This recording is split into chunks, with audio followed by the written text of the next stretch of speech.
ಆಮೇಲೆ ಏನಾಯಿತು, ಶಂಕರಾಚಾರ್ಯರು ಇದ್ದ ಕಾಲದಲ್ಲಿ ಇಲ್ಲದೆ ಹೋದರೆ ಅವರ ತುಂಬ ಹತ್ತಿರದ ಕಾಲದಲ್ಲಿ ಕೆಲವರು ಅದನ್ನು ಅಬ್ಜೆಕ್ಷನ್ ಮಾಡಿದ್ರು. ಇದು ನೀವು ಹೇಳ್ತಾ ಇರೋದು ಸರಿ ಇಲ್ಲ ಅಂತೆಲ್ಲ ಮಾಡಿದ್ದಾರೆ ಅದನ್ನು. ಸೊ ಆ ಕಾಲದಲ್ಲೇ ಸೋಷಿಯಲ್ ಮೀಡಿಯಾ ಅಂತೆಲ್ಲ ಇರಲಿಲ್ಲ. ಆವಾಗ ಒಬ್ಬರು ಗ್ರಂಥ ಬರೆಯೋದು, ಅದನ್ನು ಯಾರಾದರೂ ನೋಡ್ತಾರೆ, ನೋಡಿಬಿಟ್ಟು ಇದಕ್ಕೆ ನಾವು ಉತ್ತರ ಕೊಡೋಣ ಅಂತ ಹೇಳ್ಬಿಟ್ಟು ಮಾಡ್ತಾರೆ. ಸೊ ಹೀಗೆ ಬಂದಿದೆ. ಆಮೇಲೆ ಇವರು ಏನಾದರೂ ಒಂದು ಅಬ್ಜೆಕ್ಷನ್ ಮಾಡಿದರೆ ಅದಕ್ಕೆ ನಾವು ಹೇಗೆ ಅದಕ್ಕೆ ಉತ್ತರ ಕೊಡೋದು, ಅದು ಆ ಅಬ್ಜೆಕ್ಷನ್ ನಮಗೆ ತಟ್ಟದೇ ಇರೋ ಥರ ಹೇಗೆ ನಾವು ನಮ್ಮ ಒಂದು ಸಿದ್ಧಾಂತವನ್ನು ಹೊರಗಡೆ ತೋರ್ಸೋಕ್ಕಾಗುತ್ತೆ ಅಂತ ಈ ಥರ ಮಾಡಿದ್ದಾರೆ ತುಂಬ. ಇವಾಗ ಒಬ್ಬನಿಗೆ ಇನ್ನೊಂದು ಜನ್ಮ ಬರಬೇಕು ಅಂತ ಹೇಳಿದ್ರೆ ಇವನಿಗೆ ಕರ್ಮ ಇರಬೇಕು. ಕರ್ಮ ಇದ್ರೇ ಜನ್ಮ ಬರುತ್ತೆ. ಯಾಕಂದರೆ ಜನ್ಮ ಅನ್ನೋದಕ್ಕೆ ಕರ್ಮ ಇದ್ರೇ ಜನ್ಮ ಬರುತ್ತೆ. ಯಾಕಂದರೆ ನನಗೆ ಯಾವುದಾದ್ರೂ ಪುಣ್ಯ ಪಾಪ ಕರ್ಮಗಳು ನನಗೆ ಅಕ್ಯುಮುಲೇಟೆಡ್ ಆಗಿದ್ದು ಅದನ್ನು ನಾನು ಅನುಭವಿಸ್ಬೇಕು ಅಂತ ಬರುತ್ತಲ್ವ, ಅನುಭವಿಸೋಕ್ಕಾಗಿ ನಾನು ಶರೀರ ಪಡ್ಕೊಳ್ಳೇಬೇಕಾಗುತ್ತೆ. ಅದ್ವೈತದಲ್ಲಿ ಪ್ರಕಾರ ಮುಕ್ತಿ ಅಂದರೆ ಏನು ಅಂತ ಹೇಳಿದ್ರೆ ಈ ಪ್ರಪಂಚ ಅನ್ನೋದು ಸತ್ಯವಲ್ಲ ಅಂತ ತಿಳ್ಕೊಳ್ಳೋದು ಒಂದು.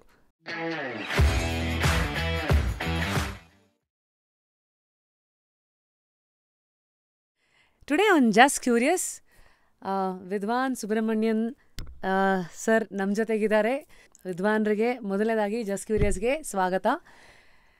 ಸರ್, ಇವತ್ತು ನಿಮ್ಮಿಂದ ಅದ್ವೈತ ವೇದಾಂತ ಹಾಗೆ ಈ ತತ್ವದ ಬಗ್ಗೆ ಜನಸಾಮಾನ್ಯರಿಗೆ ಇದನ್ನು ಹೇಗೆ ರೂಢಿ ಮಾಡ್ಕೊಳ್ಳೋದಕ್ಕೆ ದಾರಿಗಳೇನು, ಒಂದಷ್ಟು ಕುತೂಹಲಗಳು ಎಲ್ಲವನ್ನ ಒಂದು ಖಾಲಿ ಹಾಳೆ ಥರ ನಾನಿಲ್ಲಿ ಕೂತು ಈ ಒಂದು ತತ್ವನ ಅರ್ಥ ಮಾಡಿಕೊಂಡು ನಮ್ಮ ಒಂದು ಆಡಿಯನ್ಸ್ಗೆ ಅರ್ಥ ಮಾಡಿಸೋ ಪ್ರಯತ್ನದಲ್ಲಿ ಇವತ್ತು ನಾನಿಲ್ಲಿ ಕರೆಸಿದ್ದೀನಿ.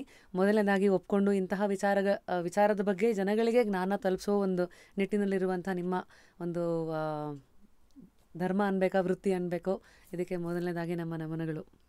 ನಮಸ್ಕಾರ. ಇಲ್ಲಿಗೆ ಬಂದಿರೋದು ನನಗೆ ತುಂಬ ಸಂತೋಷ ಆಗ್ತಾಯಿದೆ. ಅದ್ವೈತದ ಬಗ್ಗೆ ತಿಳ್ಕೊಳ್ಳೋಕ್ಕೆ ಜಿಜ್ಞಾಸೆ ಅನ್ನೋದು ಸಾಮಾನ್ಯವಾಗಿ ಲೋಕದಲ್ಲಿ ಎಲ್ಲ ಕಡೆಯೂ ಇದೆ. ಯಾಕೆಂದರೆ ಅದ್ವೈತ ಅನ್ನೋದು ಶಂಕರಾಚಾರ್ಯರ ಒಂದು ಹೆಸರಿನಿಂದ ಅದಕ್ಕೆ ಜಾಸ್ತಿ ಒಂದು ಪ್ರಶಸ್ತಿ ಸಿಕ್ಕಿದೆ. ಆದರೆ ಶಂಕರಾಚಾರ್ಯರು ಕೂಡ ಯಾವುದನ್ನು ಕೂಡ ಹೊಸದಾಗಿ ಏನೂ ಹೇಳಿರಲಿಲ್ಲ.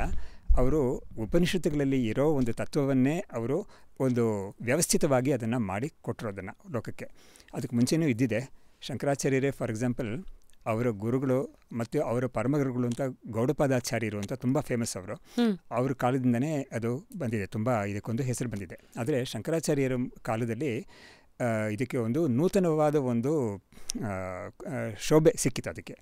ಆಮೇಲೆ ಏನಾಯಿತು, ಅದು ಒಂದು ಟ್ರೆಂಡ್ ಸೆಟ್ಟರ್ ಥರ ಆಗೋಯಿತು. ಶಂಕರಾಚಾರ್ಯರು ಬಂದು 8ನೇ ಶತಮಾನದಲ್ಲಿ ಬಂದು ಅವರು ಕೆಲಸ ಮಾಡಿದ್ದು ಅದು ಈ ವೇದಾಂತ ಸಾಮ್ರಾಜ್ಯ ಅಥವಾ ಲೋಕ ಅಂತ ಯಾವುದನ್ನು ಹೇಳ್ತೀವೋ ಅದರಲ್ಲಿ ಒಂದು ಟ್ರೆಂಡ್ ಸೆಟ್ಟರ್ ಥರ ಆಗೋಯಿತು. ಅದಾದಮೇಲೆ ಬಂದವರೆಲ್ಲ ಶಂಕರಾಚಾರ್ಯರನ್ನ ಒಂದು ಬೆಂಚ್ ಮಾರ್ಕ್ ಆಗಿ ಇಟ್ಕೊಂಡು ಆಮೇಲೆ ಅವರವರ ಸಿದ್ಧಾಂತಗಳನ್ನ ಮಂಡನೆ ಮಾಡಿದ್ರು. ಒಂದರಲ್ಲಿ ಅದನ್ನು ಖಂಡನೆ ಮಾಡೋದು ಅಥವಾ ಅದನ್ನು ಇಟ್ಕೊಂಡು ಇನ್ನೂ ಸ್ವಲ್ಪ ಬೆಳೆಸೋದು, ಈ ಥರ ಏನಾದರೂ ಮಾಡಿದ್ದಾರೆ. ಮೊದಲನೇದಾಗಿ ನನ್ನ ಪ್ರಶ್ನೆ, 8ನೇ ಶತಮಾನದಲ್ಲಿ ಶ್ರೀ ಆದಿಶಂಕರಾಚಾರ್ಯರು ಅಂದರೆ ಅವರು ಮೊದಲ ಶಂಕರಾಚಾರ್ಯರು. ಇವತ್ತಿಗೆ ಮಠಗಳ ಮೂಲಕ 4 ಮಠಗಳಿದೆ. ಆದರೆ ಎಲ್ಲದಕ್ಕೂ ಶುರು ಆದಿ ಶಂಕರಾಚಾರ್ಯರು ಅಂತ ಹೇಳಕ್ಕೆ ಅದೇ ಅಂತ ಕಾರಣ. 8ನೇ ಶತಮಾನದಲ್ಲಿ ಅವತ್ತಿನ ದಿವಸ ಅದ್ವೈತ ವೇದಾಂತದ ಬಗ್ಗೆ ಹೇಳಿರೋ ತತ್ವ ಇವತ್ತು 21ನೇ ಶತಮಾನದಲ್ಲಿದ್ದೀವಿ. ಇಲ್ಲಿವರೆಗೂ ಅದು ಜೀವಂತವಾಗಿ ಬಂದಿದೆ ಅಂದರೆ ಅದು ಜನ ಅದನ್ನು ಪಾಸ್ ಆನ್ ಮಾಡಿಕೊಂಡು ಅದನ್ನು ಜೀವಂತವಾಗಿ ಇಟ್ಟಿದ್ದಾರೆ ಅನ್ನೋದೇ ಒಂದು ದೊಡ್ಡ ಕುತೂಹಲ. ಈ ಒಂದು ಜರ್ನಿ ಬಗ್ಗೆ ಮೊದಲು ಹೇಳಿ ಸರ್, ಇದು ಹೇಗೆ ಸಾಧ್ಯವಾಯಿತು ಮೊದಲನೇದಾಗಿ? ಹೌದೌದು. ಏಕೆಂದರೆ ಶಂಕರಾಚಾರ್ಯರು ತುಂಬ ಅದನ್ನು ವ್ಯವಸ್ಥಿತವಾಗಿ ತುಂಬ ಅದಕ್ಕೆ ಒಂದು ಶಕ್ತಿಯನ್ನು ಕೊಟ್ಟು ಅಷ್ಟು ಚೆನ್ನಾಗಿ ಪ್ರತಿಪಾದನೆ ಮಾಡಿದಾಗ ಏನಾಯಿತು ಅಂದರೆ ಅವರು ಹತ್ತಿರದಲ್ಲಿದ್ದವರು, ಅವ್ರ ಜೊತೆಗಿದ್ದವರು ಅವರೆಲ್ಲ ಕೂಡ ಅದನ್ನು ತುಂಬ ಜೋರಾಗಿ ಹೊರಗಡೆ ಹೇಳಿದ್ರು ಅದನ್ನು. For example ಶಂಕರಾಚಾರ್ಯರಿಗೆ ಶಿಷ್ಯಂದ್ರಿದ್ದಾರೆ. ಸುರೇಶ್ವರಾಚಾರ್ಯರು ಅಂತ ಒಬ್ಬರು, ಆಮೇಲೆ ಪದ್ಮಪಾದಾಚಾರ್ಯರು ಅಂತ ಒಬ್ಬರು, ಆಮೇಲೆ ಹಸ್ತಮಲ್ಕರು ಅಂತ ಒಬ್ಬರು, ಹೀಗೆ ಆಮೇಲೆ ತೋಟಕಾಚಾರ್ಯರು ಅಂತ.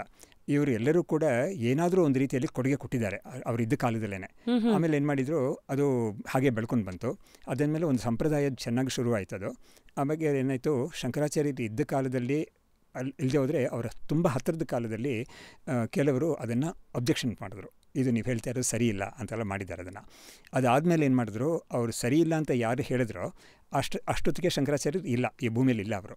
ಆದರೆ ಶಂಕರಾಚಾರ್ಯರ ಸಂಪ್ರದಾಯದಲ್ಲಿ ಬಂದವರು ಏನು ಮಾಡಿದ್ರು ಅಂದರೆ ಅದನ್ನು ಸರಿ ಇಲ್ಲ ಅಂತ ಯಾರ್ಯಾರು ಹೇಳ್ಕೊಂಬಂದರೋ ಇವತ್ತವರೆಗೂ ಕೂಡ ಅವ್ರಿಗೆಲ್ಲ ಕೂಡ ಉತ್ತರ ಕೊಡೋಕ್ಕೆ ಅವರು ಪ್ರಯತ್ನ ಮಾಡಿದ್ದಾರೆ.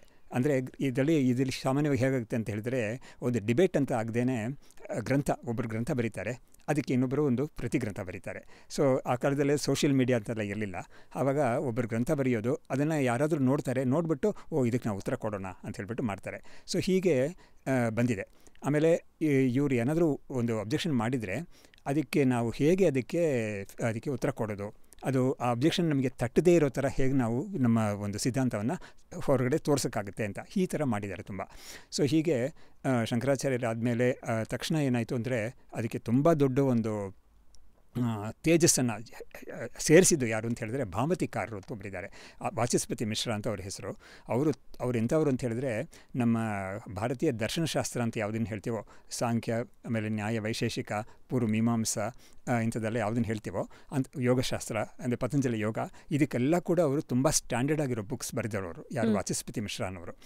ಅವರು ಉತ್ತರ ದೇಶದಲ್ಲಿ ಒಂದು ಭಾಗದಲ್ಲಿದ್ದವರು, ಬಟ್ ಯಾವ ಭಾಗ ಅನ್ನೋದು ಅಷ್ಟೊಂದು ತೀರ್ಮಾನ ಇಲ್ಲ ಅದು. ಸೊ ಭಾಮತಿಕಾರರು ಶಂಕರಾಚಾರ್ಯರು ಆದಮೇಲೆ ಬಂದವರು ಅವರು. ಸೊ ಅವರು ಭೂಮಿಲಿ ಬಿಟ್ಟ ಮೇಲೆ ಇವರು ಬಂದವರು. ಆದರೆ ಇವರು ಏನು ಮಾಡಿದ್ರು, ಶಂಕರಾಚಾರ್ಯರ ಬ್ರಹ್ಮಸೂತ್ರ ಭಾಷೆಗೆ ಭಾಮತಿ ಅಂತ ಹೆಸರಲ್ಲಿ ಒಂದು ಗ್ರಂಥ ಬರೆದರು. ಅದು ತುಂಬ ಫೇಮಸ್ ಆಗೋಯ್ತು. ಅದು ಒಂದು ಸೆಪರೇಟ್ ಸರಣಿಯಾಗಿ ಬಂದ್ಬಿಡ್ತದು. ಹಾಗಾಗಿ ಆ ಭಾಮತಿ ಮತ್ತು ಇನ್ನೂ ಒಂದು ಪಾತ್ ಒಂದಿದೆ, ಅದಕ್ಕೆ ವಿವರಣಾ ಸ್ಕೂಲ್ ಅಂತ ಹೇಳ್ತಾರೆ ಅದನ್ನು. ಬಟ್ ಅದೆಲ್ಲ ಸ್ವಲ್ಪ ಟೆಕ್ನಿಕಲ್ ಆಗಿ ಎರಡಕ್ಕೂ ಏನು ಡಿಫ್ರೆನ್ಸಸ್ ಇದೆ ಅಂತ ಇರುತ್ತೆ. ಬಟ್ ಏನೇ ಇದ್ದರೂ ಕೂಡ ಎಲ್ಲರೂ ಕೂಡ ಯಾವುದೋ ಒಂದು ಅದ್ವೈತದ ಒಂದು ತತ್ವವನ್ನು ಒಂದು ಅರ್ಧ ಶ್ಲೋಕದಲ್ಲಿ ಹೇಳ್ತೀನಿ ಅಂತ ಶಂಕರಾಚಾರ್ಯರೇ ಹೇಳಿದ್ದಾರೆ. ಶ್ಲೋಕಾರ್ಧೇನ ಪ್ರವಕ್ಷ್ಯಾಮಿ ಯದುಕ್ತಂ ಗ್ರಂಥಕೋಟಿಭಿಃ ಬ್ರಹ್ಮಸತ್ಯಂ ಜಗನ್ಮಿಥ್ಯಾ ಜೀವೋ ಬ್ರಹ್ಮೈವ ನಾಪರಃ ಅಂತ ಒಂದು ಸೂತ್ರ ಥರ ಇದು, ಒಂದು ಫಾರ್ಮುಲಾ ಥರ ಇದು. ಒಂದು ನೋಡಿ, ಎಷ್ಟೋ ಶ್ಲೋಕಗಳಲ್ಲಿ, ನೂರಾರು ಶ್ಲೋಕಗಳಲ್ಲಿ ಹೇಳೋದನ್ನ ನಾನು ಅರ್ಧ ಲೈನ್ನಲ್ಲಿ, ಅರ್ಧ ಶ್ಲೋಕದಲ್ಲಿ ಹೇಳ್ತೀನಿ. ಅದಕ್ಕೆ ಏನರ್ಥ ಅಂತ ಹೇಳಿದ್ರೆ, ಏನು ಹೇಳಿದ್ರು ಅಂದರೆ ಬ್ರಹ್ಮಸತ್ಯಂ ಜಗನ್ಮಿಥ್ಯಾ ಜೀವೋ ಬ್ರಹ್ಮೈವ ನಾಪರಃ ಅಂತ. ನೋಡಿ, ಇವಾಗ ಈ ವೇದಾಂತ ಅಂತ ನಾವು ಉಪನಿಷತ್ತುಗಳು ಅಂತ ಯಾವುದನ್ನು ಹೇಳ್ತೀವೋ ಅದರಲ್ಲಿ ಪ್ರಸ್ಥಾನತ್ರಯ ಅಂತ ಒಂದು ಕಾನ್ಸೆಪ್ಟ್ ಇದೆ.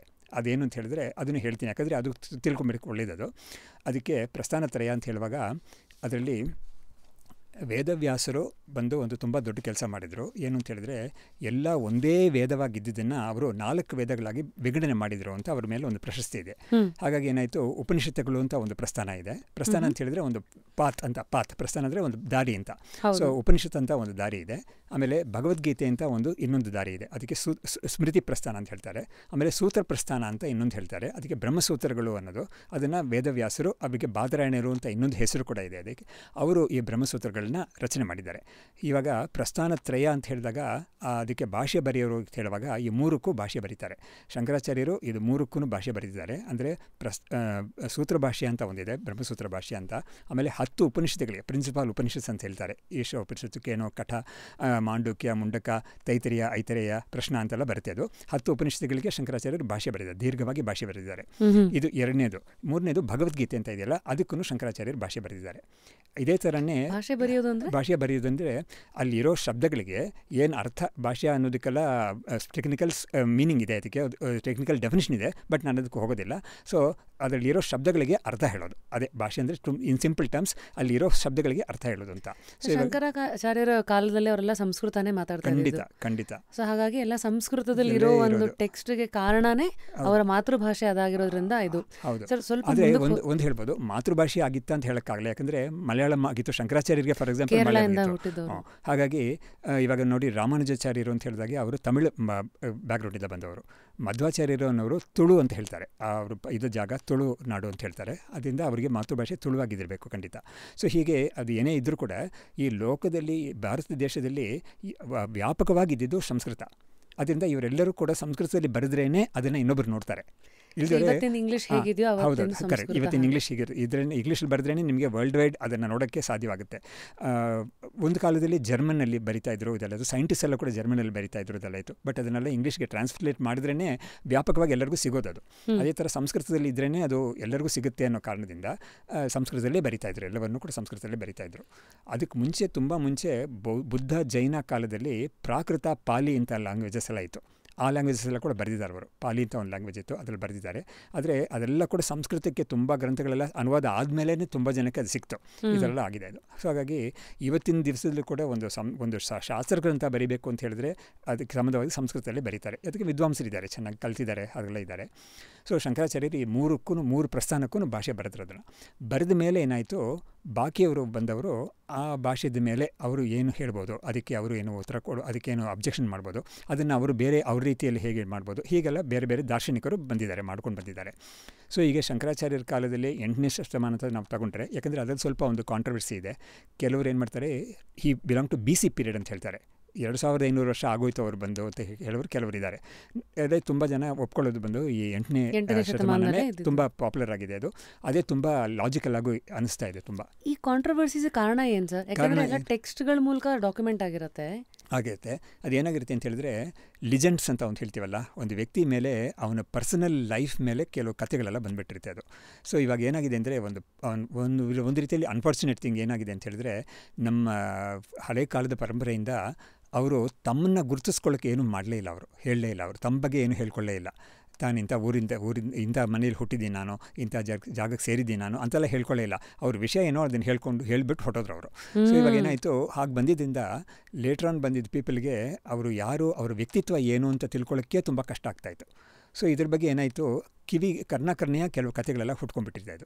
ಹಾಗಾಗಿ ಏನಾಗಿದೆ, ಶಂಕರಾಚಾರ್ಯರು ಕ್ವಾಲಿಟಿಯಲ್ಲಿ ಹುಟ್ಟಿದ್ದಾರೆ ಅಂತ ತುಂಬ ಜನ ನಂಬ್ತಾರೆ, ಒಪ್ತಾರೆ. ಬಟ್ ಶಂಕರಾಚಾರ್ಯ ಎಲ್ಲೂ ಹೇಳ್ಕೊಳ್ಳಿಲ್ಲ ನಾನು ಇಂಥ ಜಾಗಕ್ಕೆ ಸೇರಿದವನು ಅಂತ. ಸೊ ಹೀಗಾಗಿ ಏನಾಗಿದೆ, ಒಂದು ರೀತಿಯಲ್ಲಿ ಸಮಸ್ಯೆ ಅಂತ ಹೇಳ್ಬೋದು ಅದನ್ನು. ಯಾಕಂದರೆ ಹಿಸ್ಟಾರಿಕಲ್ ಫ್ಯಾಕ್ಟ್ಸ್ನೆಲ್ಲ ಒಂದು ರೆಕಾರ್ಡ್ ಮಾಡಿರೋದು ಅನ್ನೋದು ನಮ್ಮ ಪರಂಪರೆಯಲ್ಲಿ ಬರಲೇ ಇಲ್ಲ. ಅದು ಇತ್ತೀಚೆಗೆ ಬಂದಿದೆ ಅಷ್ಟೇ ಹೊರತು ಹಳೆ ಹರಡಿ ಬಂದಿಟ್ಟು ಏನಾಗಿದೆ, ನಾನಾ ರೀತಿಯಾದ ಕಥೆಗಳೆಲ್ಲ ಕಟ್ಕೊಂಡ್ಬಿಟ್ಟಿದೆ, ಸೇರ್ಕೊಂಡಿದೆ ಅದಕ್ಕೆ. ಹಾಗಾಗಿ ಕೆಲವರು ಏನು ಮಾಡ್ತಾರೆ, ಶಂಕರಾಚಾರ್ಯರು ತುಂಬ ಹಳೆ ಕಾಲಕ್ಕೆ ಸೇರಿದವರು ಅಂತ ಕೆಲವರು ಹೇಳ್ತಾರೆ. ಬಟ್ ನಾವು ರೀಸೆಂಟ್ ರಿಸರ್ಚ್ ಎಲ್ಲ ಮಾಡಿ ನೋಡಿದವ್ರು ಏನು ಮಾಡ್ತಾರೆ ಅಂದರೆ, ಶಂಕರಾಚಾರ್ಯರು ಅವರ ಗ್ರಂಥಗಳಲ್ಲಿ ಯಾವ ಒಂದು ಬೌದ್ಧ ವ್ಯಕ್ತಿಯನ್ನು ಹೇಳಿದಾರೋ ಆ ವ್ಯಕ್ತಿಯ ಒಂದು ಡೇಟ್ ಟ್ರೈ ಮಾಡಿದಾಗ ಅದರಲ್ಲಿ ಕಾಂಟ್ರವರ್ಸಿ ಇಲ್ಲದೆ ಅದು ಫಿಕ್ಸ್ ಆಗಿದೆ. ಅದು ಖಂಡಿತ ಅವರು ಆದಮೇಲೆ ಬಂದಿದ್ದಾರೆ, ಅವರ ಸಮಕಾಲೀನ ಸ್ವಲ್ಪ ಹಿಂದೆ ಇರೋರು. ಹಾಗಾಗಿ ಶಂಕರಾಚಾರ್ಯ ಡೇಟ್ನ ನಾವು ಈ ಥರ ಫಿಕ್ಸ್ ಮಾಡೋಕ್ಕೆ ಅನುಕೂಲ ಆಗ್ತಾ ಇದೆ ಅಂತ ಹೇಳ್ಬಿಟ್ಟು ಏನು ಮಾಡಿದ್ದಾರೆ. ಅದು that looks very very logical also. But ultimately what happens is, ಈ ತತ್ವನೇ ನಮಗೆ ಮುಖ್ಯವಾಗುತ್ತೆ. The other things are all to be left off, ಆ ಥರ ಇರುತ್ತೆ ಅದು. ಸೊ ಈ ತತ್ವ ಅಂತ ಹೇಳುವಾಗ ನಾನು ಇದನ್ನು ಸ್ವಲ್ಪ ಬಿಡಿಸಿ ಹೇಳ್ತೀನಿ. ಬ್ರಹ್ಮಸತ್ಯಂ ಜಗನ್ಮಿಥ್ಯ ಜೀವೋ ಬ್ರಹ್ಮೈವ ನಾಪರಃ ಅಂತ. ಇದು ಯಾವುದೇ ಒಂದು ಶಾಸ್ತ್ರ, ಅಂದರೆ ಈ ವೇದಾಂತ ಶಾಸ್ತ್ರಕ್ಕೆ ಸಂಬಂಧಪಟ್ಟಿದ್ದು ಗ್ರಂಥ ಏನೇ ತಗೊಂಡ್ರು ಕೂಡ ಅದರಲ್ಲಿ 3 ವಿಷಯದ ಬಗ್ಗೆ ಮಾತಾಡಿರ್ತಾರೆ. ಒಂದೇನು ಅಂತ ಹೇಳಿದ್ರೆ, ಜೀವ ಅನ್ನೋನು ಯಾರು, ಅವನ ಸ್ವರೂಪ ಏನು, ಜಗತ್ತಂತ ನಾವು ಕಾಣ್ತಾ ಇದ್ದೀವಲ್ಲ ಅದರ ಸ್ವರೂಪ ಏನು, ಪ್ರಪಂಚ ಅನ್ನೋದು. ಆಮೇಲೆ ಈಶ್ವರ ಅಂತ ನಾವು ಯಾರನ್ನು ನಂಬಿದ್ದೀವೋ, ಯಾಕಂದರೆ ಇದೆಲ್ಲ ಆಸ್ತಿಕ ಮತ. ಆಸ್ತಿಕ ಅಂತ ಹೇಳಿದ್ರೆ ಅದಕ್ಕೊಂದು ಸ್ಮಾಲ್ ಡೆಫಿನೇಷನ್ ಇದೆ. ಏನಂತ ಹೇಳಿದ್ರೆ, ಈ ನಮಗೆ ಲೈಫ್ ಆಫ್ಟರ್ ಡೆತ್ ಅಂತ ಇದೆಯಲ್ಲ ಅದನ್ನು ಒಪ್ಪೋರು, ಅದು ಆಸ್ತಿಕರು ಅಂತ ಒಂದು. ಇನ್ನೊಂದು ಒಪ್ಪೋರು ಅಂದರೆ, ನಮಗೆ ಈ ಜೀವ ಅಂತ ಯಾರು ನೋಡ್ತಾ ಇದ್ದೀವೋ ಅವನು ಇವಾಗ ಮಾತ್ರ ಹುಟ್ಟಿ ನಾಳೆ ಹೋಗೋನು ಅಂತ ಅಲ್ಲ. ಅವನು ಎಷ್ಟೋ ಕಾಲದಿಂದ ಇದ್ದಿದ್ದಾನೆ. ಅವನಿಗೆ ಒಂದೊಂದು ಲೈಫಲ್ಲೂ ಒಂದೊಂದು ರೀತಿಯಾದ ರೂಪ ಸಿಗುತ್ತೆ ಅವನಿಗೆ. ಅದು ಲಿಂಗನೂ ಅದೇ ಥರ ಸಿಗುತ್ತೆ ಅವನಿಗೆ. ಸೊ ದೇಹ ಹೀಗಾಗುತ್ತೆ. ಸೊ ಅದು ಮನುಷ್ಯ ಫಾರ್ಮ್ಸ್ ಇರ್ಬೋದು ಅಥವಾ ಪ್ಲಾಂಟ್ ಫಾರ್ಮ್ಸ್ ಕೂಡ ಲೈಫ್ ಅಂತ ಒಪ್ಕೊಂಡಿದ್ದೀವಿ ನಾವು. ಲೈಫ್ ಫಾರ್ಮ್ಸ್ ಅಂತ ಒಪ್ಕೊಂಡಿದ್ದೀವಿ, ಅದನ್ನು ಜೀವ ಅಂತ ಒಪ್ಕೊಂಡಿದ್ದೀವಿ. ನಮ್ಮ ವೇದಾಂತ ಶಾಸ್ತ್ರದಲ್ಲಿ ಪ್ಲಾಂಟ್ಸ್ ಅನ್ನೋದಕ್ಕೂ ಕೂಡ ಜೀವ ಇದೆ ಅಂತ ನಾವು ಒಪ್ಕೊಂಡಿದ್ದೀವಿ. ಸೊ ಎ ಪರ್ಸನ್ ಅವನ ಕರ್ಮ ಪ್ರಕಾರ ಅವನಿಗೆ ಒಂದು ಪ್ಲಾಂಟ್ ಲೈಫ್ ಬರ್ಬೋದು, ಒಂದು ಅನಿಮಲ್ ಲೈಫ್ ಬರ್ಬೋದು, ಒಂದು bird life or micro organism life ಕೂಡ ಅವನಿಗೆ ಬರ್ಬೋದು ಅಂತ ಇದೆ. ಆಮೇಲೆ ದೇವತಾ ಶರೀರವೂ ಅವನಿಗೆ ಬರ್ಬೋದು ಅಂತ, ಯಾಕಂದರೆ ಅದನ್ನು ಒಪ್ಪಿದ್ದೀವಿ ನಾವು. ಸ್ವರ್ಗಲೋಕ ಇದೆಲ್ಲ ಒಪ್ಪಿದ್ದೀವಲ್ವ, ಅದರಿಂದ ಆ ದೇವತಾ ಶರೀರ ಕೂಡ ಅವನಿಗೆ ಬರ್ಬೋದು ಅಂತ ನಾವು ಒಪ್ಪಿದ್ದೀವಿ. ಸೊ ಹೀಗೆ ಇರೋದ್ರಿಂದ ಈ ಜೀವನ ಬಗ್ಗೆನೂ ಈ ಉಪನಿಷತ್ತು ಅಥವಾ ಇದು ಹೇಳಬೇಕು. ಆಮೇಲೆ ಜಗತ್ತು ಬಗ್ಗೆ ಹೇಳಬೇಕು. ಆಮೇಲೆ ಈಶ್ವರ ಅನ್ನೋದು ಯಾರು ಅವನು ಸ್ವಲ್ಪ ಹೇಳಬೇಕು. ಇದರಲ್ಲಿ ಏನೋ ಒಂದು ವಿಶೇಷ ಅಂತ ಹೇಳಿದ್ರೆ, ಅದ್ವೈತದ ಪ್ರಕಾರ ಈ 3 ಕ್ವೆಶ್ಚನ್ಸು, ಜೀವ ಅನ್ನೋನು ಯಾರು, ಜಗತ್ತನ್ನೋದೇನು, ಈಶ್ವರ ಅನ್ನೋದು ಏನು, ಈ 3ಕ್ಕೂ ಒಂದೇ ಉತ್ತರ ಅದ್ವೈತ ಕೊಡೋದೇನು ಅಂತ ಹೇಳಿದ್ರೆ, ಜೀವ ವಾಸ್ತವವಾಗಿ ಅವನು ಬ್ರಹ್ಮವೇ. ಈ ಜಗತ್ತಂತ ಯಾವುದು ನೋಡ್ತಾ ಇದ್ದೀವೋ ಅದು ವಾಸ್ತವವಾಗಿ ಬ್ರಹ್ಮವೇ. ಆಮೇಲೆ ಈಶ್ವರ ಅಂತ ನಾವು ಯಾವುದನ್ನು ಹೇಳ್ತೀವೋ ಅದು ಕೂಡ ಬ್ರಹ್ಮವೇ ನಿಜಕ್ಕೂ ಅಂತ ಹೇಳೋದು ಅದ್ವೈತದ ಒಂದು ವಿಶಿಷ್ಟವಾದ ಒಂದು ವಿಷಯ. ಅದು ವಿಶಿಷ್ಟವಾದ ವಿಷಯ. ಇದು ಎಲ್ಲ ಬೇರೆ ಯಾರು ಈ ಥರ ಹೇಳೋದಿಲ್ಲ, ಬೇರೆ ಯಾವ ಮತಗಳಲ್ಲೂ ಈ ಥರ ಹೇಳೋದಿಲ್ಲ. ಅದ್ವೈತದಲ್ಲಿ ಇದನ್ನು ಹೇಳೋದು. ಸೊ ಶಂಕರಾಚಾರ್ಯರು ಹೇಳಿದ್ದಾರೆ ಅಂತ ನಾನೊಂದು ಸಣ್ಣ ಒಂದು ಸಾಲು ಹೇಳಿದ್ನಲ್ಲ, ಬ್ರಹ್ಮಸತ್ಯಂ ಜಗನ್ಮಿಥ್ಯ ಜೀವೋ ಬ್ರಹ್ಮೈವ ನಾಪರಃ ಅಂತ. ಅದರಲ್ಲಿ ಈ ವಿಷಯ ಏನು ಬಂದಿದೆ ಅಂದರೆ, ಬ್ರಹ್ಮ ಅಂತ ಯಾವುದೊಂದು ತತ್ವ ಇದೆಯೋ ಅದೇ ಸತ್ಯವಾದದ್ದು, ಅದೇ ಒಂದೇ ಒಂದು ವಸ್ತು. ಅದು ಅದ್ರ ಬಿಟ್ಟು ಬೇರೆ ಯಾವುದೂ ಇಲ್ಲವೇ ಇಲ್ಲ ನಿಜಕ್ಕೂ. ಅದು ಏಕಮೇವ ಅದ್ವಿತೀಯಂ ಅಂತ, ಅದಕ್ಕೆ ಉಪನಿಷತ್ ವಾಕ್ಯಗಳೆಲ್ಲ ಶಂಕರಾಚಾರ್ಯರಿಗೆ ಅನುಕೂಲವಾಗಿದೆ ಅದು. ಸೊ ಈ ಒಂದು ತತ್ವ ಯಾವುದಿದೆಯೋ ಅದೊಂದೇ ಸತ್ಯವಾದ ತತ್ವ. ಜೀವ ಅಂತ ನಾವು ಯಾವುದನ್ನು ನೋಡ್ತಾ ಇದ್ದೀವೋ ಅವನ ಸ್ವರೂಪ ನಿಜವಾಗ್ಲೂ ಆ ಬ್ರಹ್ಮವೇ ಅವನು ಕೂಡ. ಆಮೇಲೆ ಈ ಪ್ರಪಂಚ ಅಂತ ನಾವು ಯಾವುದು ನೋಡ್ತಾ ಇದ್ದೀವೋ ಅದು ಖಂಡಿತ ಆ ಬ್ರಹ್ಮವೇ ಅಂತ ಹೇಳೋದು. ಸೊ ಹೀಗೆ ಹೆಂಗಾಯ್ತಂದ್ರೆ, ಈಗ ಒಂದು ಎಲೆಕ್ಟ್ರಿಸಿಟಿ ಈಗ ಅದು ಒಂದು ಫೋನಿಗೆ ಆನ್ ಆದರೆ ಐಫೋನು, ಕರೆಕ್ಟ್. ಈಗ ಅದು ಯಾವುದೋ ಒಂದು ಲ್ಯಾಪ್ಟಾಪಿಗೆ ಬಂದರೆ ಅದೊಂದು ಲ್ಯಾಪ್ಟಾಪು, ಅದೇ ಯಾವುದೋ ಟೇಪ್ ರಿಕಾರ್ಡರ್ಗೆ ಬಂದರೆ. ಸೊ ಈಗ ಎಲ್ಲ ವಸ್ತುಗಳಿಗೆ ಎಲೆಕ್ಟ್ರಿಸಿಟಿ ಬಂದಾಗ ಆ ವಸ್ತು ಅದು ಜೀವ ಪಡೆಯುತ್ತೆ. ಅದು ಎಲೆಕ್ಟ್ರಿಸಿಟಿ ಹೊಟ್ಟೋದ್ರೆ ಅದಕ್ಕೇನು ಬೆಲೆ ಇಲ್ಲ, ಅದು ಒಂದು ಬಾಡಿ ಅಷ್ಟೇ. ಹಾಗೆ ನಮ್ಮ ಜೀವ ಈಸ್ ಈಕ್ವಲ್ ಟು ಎಲೆಕ್ಟ್ರಿಸಿಟಿ. ಇಲ್ಲಿ ಎಲ್ಲರ ಮಧ್ಯೆ ಹರಿದಾಡೋದು, ಕೊನೆಗಾದ ಎಲೆಕ್ಟ್ರಿಸಿಟಿ ಬಿಗರ್ ಇದು ಇಸ್ ಅದು. ಸೊ ಈ ಒಂದು ಚೈತನ್ಯ ಅಂತ ಯಾವುದು, ಇದಕ್ಕೆ ಚೈತನ್ಯ, ಎಲೆಕ್ಟ್ರಿಸಿಟಿಗೆ ಬದಲು ನಾವು ಚೈತನ್ಯ ಅಂತ ಹೇಳ್ತೀವಿ. ಆ ಚೈತನ್ಯ ಅಂತ ಚಿತ್ ಅಥವಾ ಚೈತನ್ಯ ಅಂತ ಅದಕ್ಕೊಂದು ಹೆಸರು. ಸೊ ಎಲ್ಲ ಜೀವರಲ್ಲೂ ಕೂಡ ಒಂದು ಅಂಶ, ಒಂದು ಮುಖ್ಯವಾದ ಅಂಶ ಅಂತ ಹೇಳಿದ್ರೆ ಅದೇ ವಾಸ್ತವವಾಗಿ, ಆದರೆ ಜೀವನದಲ್ಲಿ ಇರೋದು ಚೈತನ್ಯ ಅನ್ನೋದೇ ವಾಸ್ತವವಾಗಿ ಮುಖ್ಯವಾದ ಅಂಶ. ನೋಡಿ, ಜೀವ ಅಂತ ನಾವು ಯಾವುದನ್ನು ಹೇಳ್ತೀವಿ, ಒಂದು ಪರ್ಸನ್ ಅಂತ ತಗೊಂಡ್ರೆ ದೇರ್ ಆರ್ 2 ಆಸ್ಪೆಕ್ಟ್ಸ್ ಅಂತ. ಇದರಲ್ಲಿ one aspect is the consciousness aspect, ಇನ್ನೊಂದು ಆಸ್ಪೆಕ್ಟ್ ಅನ್ನೋದು ಬಾಡಿ ಮೈಂಡ್ ಕಾಂಪ್ಲೆಕ್ಸ್ ಅಂತ. ಸೊ ಜಡ ಮತ್ತು ಈ ಚೈತನ್ಯ ಅನ್ನೋದು ಸೇರಿಕೊಂಡು ಬಂದಿರೋದೇ ಜೀವ ಅಂತ ನಾವು ಹೇಳ್ತೀವಿ. ಸೊ ಈ ಜೀವ ಅನ್ನೋದು ಯಾತಕ್ಕೆ ಜೀವ ಆಯಿತು ಇದು ಅಂತ ಒಂದು ಪ್ರಶ್ನೆ ಬರ್ತಲ್ಲ, ಅದಕ್ಕೆ ಭಗವದ್ಗೀತೆಯಲ್ಲಿ 13ನೇ ಅಧ್ಯಾಯದಲ್ಲಿ ಒಂದು ಶ್ಲೋಕ ಇದೆ. ಅದು ಅಂದರೆ ಆ ಶ್ಲೋಕ ನಾನು ಜಾಸ್ತಿ ಹೇಳಕ್ಕೆ ಹೋಗ್ದಲ್ಲ, ಯಾಕಂದರೆ ನಮ್ಮ ಕಾಮನ್ ಪೀಪಲ್ಗೆ ಅದು ಅಷ್ಟೊಂದು ಮುಖ್ಯ ಅಲ್ಲ. ಬಟ್ ಆ ಶ್ಲೋಕ ಏನು ಹೇಳುತ್ತೆ ಅಂತ ಹೇಳಿದ್ರೆ, ಈ ಕಾನ್ಷಿಯಸ್ನೆಸ್ ಅಂತ ಒಂದು ಇದೆಯಲ್ಲ, ಪುರುಷ ಅಂತ ಅದಕ್ಕೆ ಹೆಸರು, ಅದು ಈ ಪ್ರಕೃತಿ ಅಂತ ಒಂದು ಇನ್ನೊಂದು ತತ್ವ ಒಂದಿದೆ, ಪ್ರಕೃತಿ ಅಂತ. ಆ ಪ್ರಕೃತಿ ಅನ್ನೋ ತತ್ವದ ಜೊತೆಗೆ ಆ ಪುರುಷ ಅನ್ನೋ ತತ್ವ ಒಂದು ರೀತಿಯಲ್ಲಿ ಬೆರ್ಕೊಂಡ್ಬಿಟ್ಟಿದೆ. ಯಾವ ರೀತಿಯಲ್ಲಿ ಬೆರ್ಕೊಂಡ್ಬಿಟ್ಟಿದೆ ಅಂತ ಹೇಳಿದ್ರೆ, ಆ ಪ್ರಕೃತಿಯನ್ನು ತಾನು ಅಂತ ತಿಳ್ಕೊಂಡ್ಬಿಟ್ಟಿದೆ ಅದು. ಅಂದರೆ ಪ್ರಕೃತಿ ಅಂತ ಹೇಳಿದ್ರೆ ನಾನು ಏನು ಹೇಳ್ತೀನಿ ಅಂದರೆ, ಪ್ರಕೃತಿಯ ಒಂದು ಅಂಶ ಅಥವಾ ಒಂದು ಮ್ಯಾನಿಫೆಸ್ಟೇಷನ್, ಅದೇ ಬಾಡಿ ಮೈಂಡ್ ಕಾಂಪ್ಲೆಕ್ಸ್ ಅಂತ ಇದೆಯಲ್ಲ. ಪ್ರಕೃತಿ ಪುರುಷ ಅಂದರೆ ಫಸ್ಟ್ ಏನು ಸರ್? ಅದೇ ಪ್ರಕೃತಿ ಪುರುಷ ತತ್ವನೇ ಅದು ಆ್ಯಕ್ಚುಲಿ. ಸೊ ಪ್ರಕೃತಿಯ ಒಂದು ಮ್ಯಾನಿಫೆಸ್ಟೇಷನ್ ಅನ್ನೋದು ಒಂದು ಕಾರ್ಯ ಅಂತ ಹೇಳ್ತೀವಿ. ಕಾರ್ಯ ಅಂದರೆ ಎಫೆಕ್ಟ್ ಅಂತ. ಸೊ ಒಂದು ಮ್ಯಾನಿಫೆಸ್ಟೇಷನ್ ಏನು ಅಂತ ಹೇಳಿದ್ರೆ, ಈ ಬಾಡೀಸ್ ಆಗಿ ಆಗೋದದು. ಈ ಸ್ಥೂಲ ಶರೀರ ಅಂತ ಹೇಳ್ತೀವಲ್ಲ, that is the physical body ಅಂತ. ಈ ಫಿಸಿಕಲ್ ಬಾಡಿ ಒಳಗಡೆ ಒಂದು ಸೂಕ್ಷ್ಮ ಶರೀರ ಅಂತ ಒಂದಿದೆ. ಸೊ ಆ ಸೂಕ್ಷ್ಮ ಶರೀರ ಅಂದರೆ ಯಾವುದು ಅಂತ ಹೇಳಿದ್ರೆ, ನಮ್ಮ ಮೈಂಡ್, ಆಮೇಲೆ ನಮ್ಮ ಇಂದ್ರಿಯಗಳು. ಇಂದ್ರಿಯ ಅಂತ ಹೇಳಿದ್ರೆ ನಮ್ಮ ಸೆನ್ಸ್ ಆರ್ಗನ್ಸ್ ಅಂತ ಹೇಳ್ತೀವಲ್ಲ ಅದು. ಆಮೇಲೆ 5 ಸೆನ್ಸ್ ಆರ್ಗನ್ಸ್ ಅಂತ ಇದೆಯಲ್ಲ, ಈ 5 ಸೆನ್ಸ್ ಆರ್ಗನ್ಸ್ ಅನ್ನೋದು ಪಂಚೇಂದ್ರಿಯಗಳು ಅಂತ. ಈ ಪಂಚೇಂದ್ರಿಯಗಳು ನಮಗೆ ಏನು ಮಾಡುತ್ತೆ ಕೆಲಸ ಅಂತ ಹೇಳಿದ್ರೆ, ನಮಗೆ ಹೊರಗಡೆ ಇರೋ ಪ್ರಪಂಚ ಇದೆಯಲ್ಲ ಅದನ್ನು ಕಾಂಟ್ಯಾಕ್ಟ್ ಮಾಡುತ್ತೆ. ಕಾಂಟ್ಯಾಕ್ಟ್ ಮಾಡಿ ಅದರ ಬಗ್ಗೆ ಮಾಹಿತಿ ನಮಗೆ ಕೊಡುತ್ತೆ. ಮಾಹಿತಿ ಕೊಡುತ್ತೆ ನಮಗೆ ಒಳಗಡೆ. ಸೊ ಈ ಪ್ರಪಂಚ ಅನ್ನೋದನ್ನು ನೋಡಿ, ನಮ್ಮ ಶಾಸ್ತ್ರ ಎಷ್ಟು ಚೆನ್ನಾಗಿ ಮಾಡಿದ್ದಾರೆ ಅಂತ ಹೇಳಿದ್ರೆ, ಈ ಫಾರ್ ಎಕ್ಸಾಂಪಲ್ ಈ ಸ್ಟುಡಿಯೋನಲ್ಲಿ ಎಷ್ಟು ಆಬ್ಜೆಕ್ಟ್ಸ್ ಇದೆ ಅಂತ ಹೇಳಿದ್ರೆ, it is not easy to count. It may take some hours. ಯಾಕಂದರೆ ಒಂದು ಮೈಕ್ ಅಂತ ತೊಗೊಂಡ್ರೆ ಮೈಕ್ ಒಳಗಡೆ ಎಷ್ಟೊಂದು ಇರುತ್ತೆ, ಪಾರ್ಟ್ಸ್ ಎಲ್ಲ ಇರುತ್ತೆ ಅಲ್ವಾ. ಸೊ ನೀವು ಹೀಗೆ ಹೋದರೆ it will be impossible to even get a clear picture of how many objects are there in this place, in this hall. But ಪ್ರಪಂಚ ಅಂತ ತೊಗೊಂಡ್ರೆ ಎಷ್ಟು ಇರಬೇಕಲ್ವಾ ಅದರಲ್ಲಿ. ಬಟ್ ಇದನ್ನೆಲ್ಲ ಏನು ಮಾಡಿದೆ ಅಂದರೆ, ಶಾಸ್ತ್ರಕಾರರು 5 ಗುಂಪಲ್ಲಿ ಸೇರಿಸ್ಬಿಟ್ಟಿದ್ದಾರೆ. ಅದು ಶಬ್ದ, ಸ್ಪರ್ಶ, ರೂಪ, ರಸ, ಗಂಧ ಅಂತ 5 ವಿಷಯದಲ್ಲಿ ಸೇರಿಸ್ಬಿಟ್ಟಿದ್ದಾರೆ. 5 ಗುಂಪಲ್ಲಿ ಸೇರಿಸಿದ್ದಾರೆ. How to quantify the world.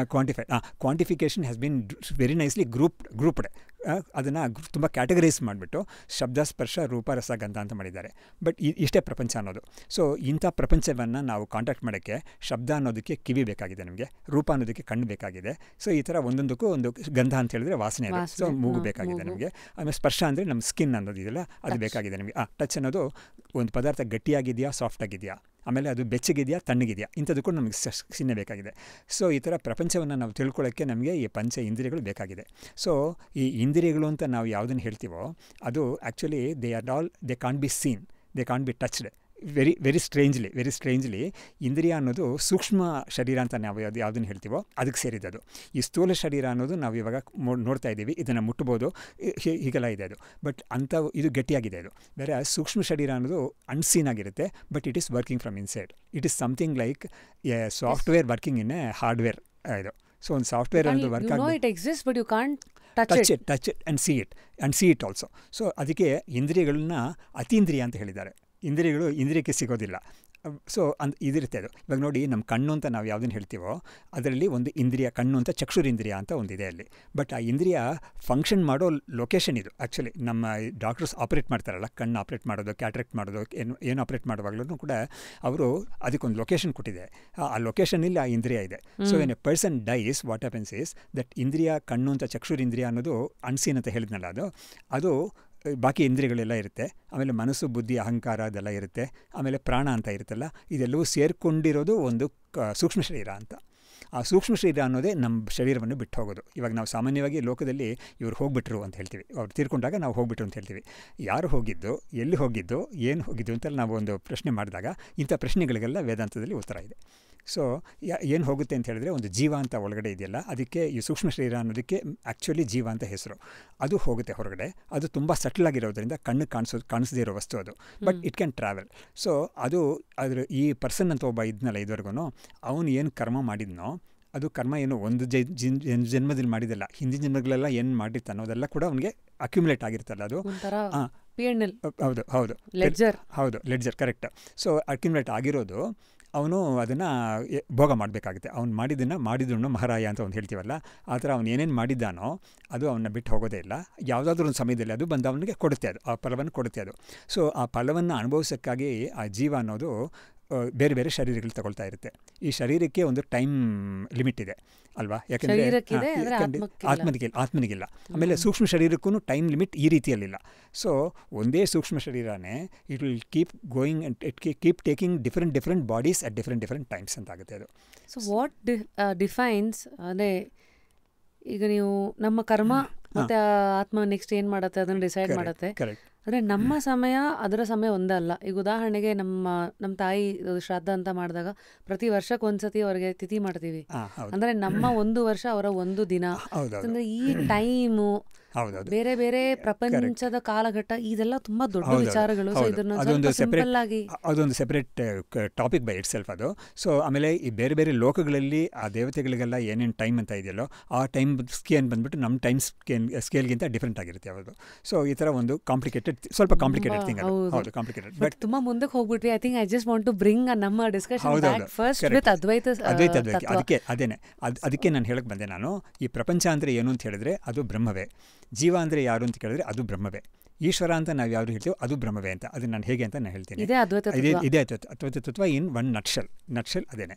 So ಹೇಗಿದಾಯಿತು ಅಂತ ಕೇಳಿದ್ರೆ ಅದ್ವೈತ ಹೇಳೋದು ಏನು ಅಂತ ಹೇಳಿದ್ರೆ, ಈ ಜೀವ ಅಂತ ಯಾರು ನೀನು ನೋಡ್ತಾ ಇದೆಯೋ ಅದು ವಾಸ್ತವವಾಗಿ ಬ್ರಹ್ಮವೇ, ಆದರೆ ಏನೋ ಒಂದು ಅಜ್ಞಾನದಿಂದ ತನ್ನನ್ನು ಈ ಜೀವ ಅಂತ ತಿಳ್ಕೊಂಡ್ಬಿಟ್ಟಿದೆ ಅಂತ. So it has taken itself to be a jiva by mistake, ಒಂದು ಎರರ್ ಅಂತ, ಮಿಸ್ಟೇಕ್ ಅಂತ. ಸೊ ಅದಕ್ಕೆ ಉದಾಹರಣೆ ಅದ್ವೈತದಲ್ಲಿ ಕೊಡೋ ಫೇಮಸ್ ಉದಾಹರಣೆ ಅಂದರೆ ಹಗ್ಗದಲ್ಲಿ ಹಾವು ನೋಡೋದು ಅಂತ. ಹಗ್ಗನೇ ಇರೋದಲ್ಲಿ ವಾಸ್ತವವಾಗಿ ಅದನ್ನು ಹಾವು ಅಂತ ತಪ್ಪಾಗಿ ತಿಳಿಯೋದು ಅಂತ. ಯಾವುದು ತಿಳ್ಕೊಂಡಿರೋದು?